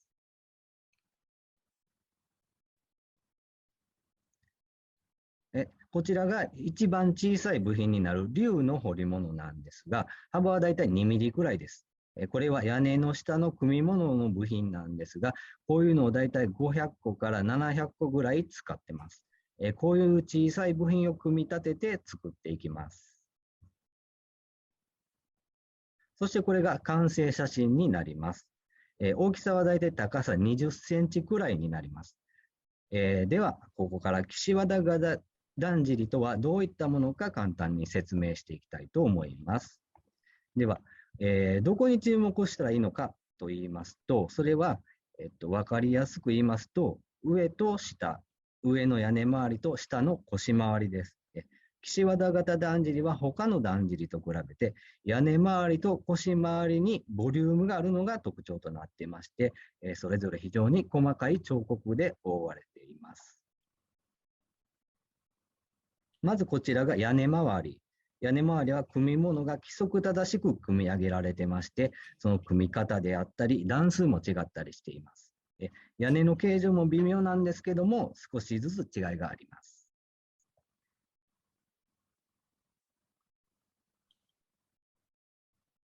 で、こちらが腰回りになります。腰回りは主に合戦物の彫刻が施されています。この画像の一番下の段の大きく取られた部分が泥膜と言われる部位で、ここが一番メインどころとなっているので、彫り物を見るときはまずここを見ていただいたらいいかと思います。では、ここから今回のテーマの一つである愛に沿って話していきたいと思います。私は岸和田生まれ、岸和田育ちで、もちろん祭りにも生まれた時から参加しております。なので、物心ついた頃にはすでにだんじりが好きだったんです。小さい頃からいろんなだんじりを見て育ったので、その自分が好きなだんじりのミニチュアを何台も作りたいと思っていたんです。それが実現したという形なんですが、こちらが、私が今まで作成した、11台のミニだんじりになります。いつも作るときはそれぞれのだんじりが持っているかっこよさを引き出すことを一番意識してるんですが、では、作るときにどういったところを意識して作ったのか、そういったところを、今から何台か抜粋して説明していきたいと思います。まず、こちら中町です。激しい祭りなのでどうしても破損などで彫り物を取り替えられることが多い、岸和田型だんじりなんですが、このだんじりは新調から100年経過していますが、古い彫り物が多く残っているんですけど、これは結構すごいことなんです。その彫り物には、品があって、特に泥膜正面は題材も趣がある物語で私の好きな彫り物の一つです。整った姿見もかっこよくて、玄人受けするだんじりなんですが、じっくり見てほしいだんじりです。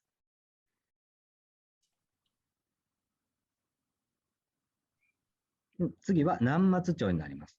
このだんじりは屋根周りの幅が他よりも大きくて、迫力が一番感じられるだんじりだと思います。ドーンと大きい屋根が迫ってくるようで、ゆっくり歩いて通るときが一番大きさが実感できます。後ろに飾り付けされた槍も大きい屋根によく似合っていると思います。こちらは岸和田ではなく、熊取町の大宮区のだんじりなんですが、このだんじりは腰回りの横幅が広くてどっしりとした重量感が特徴です。彫り物も大ぶりで密度もあって見応えのあるだんじりです。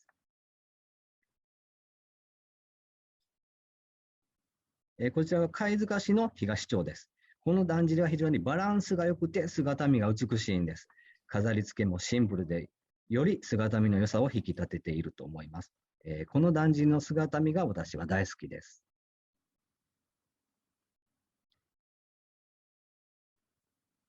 では、岸和田に戻りまして、中木田町です。このだんじりは非常に細かいところまで彫刻された手の込んだだんじりです。全体がギュッと筋肉で絞り込まれたアスリートのようなイメージのそんなかっこよさのあるだんじりです。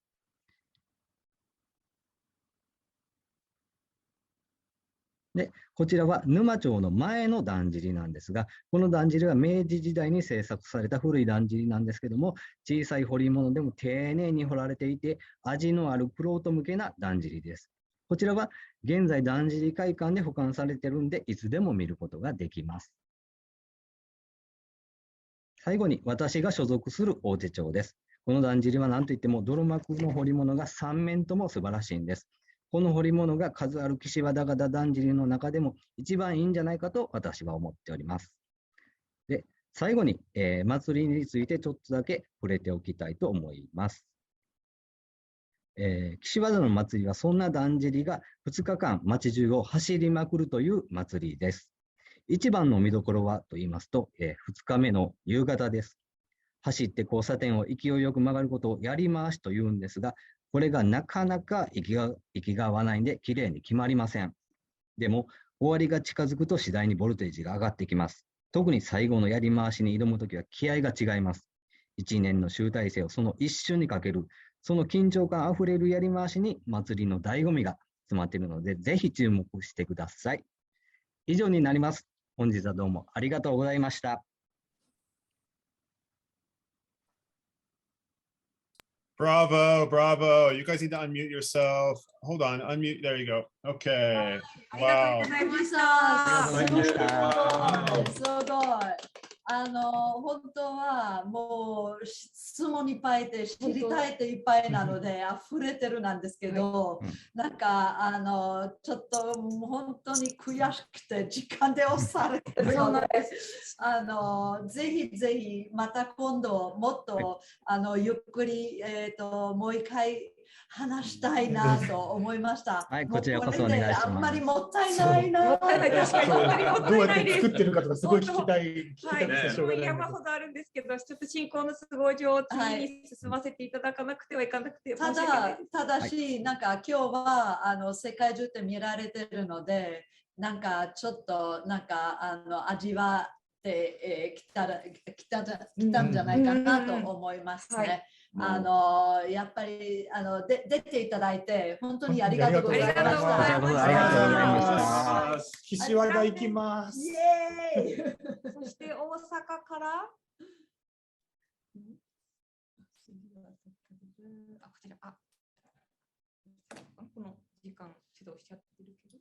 So Gifuですね。Yeah, so we are kind of totally pressed for time, and which is a real shame because both Fukuji-san and I'm sure Yamada-san also, who is going to speak in a minute, are really amazing artists and craftsmen, and totally warranty, you know, a session on their own. But you know, at least you get a teaser and of the nice, crazy people who live in Japan, and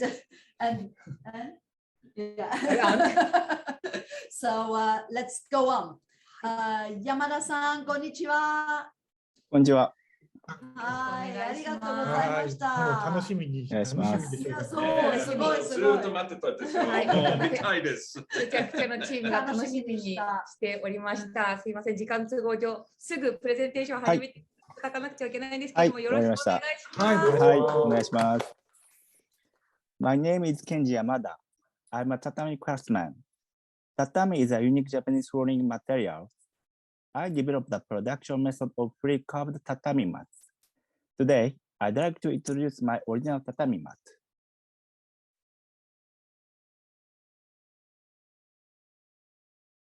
This is a dragon tatami mat that I made. This is made out of 200 pieces tatami mats. I use only one color for this tatami, but you should see multiple colors. For example, green, dark green, light green, and white. If you turn on the ceiling light, it will look like one color because the angle of the tatami mat mesh are set differently, creating a variety of reflections.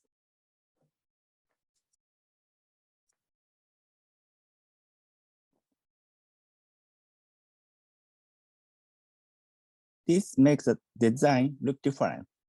When viewed from the opposite side, if you stand in front, the dragon teeth appear white. And if you stand on the back side, the dragon teeth appear golden.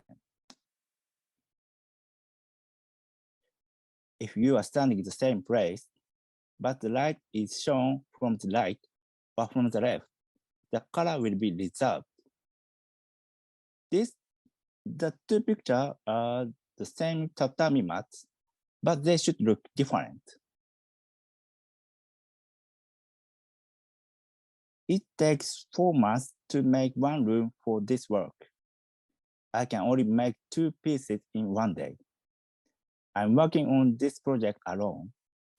By the time the work is done, I have neck and back very pain. The material for tatami is igusa. Igusa is a natural green grass. It's a good material for the environment. It is grown in Kumamoto Prefecture.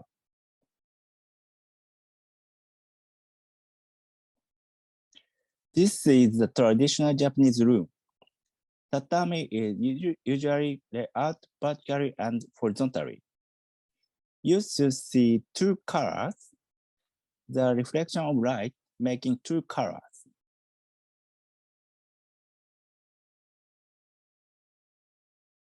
This picture, you should see multiple colors, but this tatami is single color. These tatami have 4 angles, 0 degree, 45 degrees, 19 degrees, and minus 45 degrees. You should see 4 colors. They shine beautifully when illuminated by light. This is Japanese style hotel, so please come and see it when you come to Japan.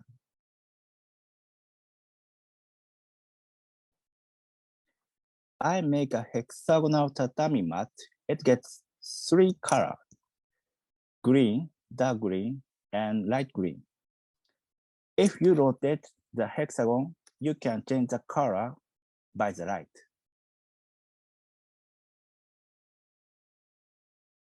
So you can create an infinite number of designs by rotating the hexagons. For example, marine mono design, skull design, fish design, and character design. It can produce any design. What does this look like?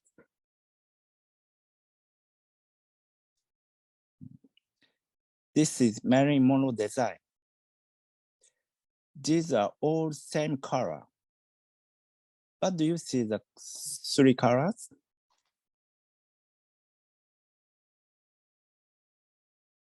What does this look like? This is skull design. Bones are green. The background is dark green. These are light green. Do you see it that way? Left picture is random design. Center picture is stripe design. Right picture is characters. This tatami is all same color, all single color. I am trying different designs, and I have provided them for private homes, temples, and Japanese hotels. In general, art decorates the walls, but my art decorates the floor. This is a new concept. In addition, I control the sunlight. I'm also studying the combination of igusa and other materials, for example, stone and wood. These will have new possibilities to be discovered in the future. I also made tatami benches that can be used with shoes on in order to expand the project to other countries in the future.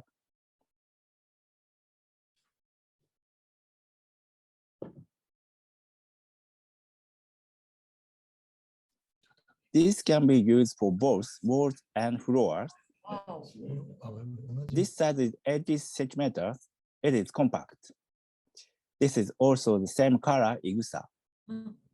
It can feel the beauty of sunlight, green and shining green, and yellow green. I have a dream.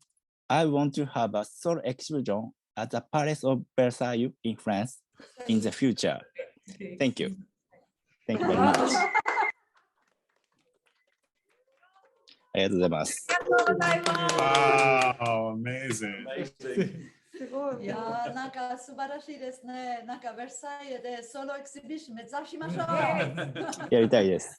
ただすごい面積が広いじゃないですか。はい。すごい腰が痛くなるといういやそうです。首と腰が痛くなります。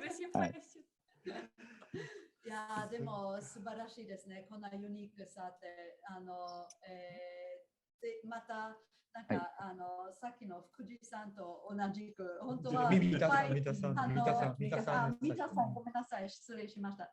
本当はいっぱい話したいんですけど、なんか時間の問題で。いろいろいっぱい、伺いたいこといっぱいあるんですけど、すみません。時間の関係で。とんでもないです。本当にありがとうございます。ありがとうございます。はい、またお願いします。Okay. Well, just a second. はい、じゃあ、ここで、あれですね、アワー4も終わって、Thank you、ありがとうございました。We're going to have a quick poster break. Here we have some posters from Dayton in Ohio.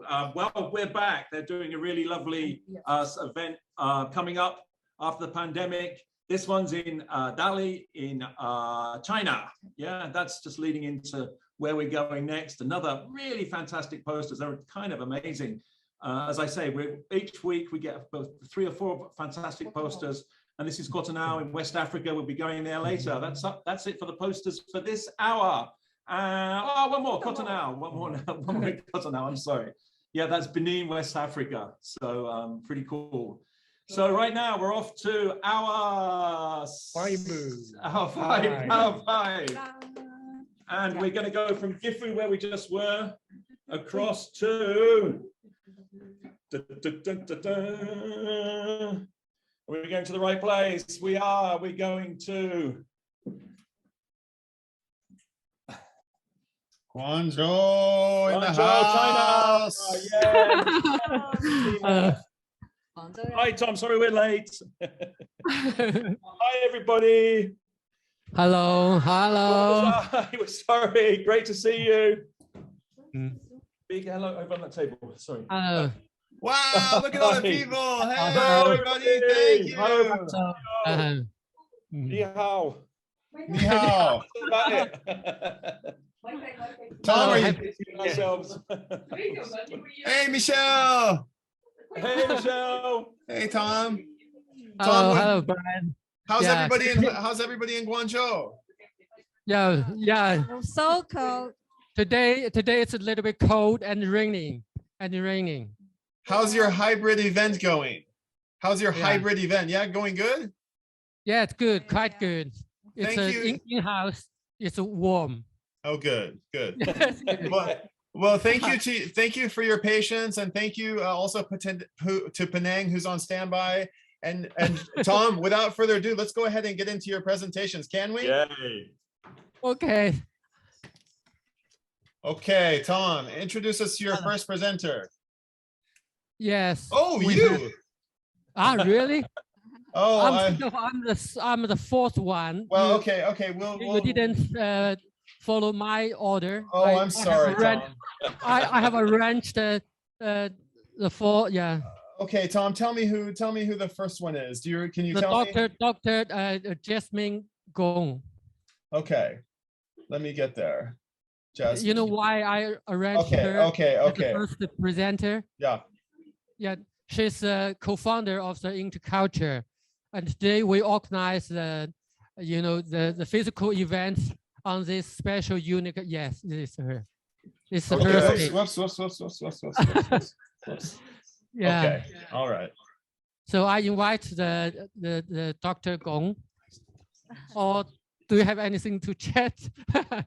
Yeah. Yes. Oh, just good luck. And Jasmine, Dr. Gong is here with us. Is she online? Is she in your audience? She's standing by me. Okay, and she's gonna gonna come up and present with you. Okay. Well, thank you so much for taking the PK challenge. Hello. This is Dr. Gong. Yeah. Yes, we can see you. Okay. All right, here we go. All right, the 20 slides are yours, Dr. Gong. Off to you. Hi, everyone. This is welcome to Interculture Space. My name is Jasmine Gong, and Interculture Space is in this beautiful house of 400 years old, an ancestral store in Huangpu village of Guangzhou.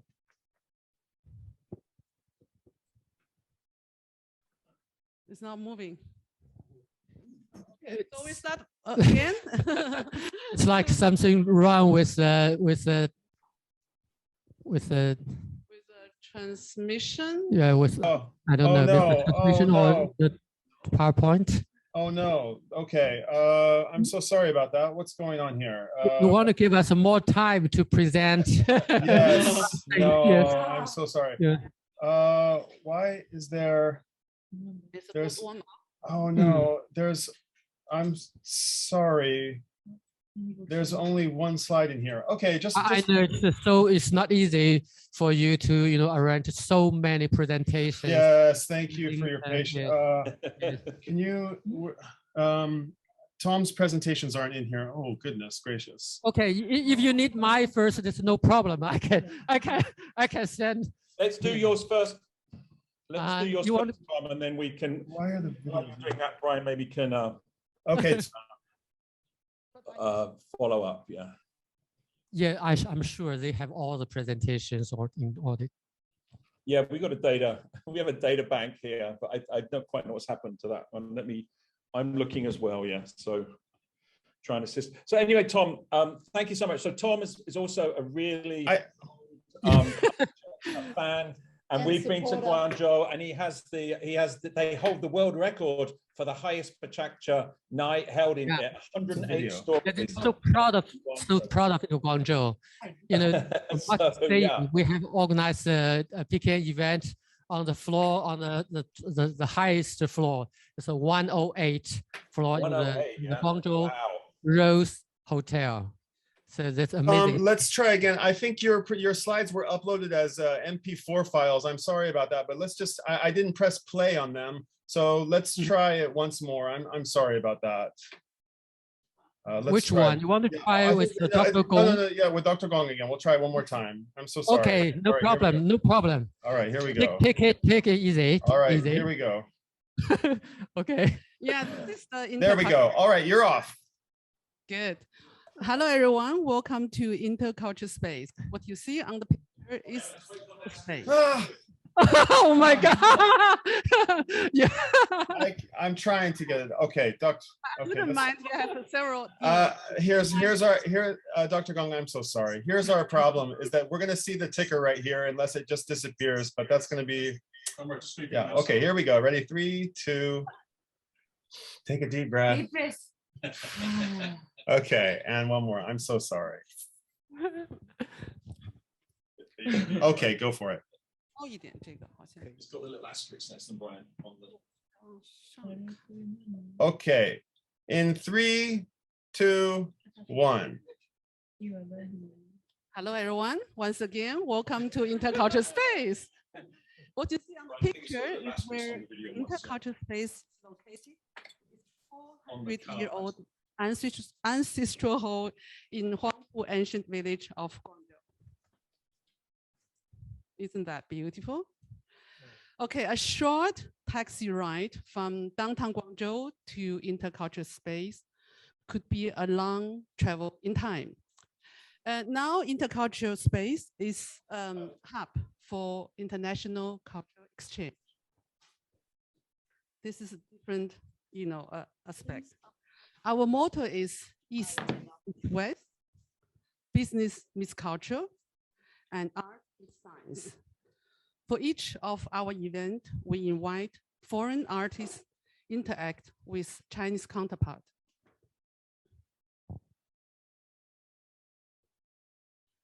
Uh, 250-year birthday of Beethoven inspired us to hold an open-air concert in front of our space, with Beethoven going jazz and rock and roll, with experimental theater and modern dance.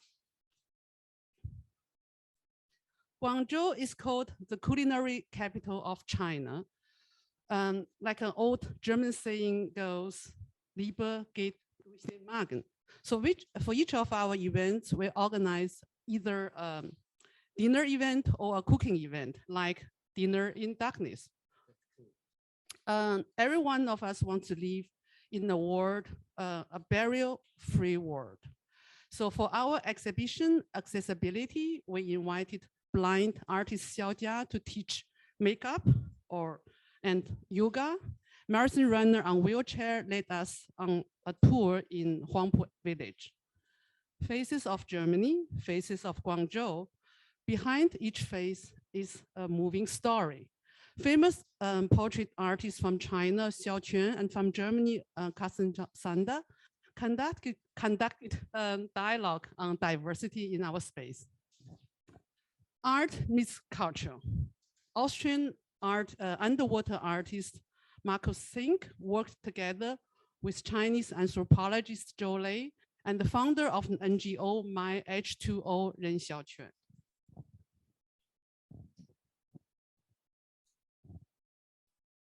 German philosopher Friedrich Hegel once declared the end of art. If so, how to explain the boom of conceptual art? Or Joseph Beuys? We love to discuss this kind of and many other questions. What we love most is doing interesting and meaningful projects with inspiring people. Interculture is doing what we love what we do. All you need is love. I hope one day you will join us. Thank you. Thank you. Thank you very much, Jasmine Gong, if I remember well, sorry. It's, Jasmine Gong. Yes, that was very, I mean, interculture, yes, all the time and everywhere. And that's what PechaKucha is all about. And we love all the people like you who can kind of promote that even more. Because it makes life more interesting, it makes it more colorful and more positive and optimistic, I hope. Very good. Yes, thank you so much. Thank you so much. And sorry about all the delays. We understand what it is now. And it's. But Tom knows what it's what it's like, you know. So Judy is next, I think. It may be the wrong order, Tom. I'm sorry. Yeah. Okay. So over to you. Are we ready to go? Judy, are you ready? Yes, I'm okay. Okay, do your best. Here you go. The 10 slides are yours. Imagine what kind of animal your dad would look like. A gentle cat, a lazy pig, a grumpy lion, or a calm elephant. In my opinion, my dad is like a chameleon.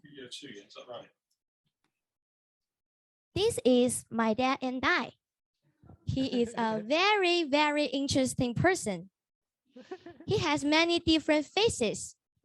So I think my dad is a little changeable, like a chameleon. He is very stinged. This is the razor he has used for 8 years, but he can't bear to slow away. There are so many such old things in my house. But sometimes my dad is very generous. He also has, he always brings gifts and snacks to me and my baby sister. All righty. Now that was so cute, and thank you very much for sharing this. Astrid, I'm sorry. We're going to try one more time. I'm so sorry. It's just these videos are a little tricky. I'm very sorry. We're going to pick that up. I'm so sorry. It's just very tricky. I'm so sorry. We're working on it. Yes. We're gonna pick up in the middle of the video here. I'm so sorry. It's okay, Brian. Yeah, I know. It's okay. There's a few little gremlins in the works today, but you did a great job so far. Okay, where do we get to? Okay, so we're about right here. Is it? Whoops, no. Yeah, that's good. Okay, we're gonna start from here. Okay. Right. Is this okay? We're gonna start again. I'm so sorry. Good luck. Okay, here we go. 3, but sometimes 2, 1. Yep. He often brings gifts. But sometimes my dad is very generous. He often brings gifts and snacks to me and my younger sister. And the money is enough for him to buy several new races. My dad is forgetful and careless. He often confiscates his keys or his cell phone. When he found out, it was almost late for work. That might happen every day. My dad is very, very lazy. Oh no. My dad is sometimes very careful. It's the second time while hiking. The pin on my back was open. It will pierce me accidentally. My dad found it and fixes carefully for me. My dad is very, very lazy. He always lies on the sofa and spends much time on his cell phone. Sometimes until the phone falls on his face, like this. But sometimes my dad is very generous, no matter how tired he is. After work, he also takes a bath for my baby sister and play with me. I think they are the best moments in my family. My dad is very strong. He always holds my sister in one hand and me in the other. By the way, guess who took all the pictures for us? Of course, that's my dearest mom. As you see, this is my whole family. We all love my dad, and I want to say these words in Cantonese. 老豆我愛你，我哋識晒你。I'm Judy in Guangzhou, China. Thank you for watching.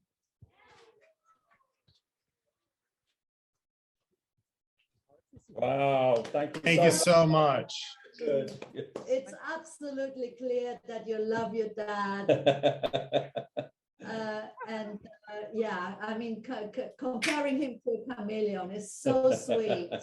And you did the whole presentation in English, so well done. That was fantastic. Yeah. Well done. I wish my children would do a presentation like that about me. Yeah, I wonder what they'd say. I'm going to ask them to find out what if I definitely sleep on my cell phone. No, that's fantastic. Thank really you well so done. much. Okay. How are you, Brian? Yeah. It's great. We're getting through this nicely. And Xiao, how do we pronounce your first name? Xiao Yip. Xiao Yip, are you ready? Yes, I'm ready. Okay, Wow. do your best and thank you so much. All right, here we go in 3, 2, 1. Okay, Ohio, I'm Ye Zhou in Canton, China, and it's my pleasure to have the short presentation here in PechaKucha and share my outdoor adventure, love for nature, born to explore. I would like to introduce my friend to you, SUP, stand up paddling. It seems that it's stuck again. Okay, so it's a water sport with paddle and board. In this way, you can stand in any water you like. For its safety and easy to start up, it can cover the age from 6 years old to no limits. Also, you can try SUP yoga or SUP surfing if you can handle it. Work hard, pedal fast. In the past few years, I was tackled with the paddle board. I won several medals in and aboard the races and won the first runner-up in the Asian Championship, and also operate some races in China and became the well-known IP. You can imagine this is the pictures you can see when you are on the SUP tour. It's a new way for me to explore the local culture and enjoy the great nature.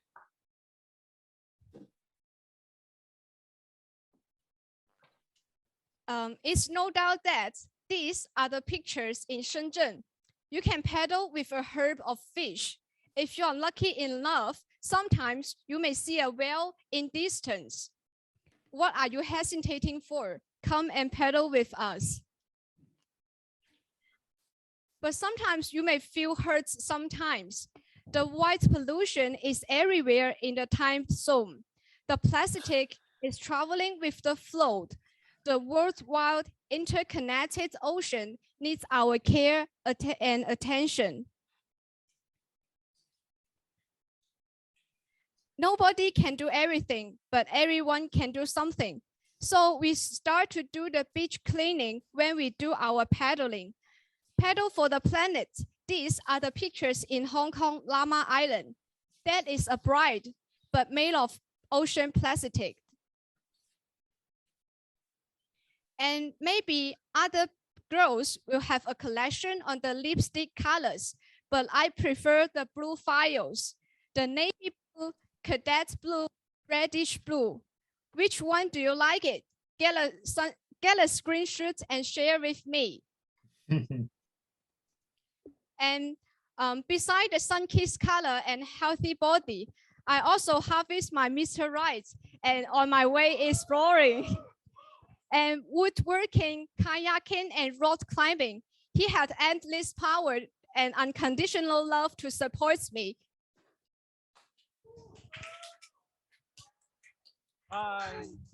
And for the COVID-19, life was struggling these 2 years. If it's possible, just go outside and sneeze the breath of the fresh air. The sun is free, the smile is free, the love from the nature is free. Life is full of love, born to explore. Well done. Wow, that's so powerful. Yes, yes, kind of. That's great to see you. Not so sure if I feel safe the stand up paddling next to a whale though. Has that happened to you? What? Can you pardon again? When you did SUP paddling, did you see a whale before next to a whale? I see a turtle, the sea turtle before. Wow. Okay. Oh, that's also amazing. Oh, well done, well done. You're quite right. It's a very nice way of exploring nature in different places. It's so quiet as well. Well done on that, and especially on cleaning up the nice blue waters from not so nice colored stuff. Yeah, I like your idea. Nobody can do everything, but everybody can do something. It's a real nice thing to remember. Thank you for such a wonderful sentiment for us to remember today. Love of nature. Go for it. Thank you so much. Okay, who's next, Tom? Yeah. Tom, are you next? Yeah. Yeah, I'm the last one. Okay, God, Tom, I'm so thank you so much. Yeah. I'm so happy you're here. Yes. Okay, Tom, a short one. Iron Man, Mr. Iron Man. Are you ready, Tom? It's a fast one. You got to go fast, okay? But I know you're a pro at that. Okay, Tom, the 10 by 10 is yours. Yeah, yes.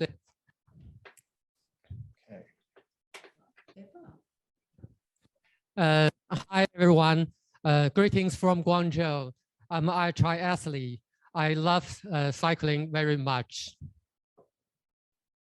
And cycling is a kind of my life. I have a super cool TT bike and a road bike. I rode the TT bike only for triathlon races and cycling training.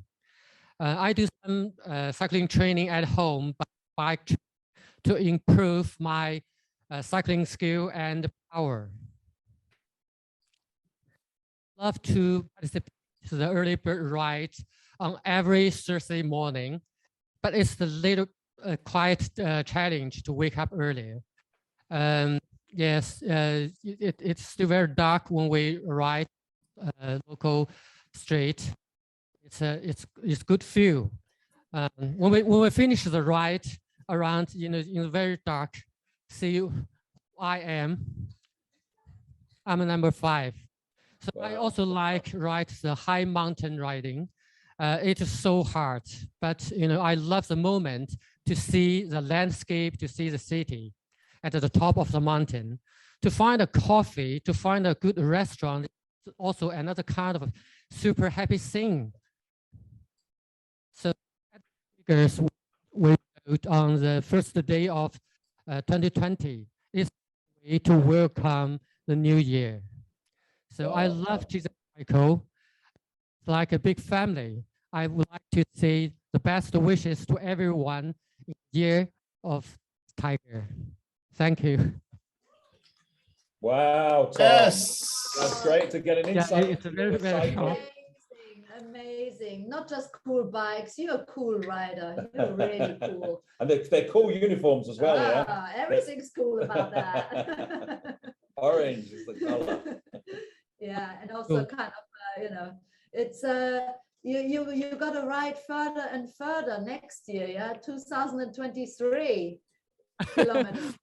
Oh my, amazing. Okay, thank you, Astrid. Thank you, Mark, and thank you, Brian. We're so happy to see you on the Zoom. And we also, why we love the PechaKucha, because it brings the kind of the spirit to people, the love, and it's like the theme, the love and the optimism. We're so happy. So everyone, every presenters, they present their stories from the bottom of their hearts. And no, we could tell that. We can feel that kind of energy. Thank you so much. Thank you, and thank you all the presenters and everybody there in your event. I know doing hybrid is tough as well. So bye everybody. Hey, bye everybody. Thank you. Okay, bye bye. Bye bye. Okay. Okay, well done. Woo! Okay, moving swiftly along. We go from, we got the wrong, we're going to Guangzhou to Penang in Malaysia. I'll get the titles right next time. Hey, B, are you around? Who's there? Hi, guys. Can you hear me? Sorry, we're running a bit late. No worries. You guys doing great. I checked on 12. Everything started on time. Okay. Very good. So how is it? Yeah, it's very obviously very warm there still, yeah? Yeah, yeah, how come you're wearing a hat? Oh no, the presenter. That's from Guangzhou. Friends from Guangzhou, Tom. Hi. We'll turn off their camera. That's okay. That's okay. How are you? Anyway, lovely. It's summer all year in Penang, Mark and Astrid. Hi. Hi. Lovely to see you. Yeah, and all your fantastic graphics as always. Yeah. So. We follow the yellow theme. I even went to look for a red shirt. I had another one with a tiger on it. So, thanks guys for having Penang on the marathon. No, it's our pleasure. You're again a very important city. You always have very fantastic and professional events, and and I know Brian works with you quite a lot.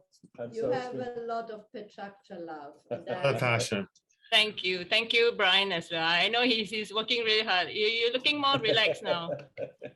No, it's just we learn we all learn something every time we do this again. It's a learning experience for us all, and that's so fun too. So we have here with us is two presenters from Penang, Professor Dr. Mokhtar and Mandy Mong.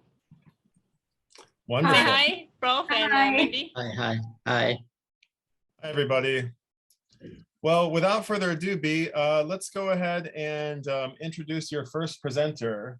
Okay, I'll just make it quick. So Prof. Mokhtar has been an expert. He's our first archaeologist in Malaysia. So he's very well known over here in our part of the country.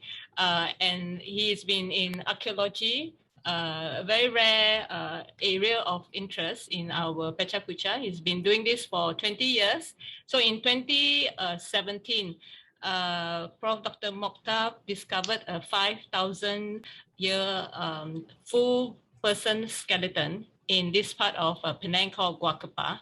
Wow. So I thought for this year's theme of Love My Job, I think Prof. Mokhtar is a prime example of, he's still going strong at his time now. So I hand over the stage to Prof. Mokhtar for your 20 slides on Gua Kepa.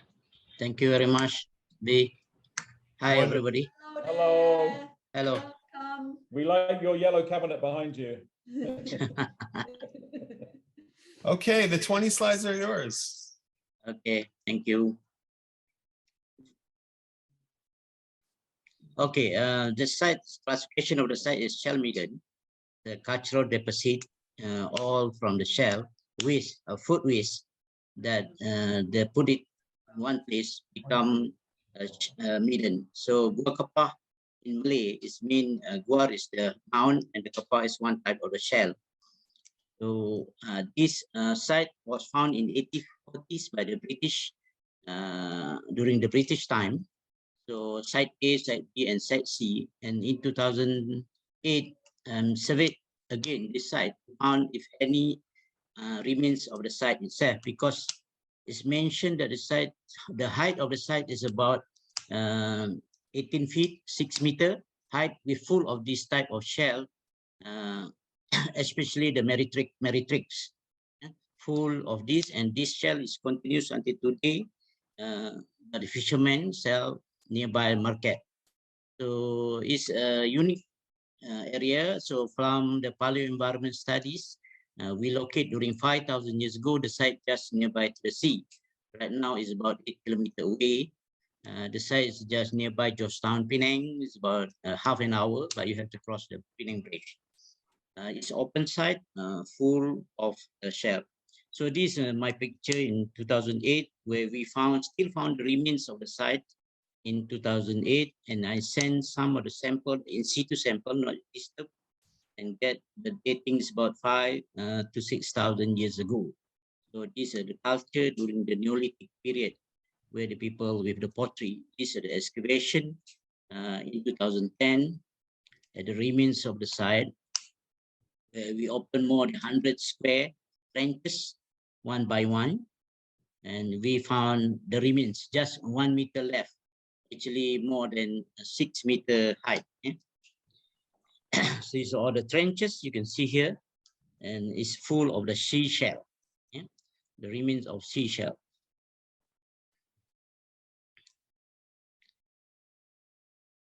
This one type of culture during the Neolithic period, where they stay more to show that there are more to the marine adaptation. These are the association of the artifacts, where in the seashell, where we can find the stone tools, the pottery, the other food remains, wild boar. We also found some bones during the 2010 excavation. This is an example of human bone during 2010 excavation, but not complete in 2010. And from the earlier research recorded 40 skeletons from this site A, B, and C, and all the skeleton in Leiden Museum right now. So this one is 2017 excavation, where we found the skeleton. You can see the right corner on the top is where we found what we call a spinning woman, 5,000 complete skeleton, associated with the pottery very clear. And on the left is the mound, still the mound of the foot of the mound. This is the skeleton, 5,000 years skeletons with associated with the pottery. You can see it at the left corner. Pottery is flex burial and full with the shell and other food remains. This is how we detect the female or male from the standard management. So we got is a female.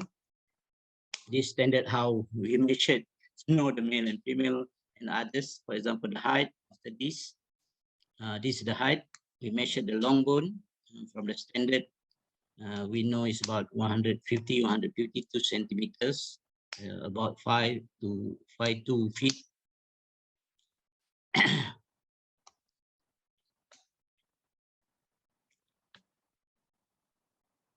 And then the age of the teeth, based on the tooth, the teeth measurement, the wear analysis, then we found that this spinning woman is about 30 to 35 years old only, quite young. So the gender is female, the height is about 150 to 152, the age 30 to 35 years old. So this add up another 40 skeleton in Leiden. So right now the Kokopah reveals about 42 skeleton, Neolithic skeleton. These are just all the shells, mound, dominance metric, first one. The second one, sorry, the second one, and all other the seashell components. Just imagine about 80 feet height. These are the food remains that we found, the wild boar, the suits, and also stone tools, and also the pottery. Skeletons really associate with the pottery. We compare to other parts of the world.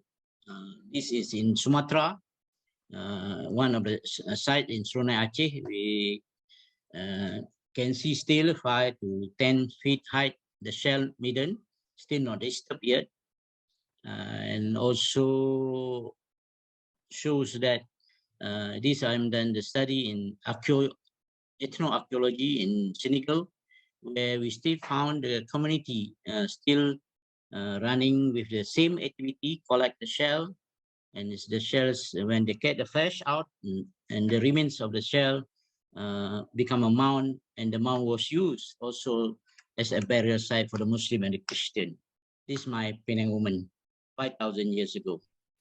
Thank you very much. Allow me to share the data. Thank you, Prof. Thank you so much. Pretty heavy stuff there, guys. Was it too intense? I'm curious to know what the emotion of a dig is like. When you find some, when you discover something, what do you feel? For archaeologists looking for the skeletons, it's really our dreams, you know. When you found the skeleton, it's answered everything. Wow. And is it quite unusual? Is this quite an unusual find in this area, something like this? Not really, because our weather is really, the conservation is very bad for open site, except in the cave. So we're really lucky. Yeah, okay. It's so interesting, yeah. Yeah. And they found it during a construction of a temporary building, right, Prof? Yep. There will be a museum in the future. You can come and visit. To cover it all, so you can kind of actually get a feel of the site and almost leave them untouched in there. Yeah. It's quite interesting in Japan. If we found on one of our sites a feudal house that was many hundreds of years old, and we have to stop construction for 9 months while they could excavate and look, and then they covered it over again, and maybe in 20-30 years time, when they rebuild the property again, it will have to be held for 9 months while they dig some more out. So quite interesting. No, pretty amazing. I want to offer a funny anecdote. I have a background in photography, and the reason I do is because in my college days, I took one archaeology course, and on the very first day, the professor said, we need to have one documenter of everything we find, somebody who has a camera, and I volunteered to do the camera, and that allowed me to not have to dig holes all day long. And I thought, oh, this is easy. I think I prefer this job much more than digging. So I know it's a lot of hard work. So I salute all of your staff and your team, and I wish you best of luck on future excavations, and good luck. Be wonderful. Thank you. Yeah, good luck. Be wonderful. Thank you so much. Yep. Bye-bye. I think you did well. I think he didn't really need to rehearse, so I kept calling, and then are you going to be all right with 20 slides? Because he used to give long lectures in academic conference. So and I'm giving him only 6 minutes 40 seconds. So he's a great spot. Very spotting. Okay. So, bye-bye. Thank you, Prof. You can stay on. Then you can also check out our next presenter, Mandy Mong. She is born, bred in Penang, a Penangite, we call ourselves. Mandy is very talented. Her works are immensely creative, evokes multiple types of emotions. But interestingly, she's trained as a graphic designer and multimedia. But she has since pursued her full-time, her passion in painting and illustration. So well done, Mandy, for listening to your heart. I would hand over to you to share with us your works and your latest upcoming collection. Okay. Over to you, Mandy. Okay. Okay, Mandy, the 20 slides are yours. Thanks. Hi. Okay, so the one on the left was one of my earliest portraits drawing done in pencil, and the painting on the right was painted in oil. It was also my first experience in using this medium. I'm also a self-taught artist. This was my first solo exhibition in 2016 called Songs and Strokes, held at G Hotel Penang. I created this series when I was going through a challenging time in my personal life. The collection touched on self-love, embracing pain, and the importance of finding inner strength during tough times. In 2017, local and international artists were hired to create a bunch of murals to help beautify the surroundings inside a new housing development in Kedah. This was my first outdoor mural depicting my son trying to grab some afternoon snacks. The following year, I was hired to help assist Year 4 students from a local international school who were learning about street art and to help to paint a mural in their school compound using their own children's drawings and sketches. The teachers helped with the outlines the night before, and the following morning, the students came in separate groups to help fill in the colors. On that same year, I took my mural adventure to Shoreditch, London, which is a haven for street art. I painted a portrait of Dick Van Dyke from Mary Poppins. I completed that mural on the same day, but it was painted over the next few days, which is common. And on the right was a commission from a local Malay restaurant called Irama Dining. This was another outdoor mural that I completed for Cubo Park, a place for locals to hang out and take lots of pictures for Instagram. My friend Nadia was kind enough to agree to be my muse for this project. Unfortunately, Cubo Park had closed down, and this mural is not accessible to the public anymore. Both of these murals were done specifically for a night setting. On the left, I was required to requested to paint iconic musicians who had passed on. And on the right, we've got some glow-in-the-dark effects that created this cool and young vibe for the young adults and hipsters.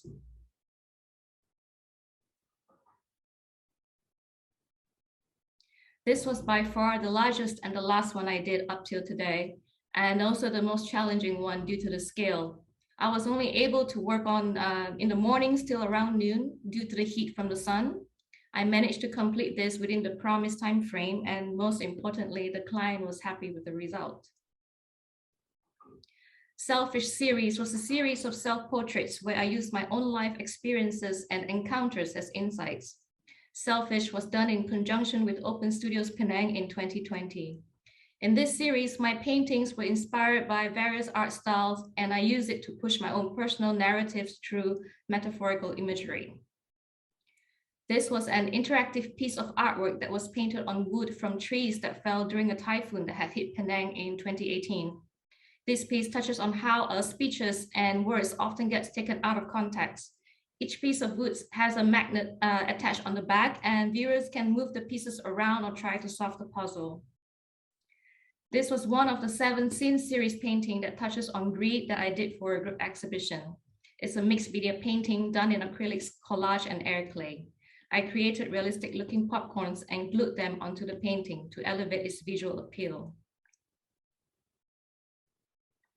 This painting was about envy from the same series. I wanted to capture the intricacy of lace and use it to metaphorically represent the delicate and complexity of human behavior and emotions, and contrast it with the bold, colorful snake to portray the toxic nature of envy.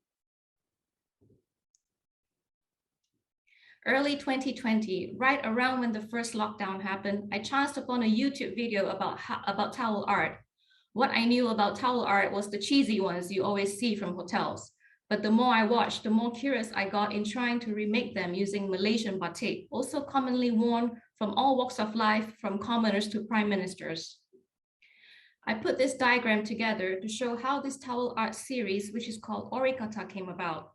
It took me some time to pinpoint the core origins of different inspirations that played important roles that when combined together, it became my daily purpose and passion project throughout the lockdown. This was the first batik piece I made. Staying true to towel art principle, I always start with a square or rectangle shaped batik cloth and then fold it into the desired animal until I am satisfied and convinced before I proceed further. For me, this is the most important part of the whole process. Due to the thinness of the fabric, I have to alter the thickness in certain areas by adding additional small towels and use sculpting wire on the inside when I need additional support or bend it in a certain way. I would then take lots of photos and choose the best one to use as my reference. Once I've decided on the best reference photo to use, I will make slight adjustments of the image in Photoshop. My favorite part of the whole process is seeing them coming alive on canvas in scales that are sometimes 5 to 10 times bigger than the actual sculpture. Apart from paintings, I managed to complete the whole collection in pencil illustrations on a smaller scale of the same animal that I had painted. I've also incorporated the actual batik cloth that I had used for that particular animal as the frame for each illustration. This is the biggest one that I had just completed earlier this month. This horse was painted on a black canvas instead of a white one in a completely different mood setting compared to the rest of the collection.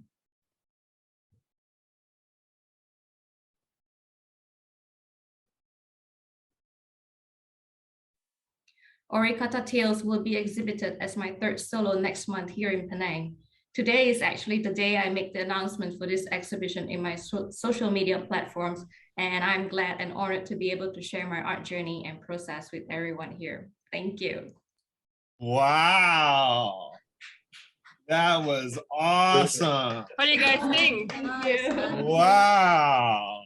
Dave, we got the exclusive. The exclusive on that. Yeah. Debut. Nice. Mandy. Thank you, Mandy. I've just got my daughter is at home and watching it on YouTube. Is just texting me. Wow. That's very cool. Thank you. Beautiful work. Amazing. I like the way you kind of appropriate the towel folding art for your own, but where something three-dimensional then becomes back two-dimensional. Yeah. And the colorful actually then becomes just pencil, and it looks so amazing. Yeah. Thank you so much.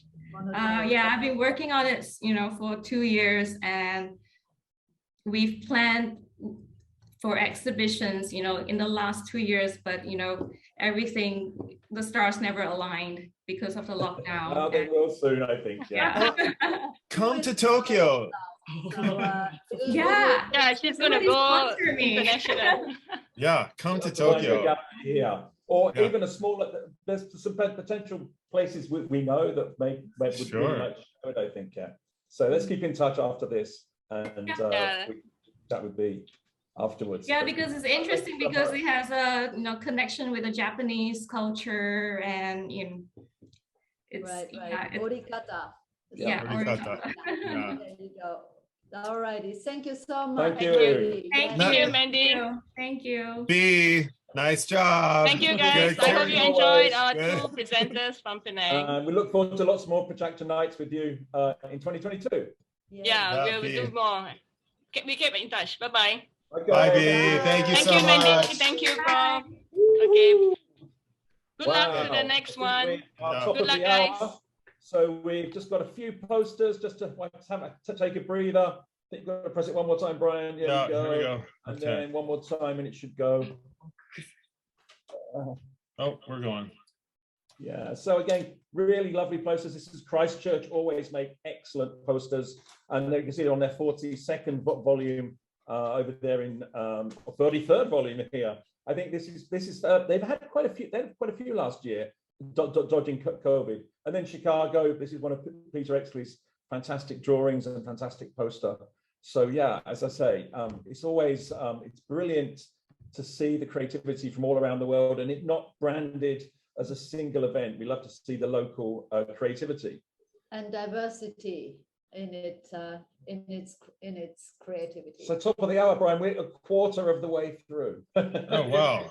It feels like we should be halfway, but anyway, welcome to hour 6 of International PechaKucha Day, and we're going to go from Penang to Tomsk in Russia.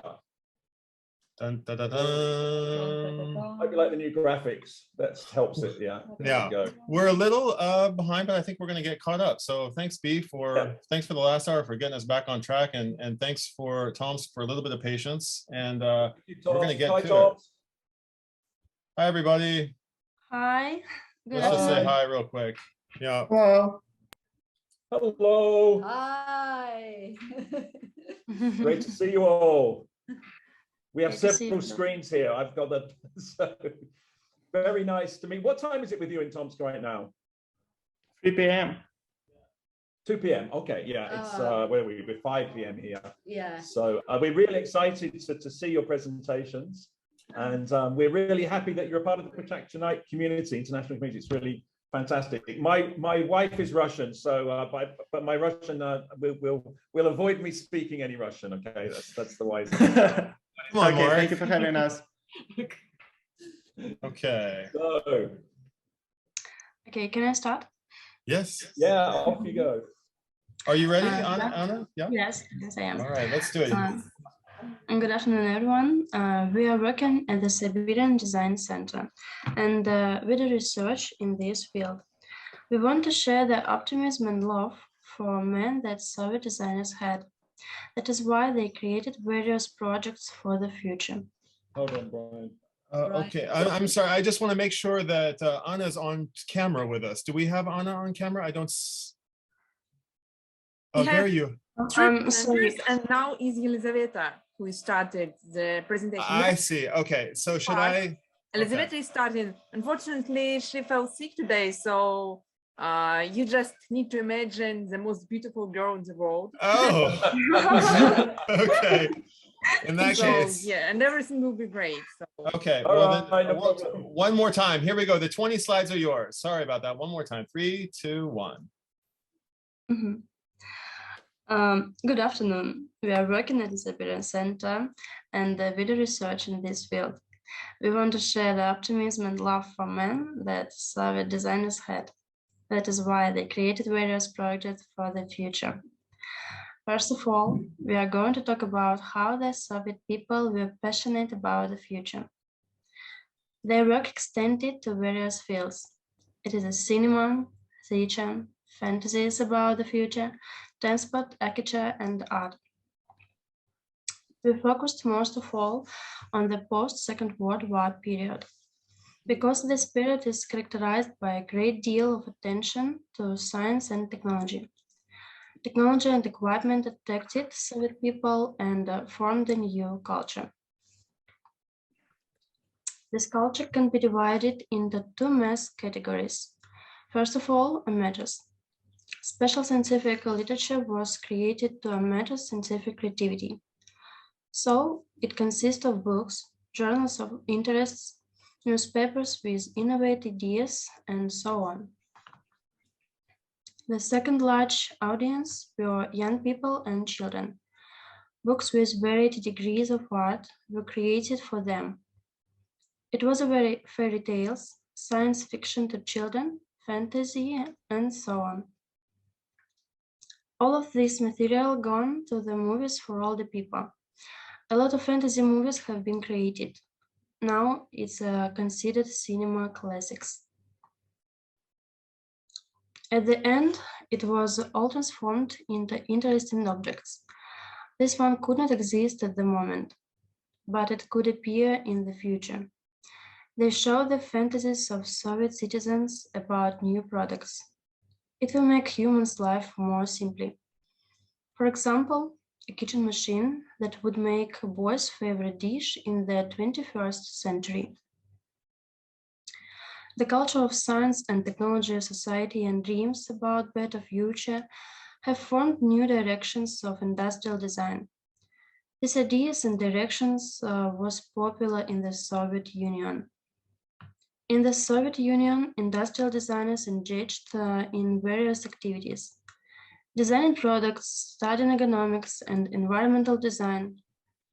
Environmental design connected with creation of a space for work and the recreation of Soviet citizens.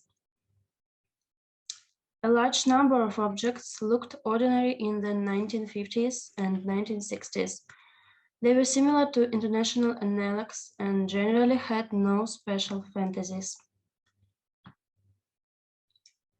A special institute emerged in the 60s. It united the efforts of industrial designers all over the Soviet Union.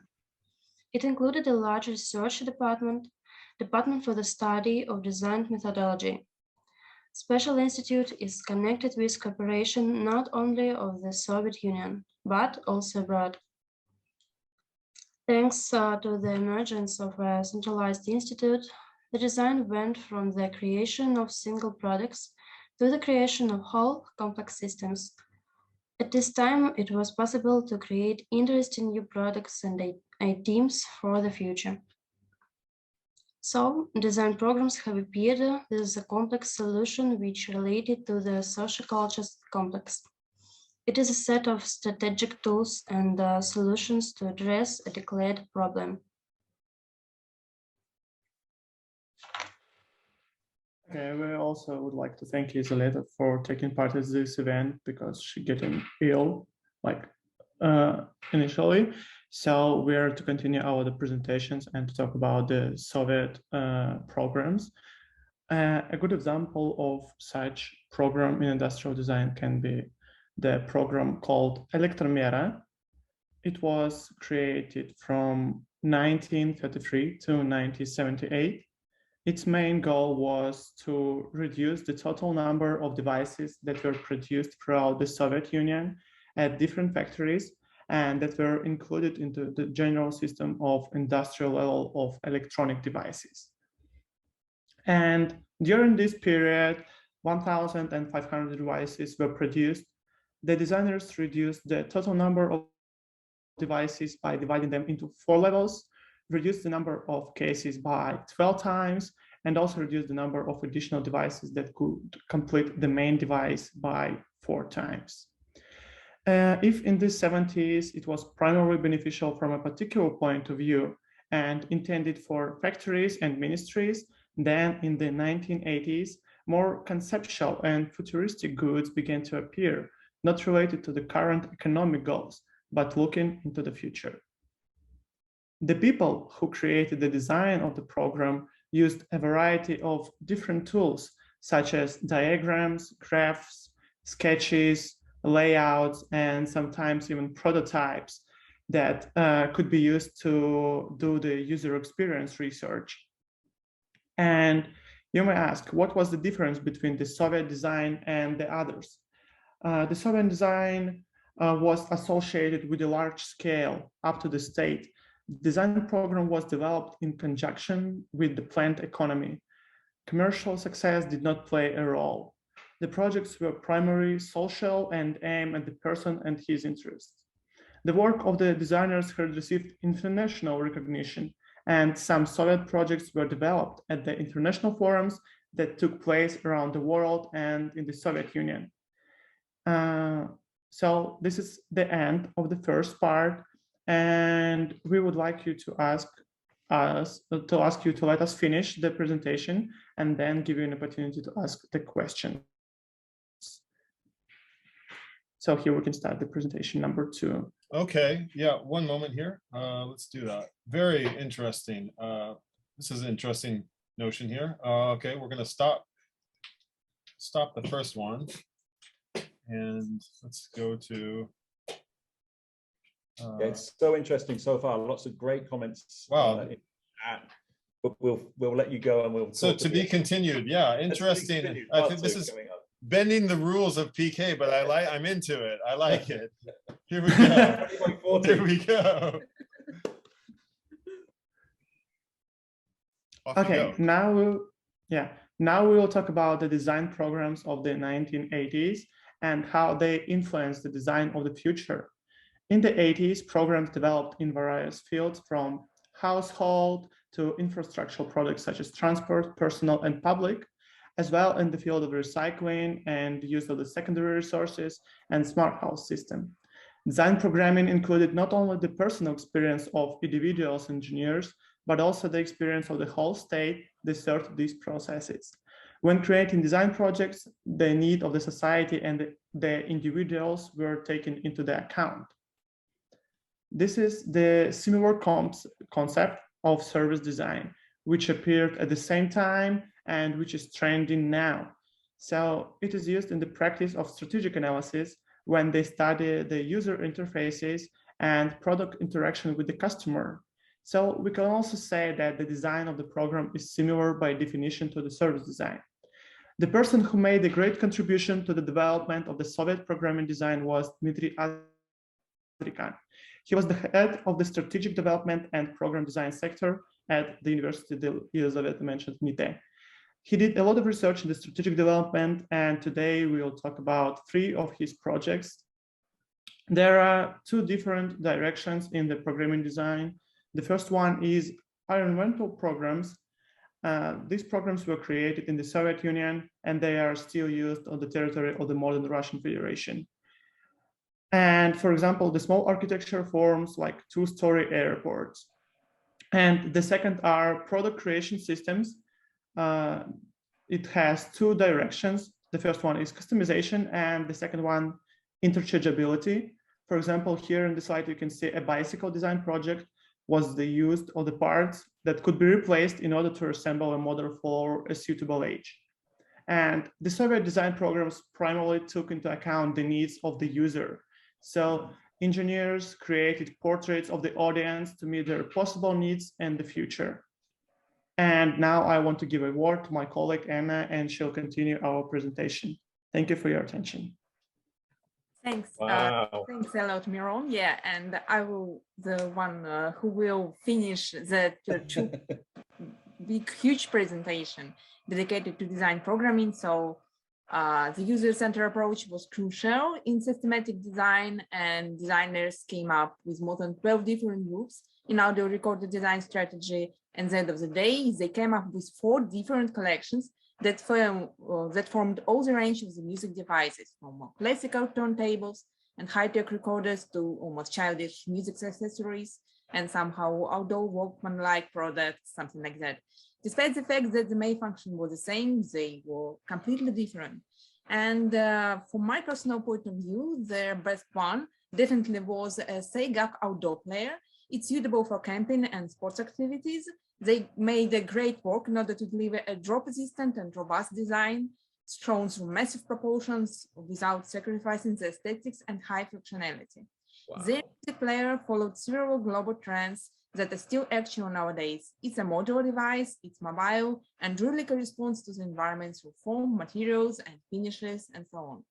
That makes it look still neat and desirable despite that many of years have passed. That design program marks the beginning of another ambitious project that shown a huge series of communication projects of the 21st century, something like wearable technologies, vehicle communicators, and a smart home concept.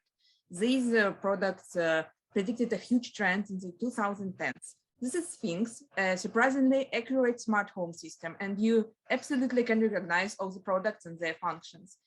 They supposed to use all the information on one controller, and there was no internet, no smartphones, but we have all the products that describing Alexa, iPhone, or Bluetooth connection. The last but not least, I would like to mention another design program. It's an international design project started in Yerevan and was finished in Leningrad or St. Petersburg. It's the future of watches and explores how differently people of the future will use watches as accessory or as a wearable technology. This project predicts modern wearable smart devices, and Leningrad designers both made some up-to-date products like planet watches. You can still buy them nowadays on the left of the slide. and transparent electronic rubber watches that can only be produced with nowadays technology. So it's more futuristic and one of my favorites. So futuristic Soviet design was unique, raised on the scientific and user-centered culture, and had practical outcomes. However, as designers, we can't use the quite same methods exactly nowadays. Why? Well, first of all, we live in a capitalist global economy, but we have other reasons why we can break the time. And the most exact reason that we live nowadays in a global world, it's certain and volatile. So current pandemics clearly shows that. So working as a VUCA world designers requires more adaptable solutions that requires and considers both feasibility, cost effectiveness, and sustainability that wasn't quite important 30 or 40 years old. Nevertheless, systematic design futuristic made a huge impact on new research and practice disciplines in the 21st century, like strategic design, design thinking, user experience design, or server design that we have mentioned earlier. And it's great if you are amazed and would like to know a little bit more about Soviet program design, you should check out the research made by Olga Druzhinina. We used some of her pictures in our presentation. There's a lot of information in Russian. And also there is a book on English with Moscow Museum Design about Soviet design and Nite. Thank you so much for being with us through this design adventure. We hope you discovered new names and projects and they will felt inspired for new products. Feel free to contact us on our website or social media to share your feedback on Soviet design approach driven by love for the humanity and optimism for the future. And thank you so much. We hope we could communicate a little bit more. Wow. Wow, bravo. Oh, Mark, you're on mute. You're on mute. Mark, you're on mute. Yeah, that's amazing. There's so much to talk about. That's a whole university course in 2 PechaKuchas. Seriously. No, but it's always amazing how in the 60s and 70s, there was this sort of positivity and futurism, but science fiction, then futuristic design. And especially when you were kind of slightly cut off from the rest of the world, there was this development that was just internal and kept it so pure. And I think some of those designs there were totally amazing. Really so cool. Really looking forward to looking more into this because of your presentation. But also, I mean, I somehow remember Sphinx. It was this kind of really cool keyword of new technology, all linking together. And it's kind of, and Sphinx was like, yeah. So having it heard right now again, it was very nostalgic in a way. Yes, great. And I hope maybe you have seen some kind of exhibitions held by Moscow Design Museum that they used in London and if I'm not mistaken, in the Netherlands somewhere. Right. Yeah. They do a great work on digitalizing all the Soviet design heritage because we don't have quite a lot in the internet. So I think so that maybe as Russian presenters, we should definitely share some things we really love about our heritage in design. And it was great. And it was internationally recognizable.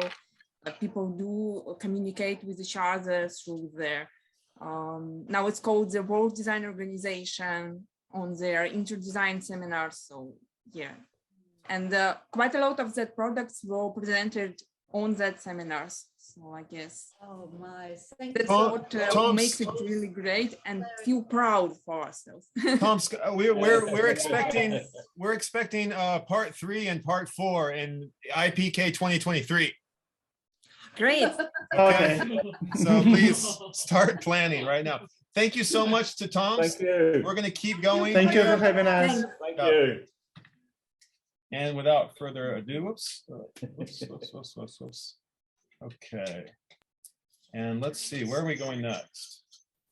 Dun, dun, dun, dun. Yerevan. How far do we have to go to Yerevan? Right there. All right, there we go. Oh, look at that! Look at that little city layout. Yeah, it's very interesting cool. city plan, huh? It's been Right. fascinating making these and looking at them all, but there's a bit of a Star Wars plan going on there. Yeah, seriously. So, anyway. Well, hold on. Before we just get right into it, let's just say hello to all our presenters. Hi, yeah. Hi, everybody from Yerevan. So happy to have you all here.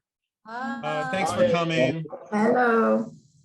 Hello, and I understand we've lost Mariana today. Who's Arturo's taking over, correct? Yeah, as host.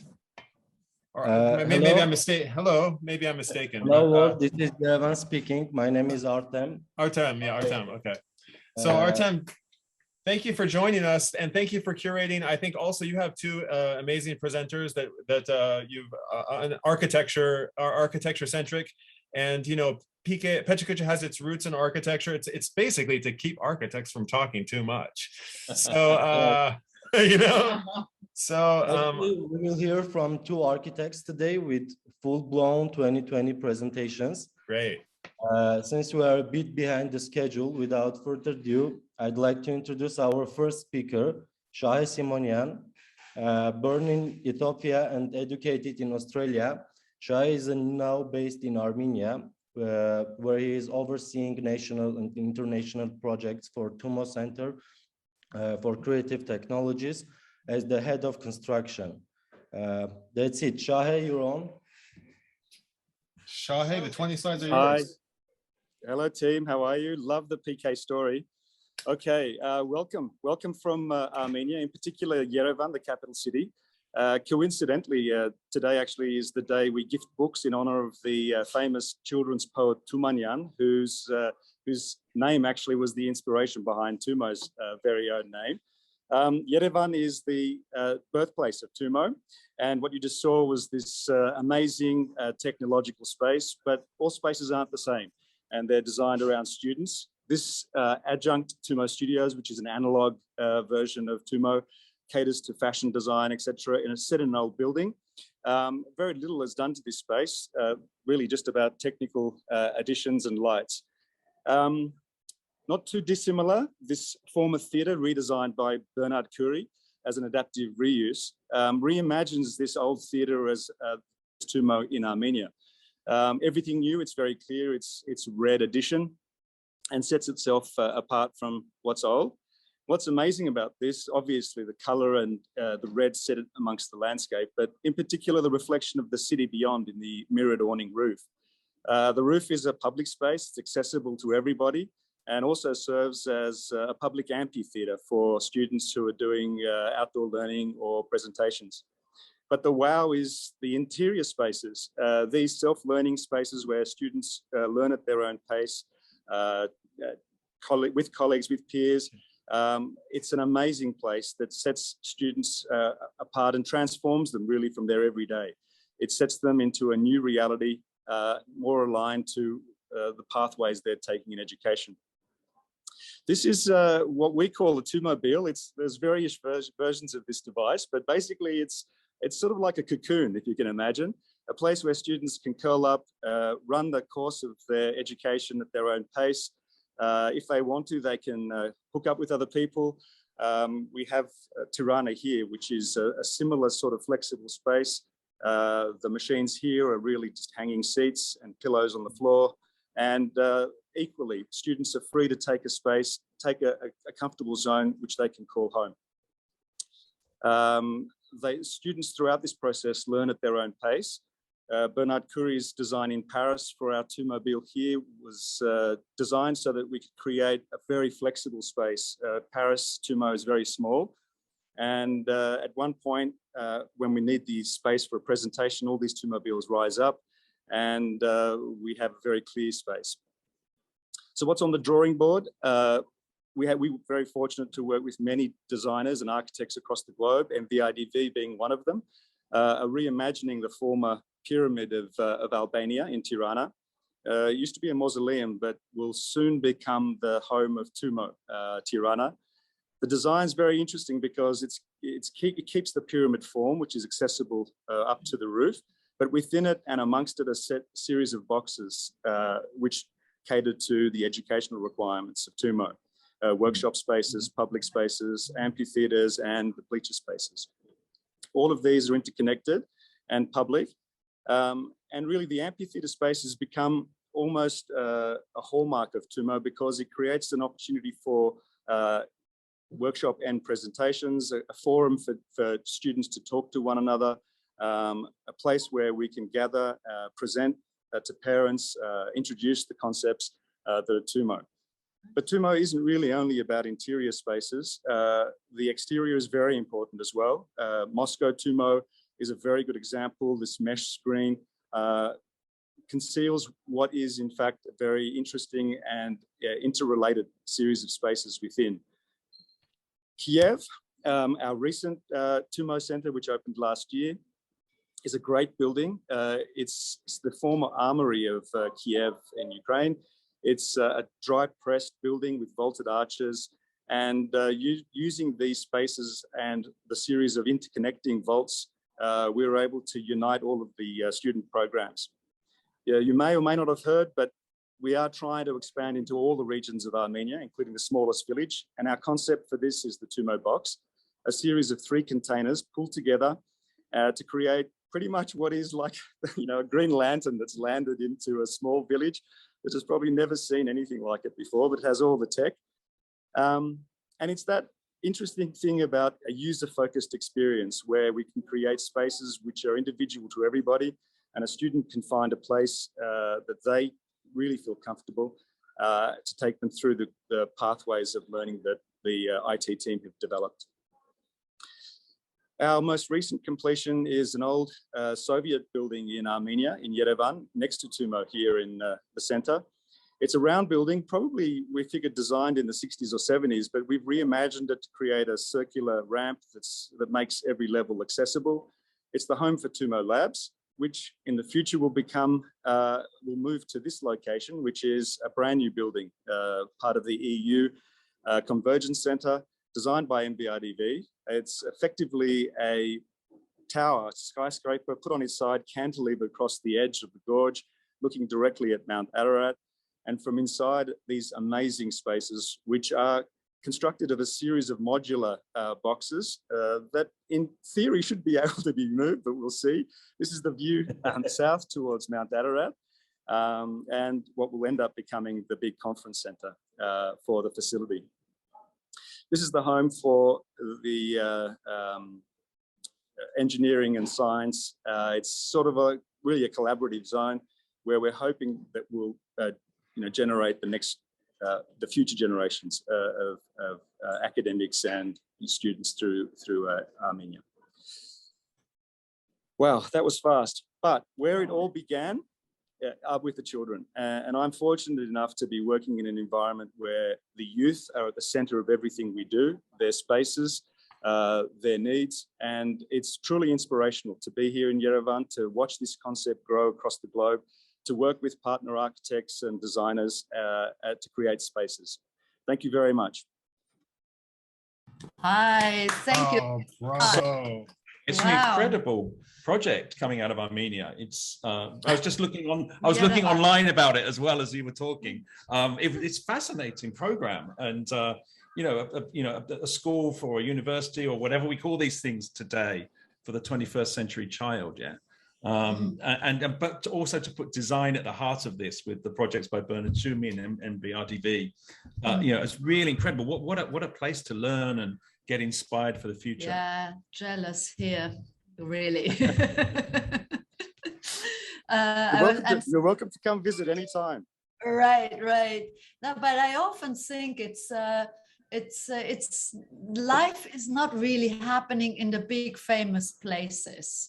Like the big capitals like Tokyo or New York or Milan, because you haven't much scope to actually innovate, because there's so much established building stock already that, it's kind of, I always thought that, the normal elementary school that my daughter went here in Japan, in the local neighborhood, bang in the middle of Tokyo, is such a boring building. And I was really worried that, you know, it would form her architectural knowledge or deform it in a bad way. So that I was frantically trying to balance it with introducing her to good architecture.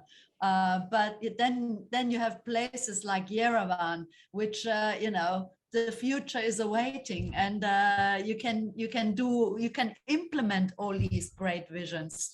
That's really what I'm envious about. Can you say a little bit about how it's funded? I mean, I was quite interested in that because it says it's for free. So that seems Look, to be it a is couple free. of... Yeah, the original concept in Yerevan, and you know, over the last 10 years, has been funded by the initial concept was funded by a benefactor, Sam Simonian and his wives, but over the course of the time of the years, we've created a sustainable model where we're able to have tenants in this building that I'm currently in, both sort of aligned in terms of IT and stuff. But then our international partners are a way of actually, you know, we sell the concept to our international partners, and that funds further expansion within Armenia. So it's kind of like this benefactor and kind of very interesting innovation model, yeah.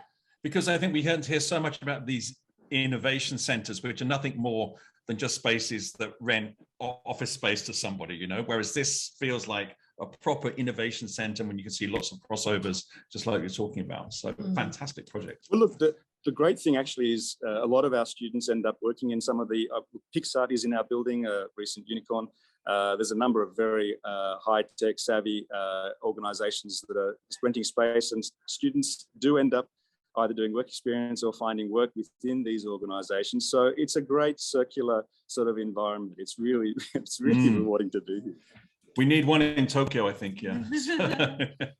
Well, outside of Tokyo is better. Let's go and visit first. Yeah.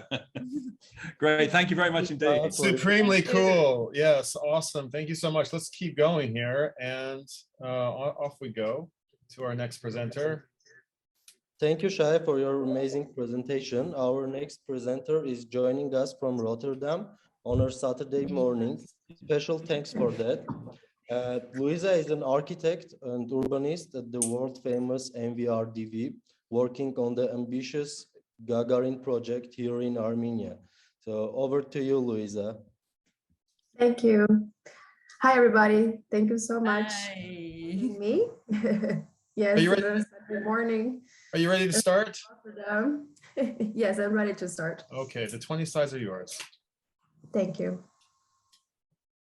First of all, Shai, it's nice to see you. We are here online. I have been to Armenia last year in the context of our Gagarin project, a beloved project in NVRDV right now, actually. And that's what I'm going to talk about right now. And Gagarin is really what you can read here. It's the sustainable development of self-sufficient communities, and the happiness and the well-being of the people is really in the center of it. And for people who are not familiar with Armenia, the green highlighted part of the map is where Gagarin is. And it's very close to Yerevan, the capital, and to the gorgeous Lake Sevan. And it's an area that is surrounded by gorgeous mountains and has a lot of unique monuments, such as very old chapels, very old churches. And the site actually, it's very big, as you saw in the previous map. And it's actually, it already has a beautiful existing pattern of existing plots, and also this 6 existing communities. And when we first saw this pattern of plots, we thought it was just gorgeous. And we thought that maybe that was our starting point. And then going through what this area could be, what it could represent, we came up with these main ambitions. And first of all, we wanted to be a place that people come and stay, that they want to live, that it's healthy, that creates economies and perspectives, that it's truly sustainable and attracts ecotourism, and really is a clean place to live. And this is a picture that really represents a lot to us. This was taken in our first site visit. And this is our 2 buses overlooking this gorgeous area. And we did this collage on top to really represent that we wanted to be a colorful place that represents a color. If every person was assigned a plot, how many colors would we have, and how beautiful this pattern would be? So how can we enhance the existing pattern that was already there, and how can we bring this back to life in a different way and bring opportunity to people? And how can this be connected in a working agricultural system? which was actually the main assignment, to make a self-sufficient community. So we really dived into the many cycles that, of course, would come together to create a self-sufficient endeavor. So we have, of course, circular agriculture, the energy cycle, the water cycle, and all of this has to come together at a self-sufficient economy. And to test our ambitions, we set ourselves to make this enormous model that started in Rotterdam and traveled all the way to Armenia for our final presentation in January this year. And so we really had to make sure that whatever we were thinking actually worked, and that it was convincing, was compelling, it was a beautiful story. So you see all these plots come together in a beautiful mosaic. And how to start, how to make this valley. So we start with the water, which is the base for everything agriculture related, of course, and we wanted to revitalize the existing river and really enhance all the margins and really bring green close enough to the river again and really bring back the life that was missing. Secondly, we need to, of course, provide the water for agriculture and for domestic use as well. This is a simple diagram to illustrate that the idea is that we collect water in the mountains, we bring them down to the center, and we create a series of also canals that circulate between to these meandering paths of the existing plot patterns that we're using. And adding to that, we have these green edges that will become a very characteristic image of the project itself. And with that, we also create a very specific mobility network that have, of course, different hierarchy that will connect different plots and provide connection between all of them. So this is a pattern that we can see that we also envision that each plot works with a different kind of agriculture, and we envision a system that has crop rotation, so we have the most sustainable use of the soil. And in the vision is that everything will be colorful like this. So my neighbor has lavender on the plot and also lavender on the rooftop, because we need agriculture everywhere for this place to be self-sustainable. And probably the plot next to it will be planting pumpkins, and the other one will have solar panels. So this will be like a beautiful mosaic of all kinds of agriculture coming together. And housing, of course, we envision that there is a center, which is the agro center. You see this black dot on the map. This is the agricultural school that will come up. And from there we have enhancing, actually decreasing densities from the center towards the outskirts of the map. So we have the densest part of the housing around the agro center, the agro college. So this is a very simple diagram to illustrate how the density would work with the houses. So we have a more urban part in the project, and of course the rest of it is a bit more rural. And the housing reflects that change as well. And yes, so here we also have an image that illustrates how the new housing would come together with the existing heritage we have on the site. So for example, this tower is already existing there, and then we envision that maybe in the future it will become like an observation tower surrounded by new buildings, which have the same material as the existing houses right now, which is this black stone. And in addition to the housing, we have, of course, many different facilities that make the whole thing work together. So we have different facilities for commercial uses, for sports, for education, and they are, instead of being assigned a zoning specifically, they are spread around, integrated with the housing. So here you can see the design of some of these specific buildings. The first one is the sphere, is, let's say, the most important one because it's the agricultural school. So we have this mirrored sphere reflecting all the beautiful fields around it. And it's really like an Ark of Noah landing there and really reflecting this beautiful patchwork. And we have the farmer's market with the landscape surrounding it. It's this dome. And we imagine that all the species that we have on this beautiful valley, they would come and they will be reflected in this dome building. And you can see here in the render as well, the different colors and the green edges around all the plots that I mentioned as well, and how everything comes together. This is, finally also an image of the model that, as I mentioned, traveled all the way from Rotterdam to Armenia. And I really like this image because it really reflects all the details that I was talking about. And I think it comes together as a beautiful patchwork. And I think it brings a lot of hope and optimism to the whole country, actually. Thank you. That was it. Wow, that was amazing. Louisa, We like bold ideas and bold colors, of Yes, course. very bold. That's for sure.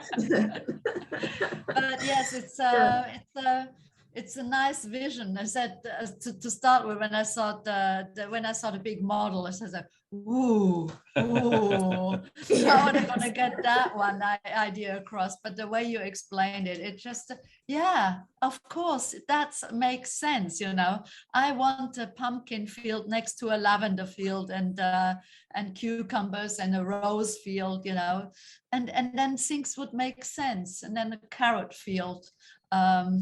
So it's very cool. What sort of time span are you looking at for the whole of the project? Is there a master schedule? What is it, a 10-year project, or because it was very ambitious? As you can see, it's very ambitious and it's very big. Actually, right now we just finished this first step towards the vision, and it was received really well. And now we're going to start the master plan of it. And then, yeah, implementation would be maybe in the first 3 years to come. The first parts, of course, not the entire Right, thing, yeah, got it. A bit more step by step, for sure. That's great.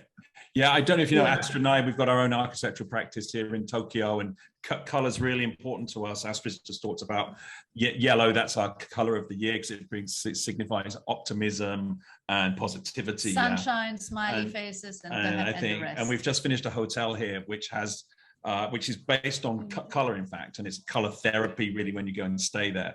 We'll send you some pictures, but really fantastic presentation and so inspiring, and lots of really interesting comments in the chat box too. Yeah, but I was too busy watching your presentation to read the chat. Fantastic. Thank you so much. Thank you, guys. Thank you.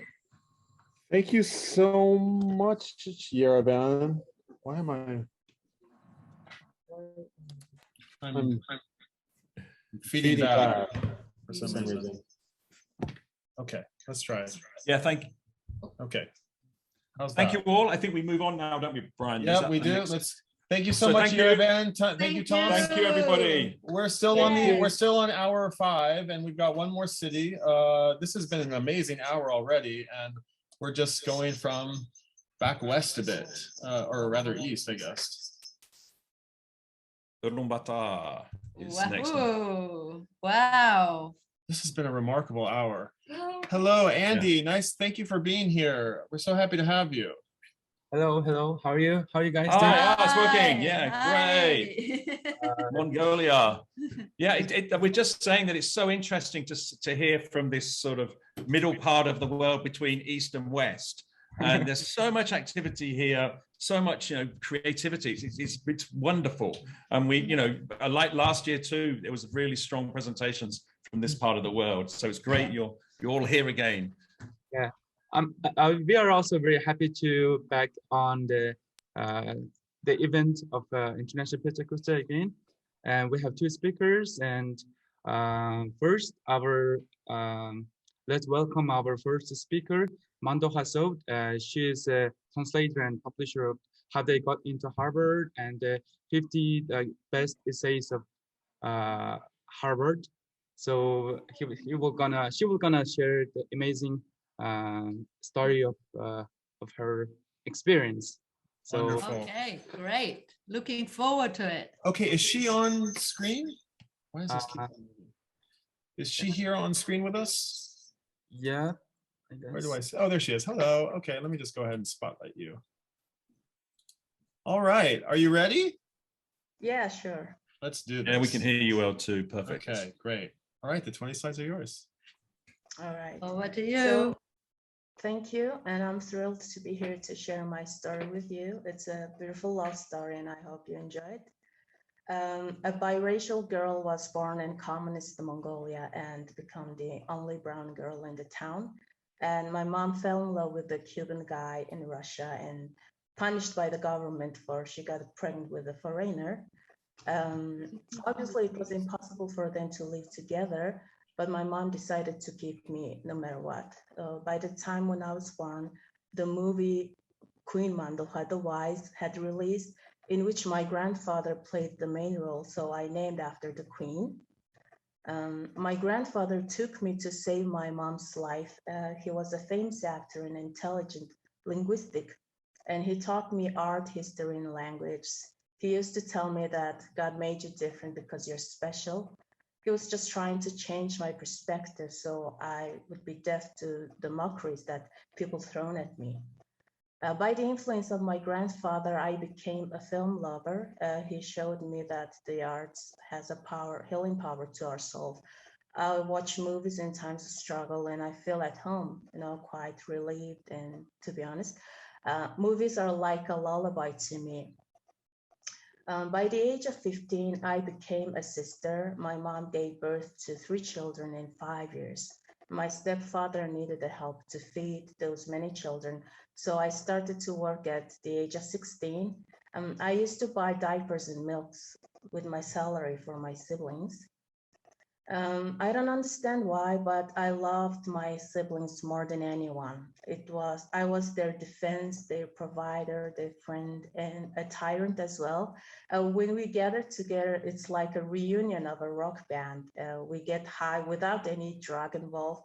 We just went crazy and no one could stop us. A year after I lost my grandfather, I married and got pregnant.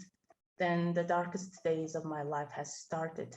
I left with my 2-year-old daughter with empty-handed, but I learned unconditional love from my daughter. I failed, but her eyes of admiration and love towards me has never faded away. I didn't have a diploma to apply to a job. All that I know was a little bit of English, so I rented a small, smelly room and did translation. The income was not very much, so I developed my skill to earn more. And my daughter was, and still my strength to overcome the obstacles. So I had the job for 10 to 12 hours a day. I enrolled the university to increase my income. And at the same time, I'm a mother, so I wouldn't be survived without the help of my mom and the beautiful laugh of my child, Then I met my handsome husband. At the time, I was in a better place in life. He used to cook for me every day, used to. And I enchanted by his delicious meals. He knows how to make me happy in cheaper way, just a plate of nice meal. Like my younger sisters say, I might trade a diamond with a delicious pasta, I love foods and nice cheesy pasta makes me a lot better person. I became a loving, forgiving lady again after a plate of pasta. And I also enjoy the music very much. My husband was a lead singer of a rock band and Coldplay is our all-time favorite. My husband thinks the song Scientist by Coldplay is about the marriage, which makes sense because they sing, no one ever say it would be this hard, you see? Then we welcomed our little daughter a year later of our wedding. She brought light into my life. So we named her Ige, which means a dawn. She's the funniest person I've ever met with a funny hair. Hat is very helpful to put her hair down. Otherwise it's just raise up. And on the other day, she mistaken a word sassy with the wider nostrils. These 2 words sounds very similar in Mongolia. She's my everlasting joy, and now I have a strength and joy, so I will be fine. I feel stronger when I think of them, and I also tired when they don't behave. Very important part of my life is my friends. They're like a family, but less judgy. They pushed me to start my small business, a publishing company, and their trust in me was undeniably strong. So I made it, even it was risky, with the help of my dear friends. They supported me with their finance and time and everything. Translation was always my passion, and also it was the reason that I got the constant headache, but I couldn't help myself. No job can give me more satisfaction than finding the right word in translating a book.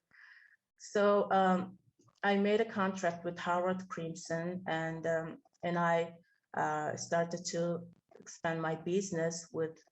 I started to work mostly with the teenagers, and I also founded an NGO to help many talented, brilliant, but underprivileged young people in Mongolia.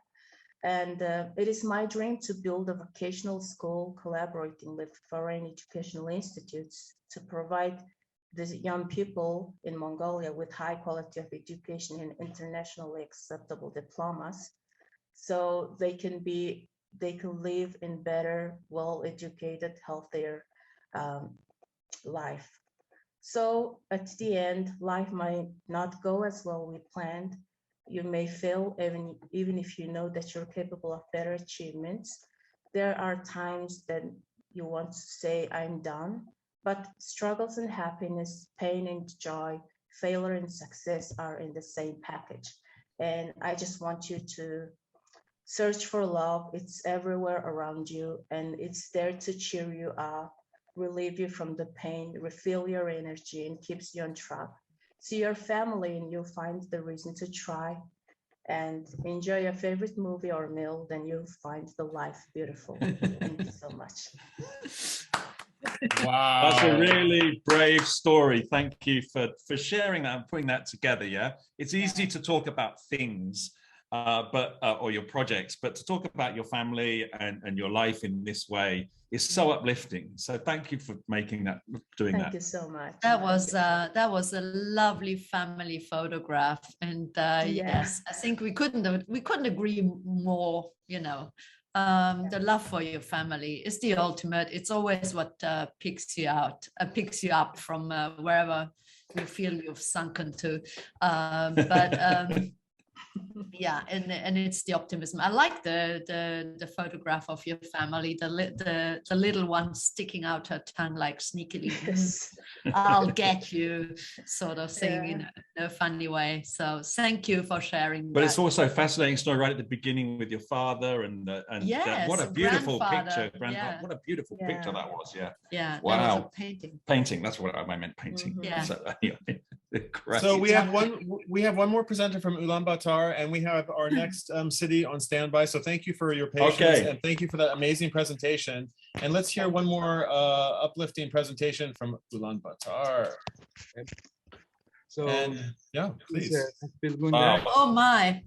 That's the biggest name we've got. Let's welcome our producer of the youngest TV channel, Lily.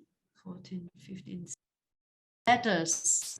Okay, I actually do have 26 letters in my name. So people used to call me Alphabet in America. So you can call me Alphabet as well.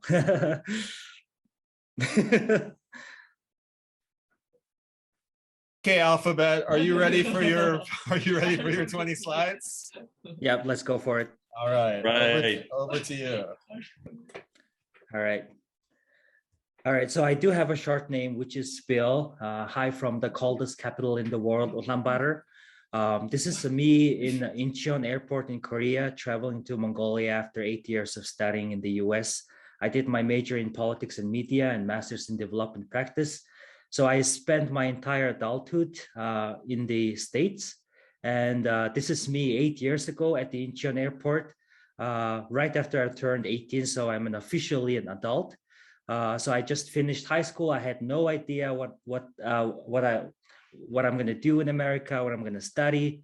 But I knew one thing: I was going to be friends with many American and international friends. But that wasn't the case. I imagined to have many American friends, but throughout my journey in the US, I always used to have more international friends than American friends. So I always wondered why. I always wondered why our American people are very close to me or to my other international friends. I spent the first 3 years of my life in America in a very conservative white city. Then in 2016, I moved to Minneapolis, which is more diverse and more liberal. However, I was more visible than ever. I still had more international friends there. People would ignore me in St. Cloud, but in Minneapolis, not anymore. I was highlighted because of my differences.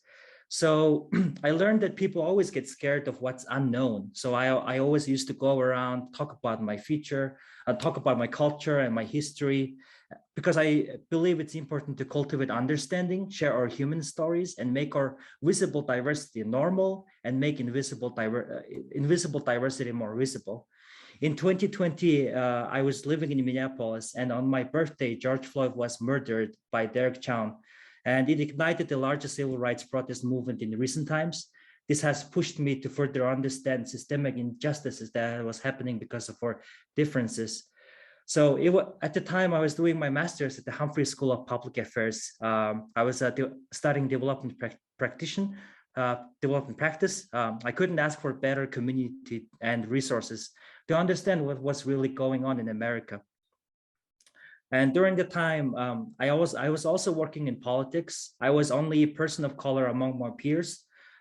So I worked hard to ensure that I become the bridge between my candidates and the constituents.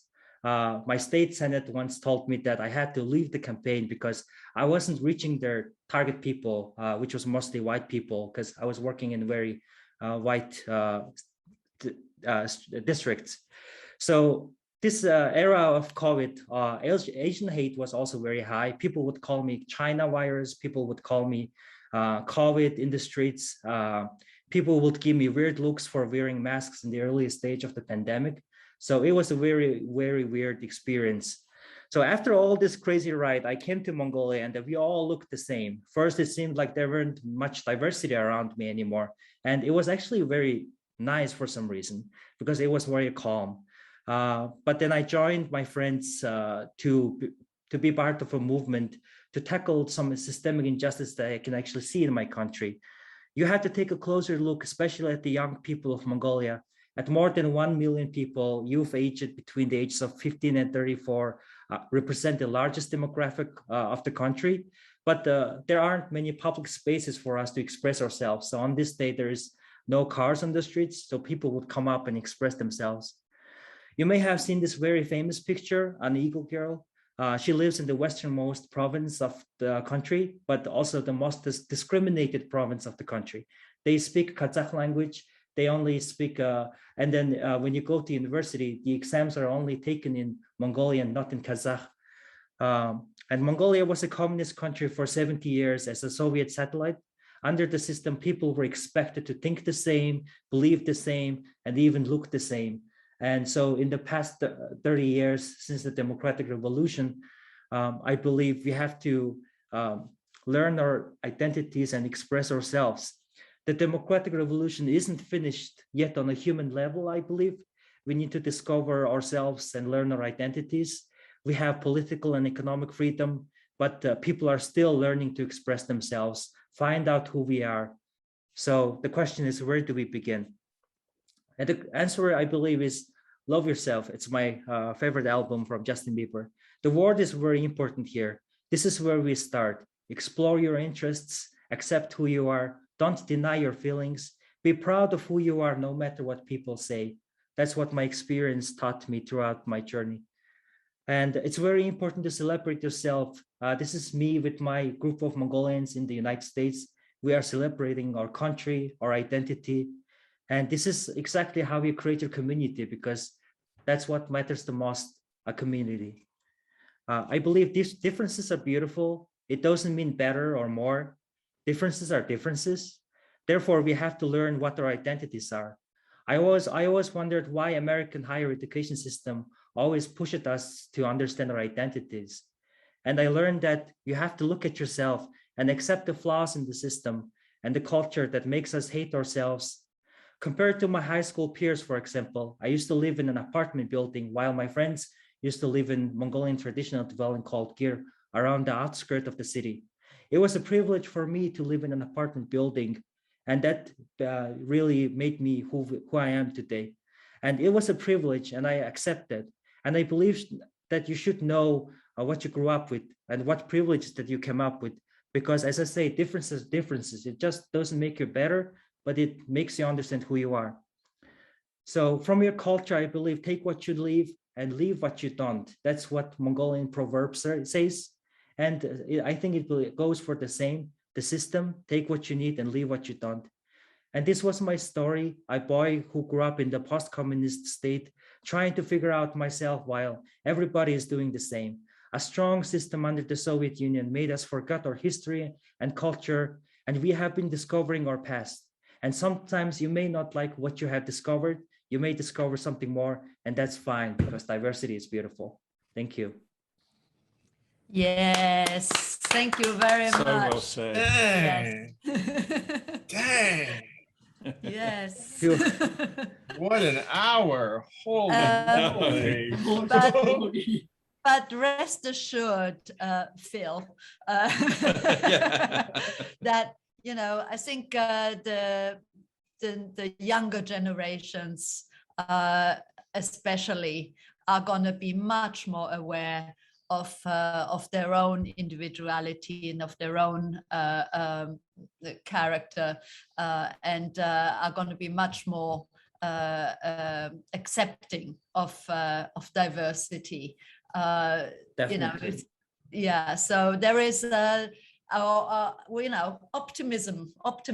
I think we started it, and I'm sure that our children, your children, are just going to grow up that way. Yeah, you know? my wife runs an international school. There are 34 nationalities. They don't know what diversity is. They don't understand because they live it, you know. And for them, it's not a question with all these different nationalities, you know. And we have warring people in the same classroom, you know. And it's fantastic, you know. And everybody gets on, and it's a really, you know, it's a really lovely world. So the future will be brilliant. Okay. Thank you for having us in Ulaanbaatar. No, thank you. Thank you for sharing your story. And it is so important that you're contributing to the first steps to a better place. So well done. Well done. Another city we've got to come to, Ulaanbaatar. So, you know, when we do our global road show, yeah. That's, wow. Fantastic. Okay. Thank you for putting the team together. You've done a really fantastic job. Yeah. So thank you very much. All right.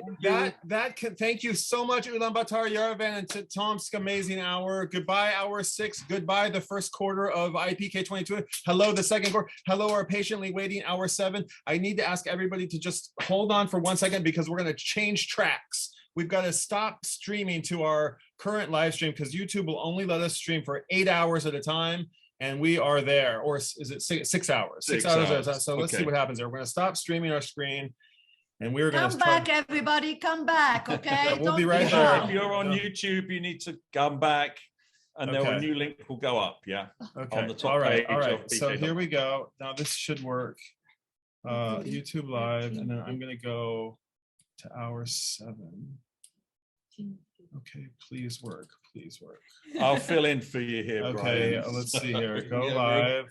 Quarter of the way around the world so far. Okay. It says it's being live streamed on my screen, yeah.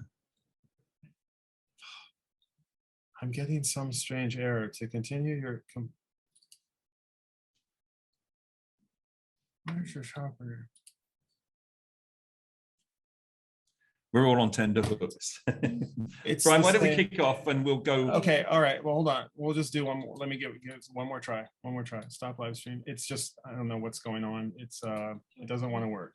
So we're gonna do it the same way we did last time. Yeah. And That we're shouldn't gonna make much difference. But anyway, everybody, have you stopped it already? Yeah. Yep. Yeah. Okay. Yep. Okay. Well, let's get into hour 7 and we'll fix it. Okay. On So the here we road. go. Yeah, I think we're live. We're back on. We're live again on Go Live.